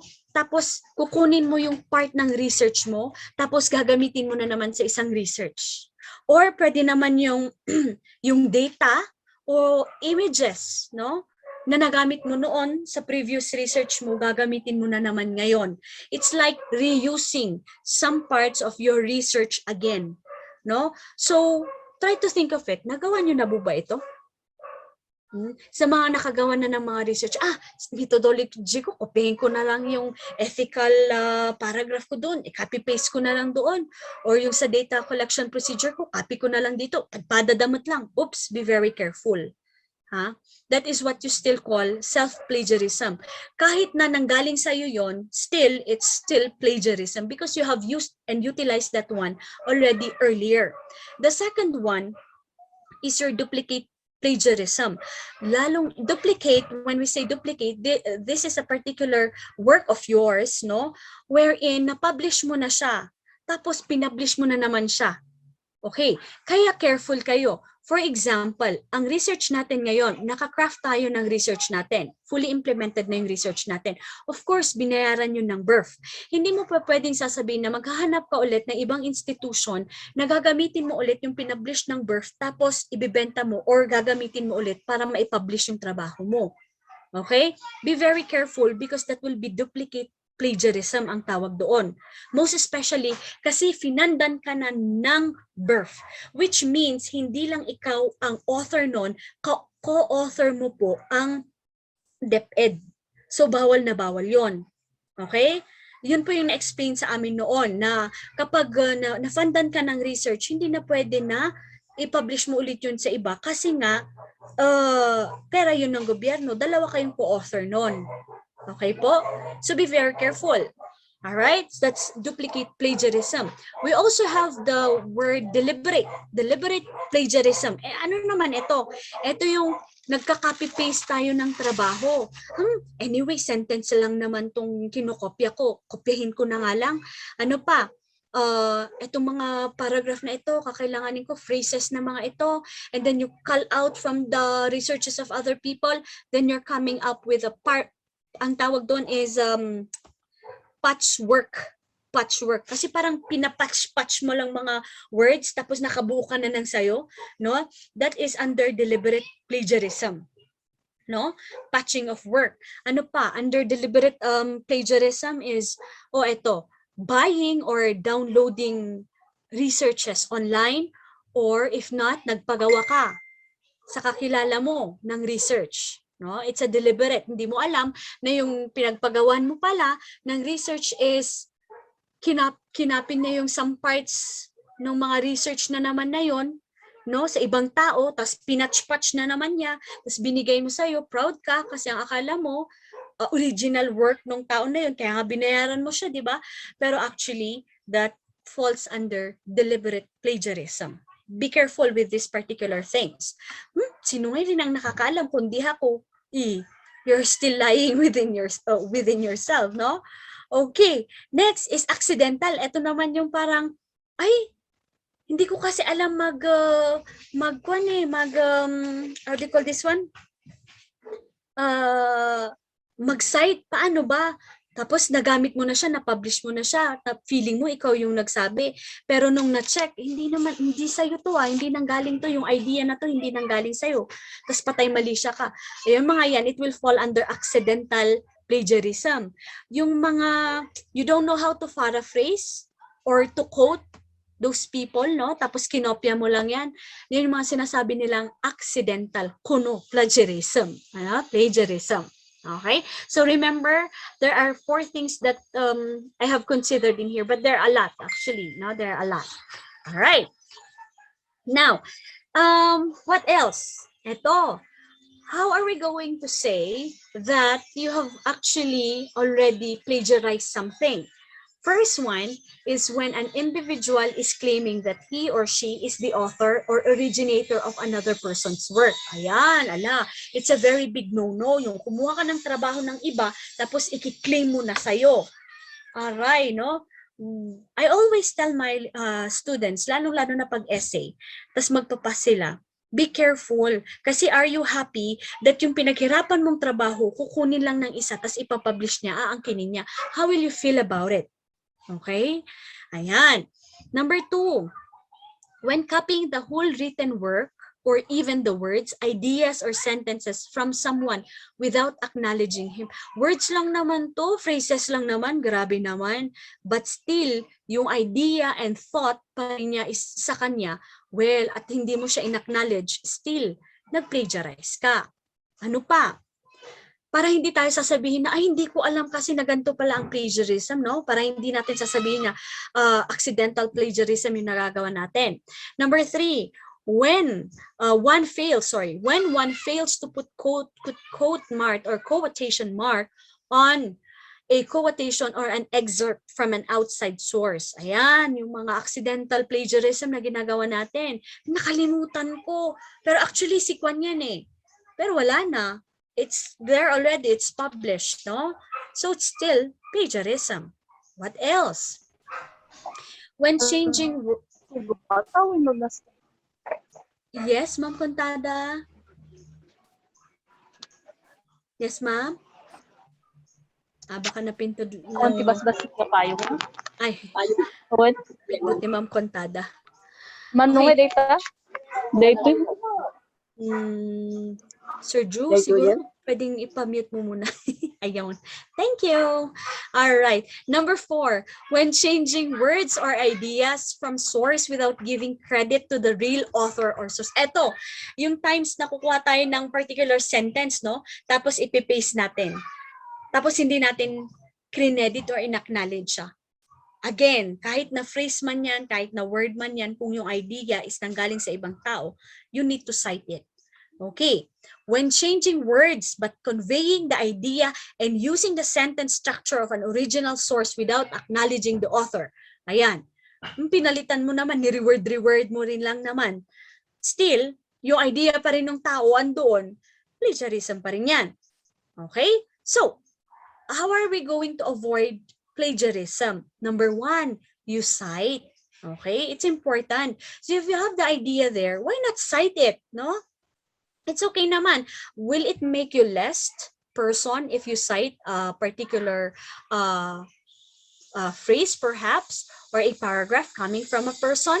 Hindi naman siguro, ano, at least in-acknowledge mo, at least nagbasa ka. Di ba? Oh, another one. This is another technique. Instead of you just merely changing word per word, no? Ito yung mga ginagawa ng ibang researcher or ibang tao. Instead of you got the whole sentence or the concept and then you just change or find synonymous word out of it. Why not get the main concept of it and then paraphrase it? Okay? Get the whole concept of the idea and then paraphrase it and then acknowledge the person. Okay? What else? You quote. Okay? According to Barack Obama of 2015, he mentioned that and then you quote kung ano yung sinabi niya. Use the quotation marks. And of course, you do include this one in your referencing. It's very important that you do the referencing. Okay, that's why they're going to teach you later on your APA style. Okay, all right, what else? So remember, okay, when we're talking about ethics, remember the following things. Honesty. You report your data and result of the study in your methods and procedures and publication with honesty. 2, be objective. That is, avoid all forms of biases so that you can uphold into scientific rigor at all times. As much as possible, no? Kahit alam na natin na you would like to, how do you call this one? Put your emotion into your study, no? Into your work. You try to be objective. I heard Ma'am Lilibeth explaining to herself, no, especially sa qualitative, na kapag nag-i-interview ka at nahuhulog ka doon sa story ng participants mo, it might be na magiging subjective ka para lalabas na yung ibang tao na kumukot siya perhaps, lalo na pag case study, ano, para mapalabas mo talaga, i-manipulate mo yung data. Still, yun yung sinasabi ko naman sa qualitative na you bracket yourself. Bracket yourself in a way that you still remember you are the researcher and you're not part of it. You are there as a researcher for you to listen, conduct the study. Okay? That's why in qualitative research, I always say, you always bracket yourself, your emotion to your participants. Kahit na gusto mong ma-manipulate para mas maganda ang iyong research or para makatulong ka sa iba. Okay? Objectivity.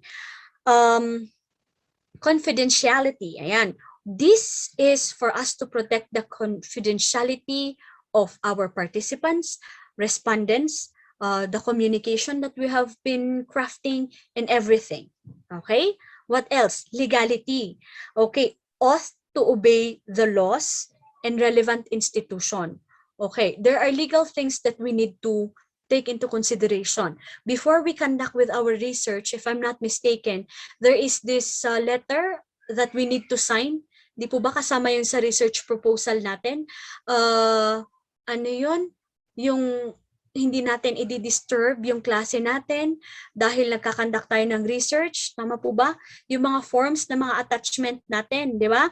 Oh, you need to obey with that because you're vouching yourself also to be part to conduct a research, and you need to obey also that the DepEd allows you to do that. However, you need also to do this. Okay? What else? Competence, of course, this one, it's very important. As a researcher, you must be at least knowledgeable with your study. Okay, so that when people will be asking you, you're very confident enough to share what your study is. Hindi yung basta yung research ko is about like this. Hindi yung about basta. You show that when people ask you about your study, no, you're very competent to share them also what your study is all about. Okay, that you are the expert of your own work. Okay, integrity. Of course, this will keep honor and promises or agreements to your participants. So when you build the trust with your participants, no, and you vouch them that whatever they have shared to you or their answer is to you will be kept confidential, that is having the integrity also, aside from confidentiality. Okay, and then the last one, of course, respect for intellectual property. Okay, that's why in order for us to avoid it, as I've mentioned, for the plagiarism, you need to avoid, how do you call this one? Using exact words, no? Or just lifting information from the internet, from the books, and just say it as if it's your own. Okay, respect for intellectual property. Now, in other universities or institution, no, they have actually group of people or committee who is checking the ethical or ethics in research. If a particular researcher tries to negate with the ethics of research, may mga committee sila. Sa Division of Baguio, yun yung isa pa siguro na ipropose ni Ma'am Malin. This came out 3 years or 4 years ago nung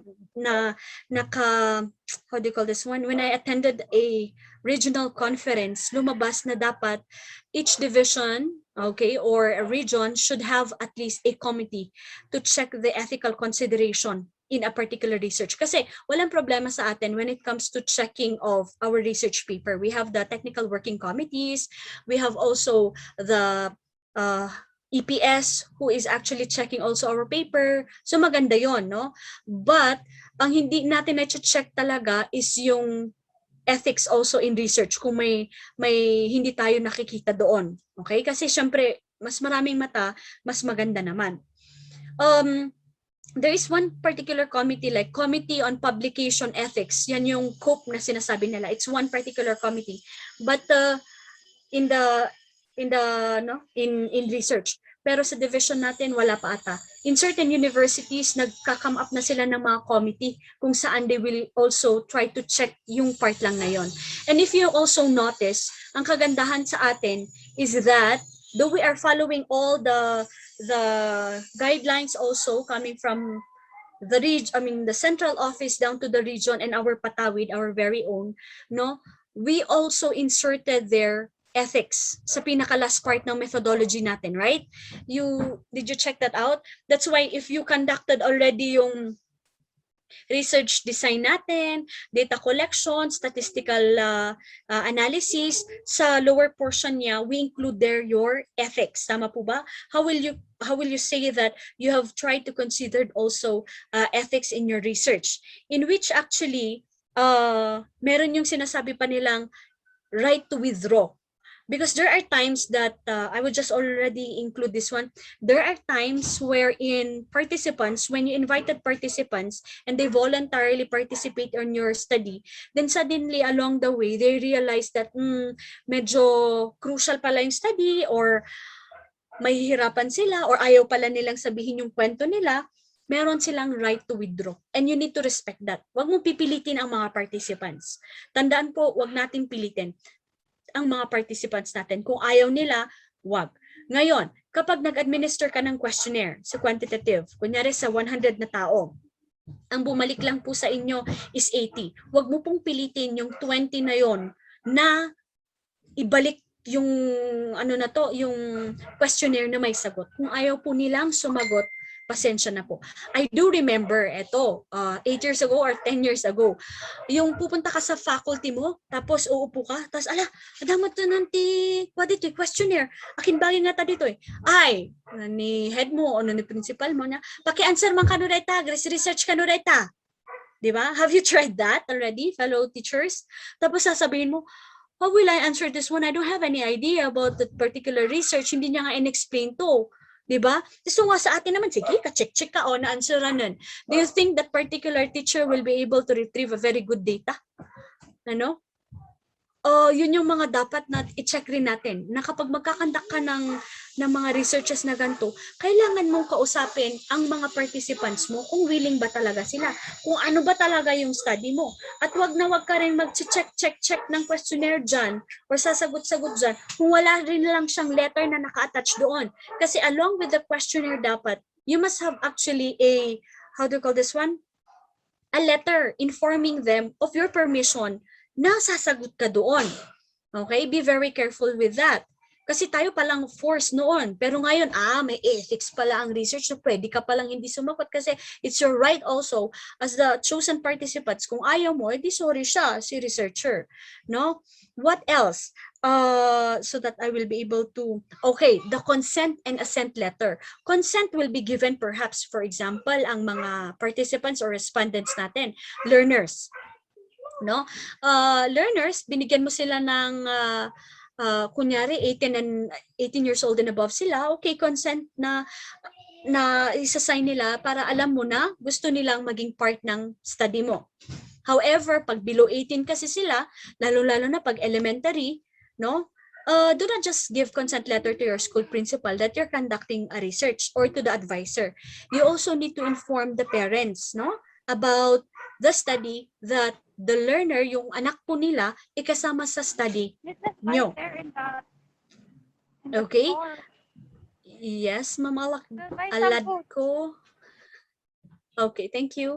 All right. So be careful with that. You come up with a consent letter to the parents and at the same time, assent letter to the child. Assent letter din sa mga bata. Ayan, para naman sa mga bata yon, okay? Tapos explain niyo ng mabuti. Explain niyo ng mabuti. Do not just merely give questionnaire to your respondents or participants without you explaining what your study is all about. Okay po? Ayan. I think that's it because according to Potter Stewart, no, ethics is knowing the difference between what you have a right to do and what is right to do. Okay? If Ma'am Lilibeth left you with that particular quote earlier this morning, I will also leave you with Potter Stewart with this particular quotation. With which, again, I would like to acknowledge my main source for this particular topic that I have, Cristobal and Cristobal, and of course, Cobello et al. Okay. Thank you po ng marami. I'm done and our time is 1:57. Not unless you would like to clarify something po? Or you would like to add something. It is very, very nice also to listen from our participants, especially those people who would like to who have already have an idea of the topic I have shared this afternoon. That is data collection procedure and at the same time, ethics. Okay, anyone who would like to share, clarify something?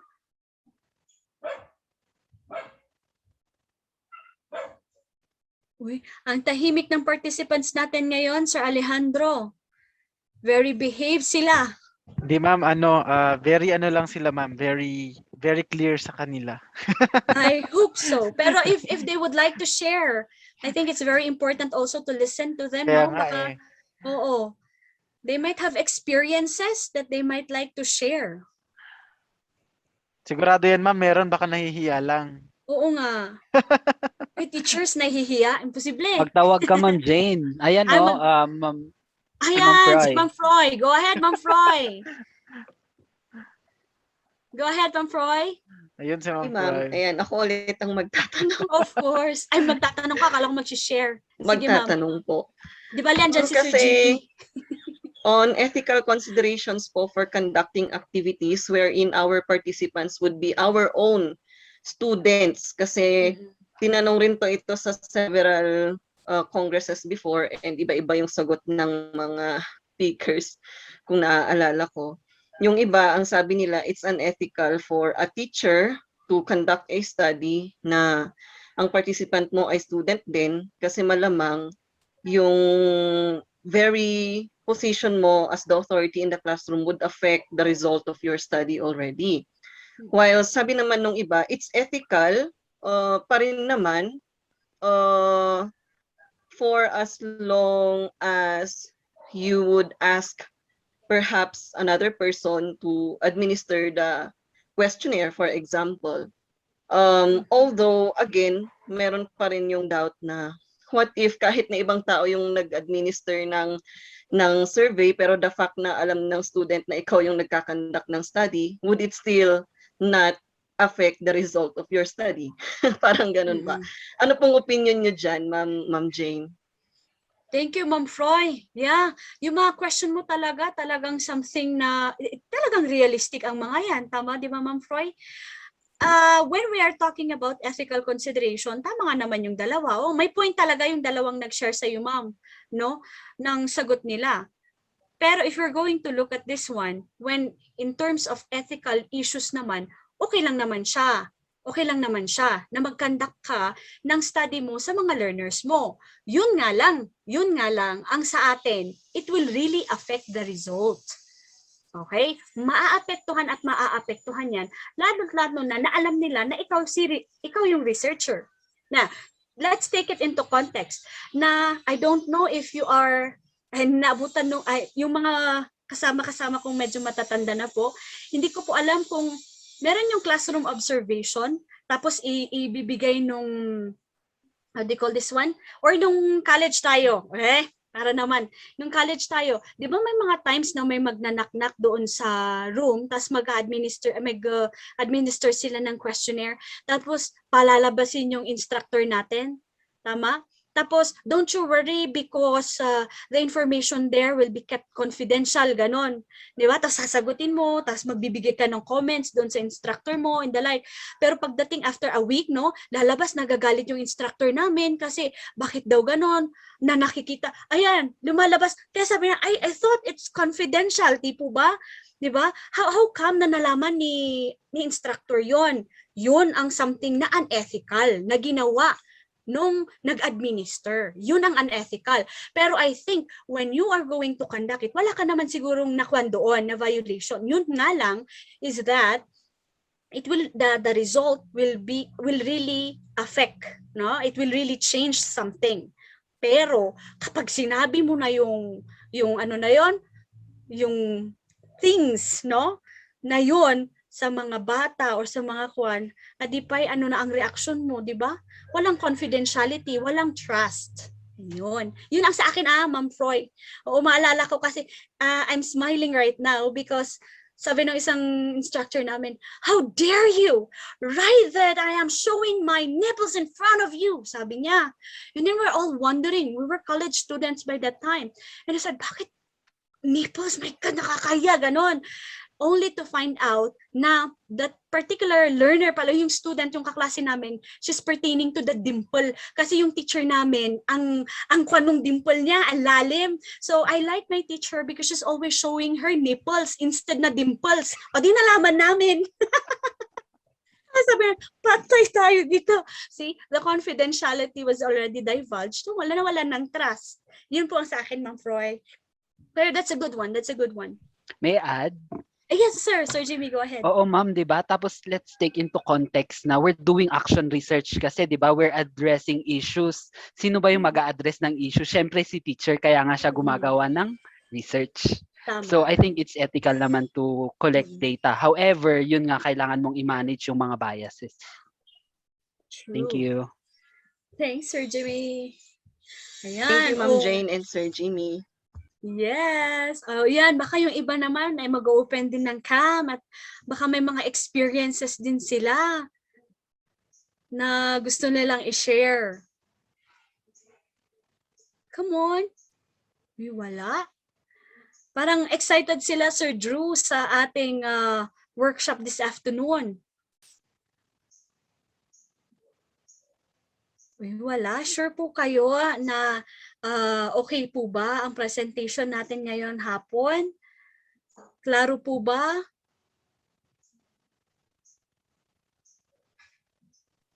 Ayan, sorry ma'am, may tinawagan lang. Ay, may Sure, tumawag. no problem. Sure, no problem, sir. Wala na? Sure sila, sure na sure. Excited talaga sila, Sir Drew, na makita Oo si nga Sir eh. Jimmy mamaya for their breakout session. By the way, ma'am, Madami ano, silang tanong sa session break. Yun nga eh. Oo, ma'am, magiging ano po, dalawa lang po yung breakout natin ngayon since konti lang tayo, so tama lang din. So, ano na, combined power na to. Kaya mamaya pag may mga tanong din sila. Ma'am, will you be staying po after? Sir, may meeting ngay kami, kaya I will also Ay, check okay, the other. okay. Oh, okay. Anyway, ano po, may mga TWC naman din tayong kasama and isasama ko po. Okay po. Anyway, okay na po ba tayo? Wala na po talaga mga katanungan? Sure na sure po ba tayo doon? Sa mga participants po natin, ako, masyado yatang clear. Anyway, sige po. Okay, so i-start na natin yung breakout, no? But before we start the breakout, I would like to announce muna yung ating yung ating evaluation link. Ma'am Jane, thank you very much po for giving us your time. We know that you're very busy as well. Pati si Ma'am Lilibeth, actually meron din daw pala siyang invitation this afternoon, but she's really into this pa rin, no? Yes, And yes, Piman. nagpa-unlock man siya ng time nila. And thank you, Ma'am Jane din. Certificates to Thank you, Sir follow, Drew. syempre. Oh, yes, no problem, sir. Will you be Thank you. here tomorrow din, ma'am? Tignan ko, sir. Pero I will sige. naka-on ako. Yes, sir. Yan. Tomorrow ay quantitative naman po tayo, mga kasama. So, ako naman po ang wala bukas. Okay. Pero i-endorse ko lahat. So, don't worry. Magiging maganda pa rin po ang flow ng ating program. At ngayon po, hinihikayat ko po ang bawat isa to go to the chat box and see the evaluation link before. Kasi pagkatapos po nito, we'll go to the breakout rooms na po. And then, we can strung out na po pagkatapos. Ibig sabihin, kung natapos na po kayo sa room ninyo, you can go home na. Ibig sabihin, tapos na po tayo with everything this day. Ang gagawin lang po natin ngayon sa breakout session ay for you to apply what you have learned doon sa mga researches na ginagawa po natin, sa mga proposals po na ginagawa natin. So, kung may mga katanungan kayo sa ating mga speakers at sa ating mga TWC that are going to assist you for the breakout room, then dun na po siya tatanungin. Okay? So practical na po ito. You may ask whatever at wag po kayo mahiya kasi we're here to help you po with your research proposals. All right? So yung evaluation link po ay posted na sa ating chat box. And also meron po tayong resource folder na i-share din sa ating chat box. please paki-access po yan. Diyan po namin ina-upload lahat ng mga slides and resources that are being shared in the meeting. Ma'am Jane, I'm so sorry po. May I ask po pala ma'am that may you send us po yung yung PowerPoint po if you may po. Okay lang po ma'am? And then later on I'll drop po. Okay? So para makita po natin. And nakasegregate po yan per day. Ayan. So pag natapos na po tayo dyan, make sure lang po na in kayo and then i-on ko na po yung breakout rooms. Once na na-invite po kayo sa breakout rooms, accept nyo lang po yung invitation. Alright, I'll be starting the room now and thank you very much po. See you again tomorrow. Yan. All breakout rooms are now open.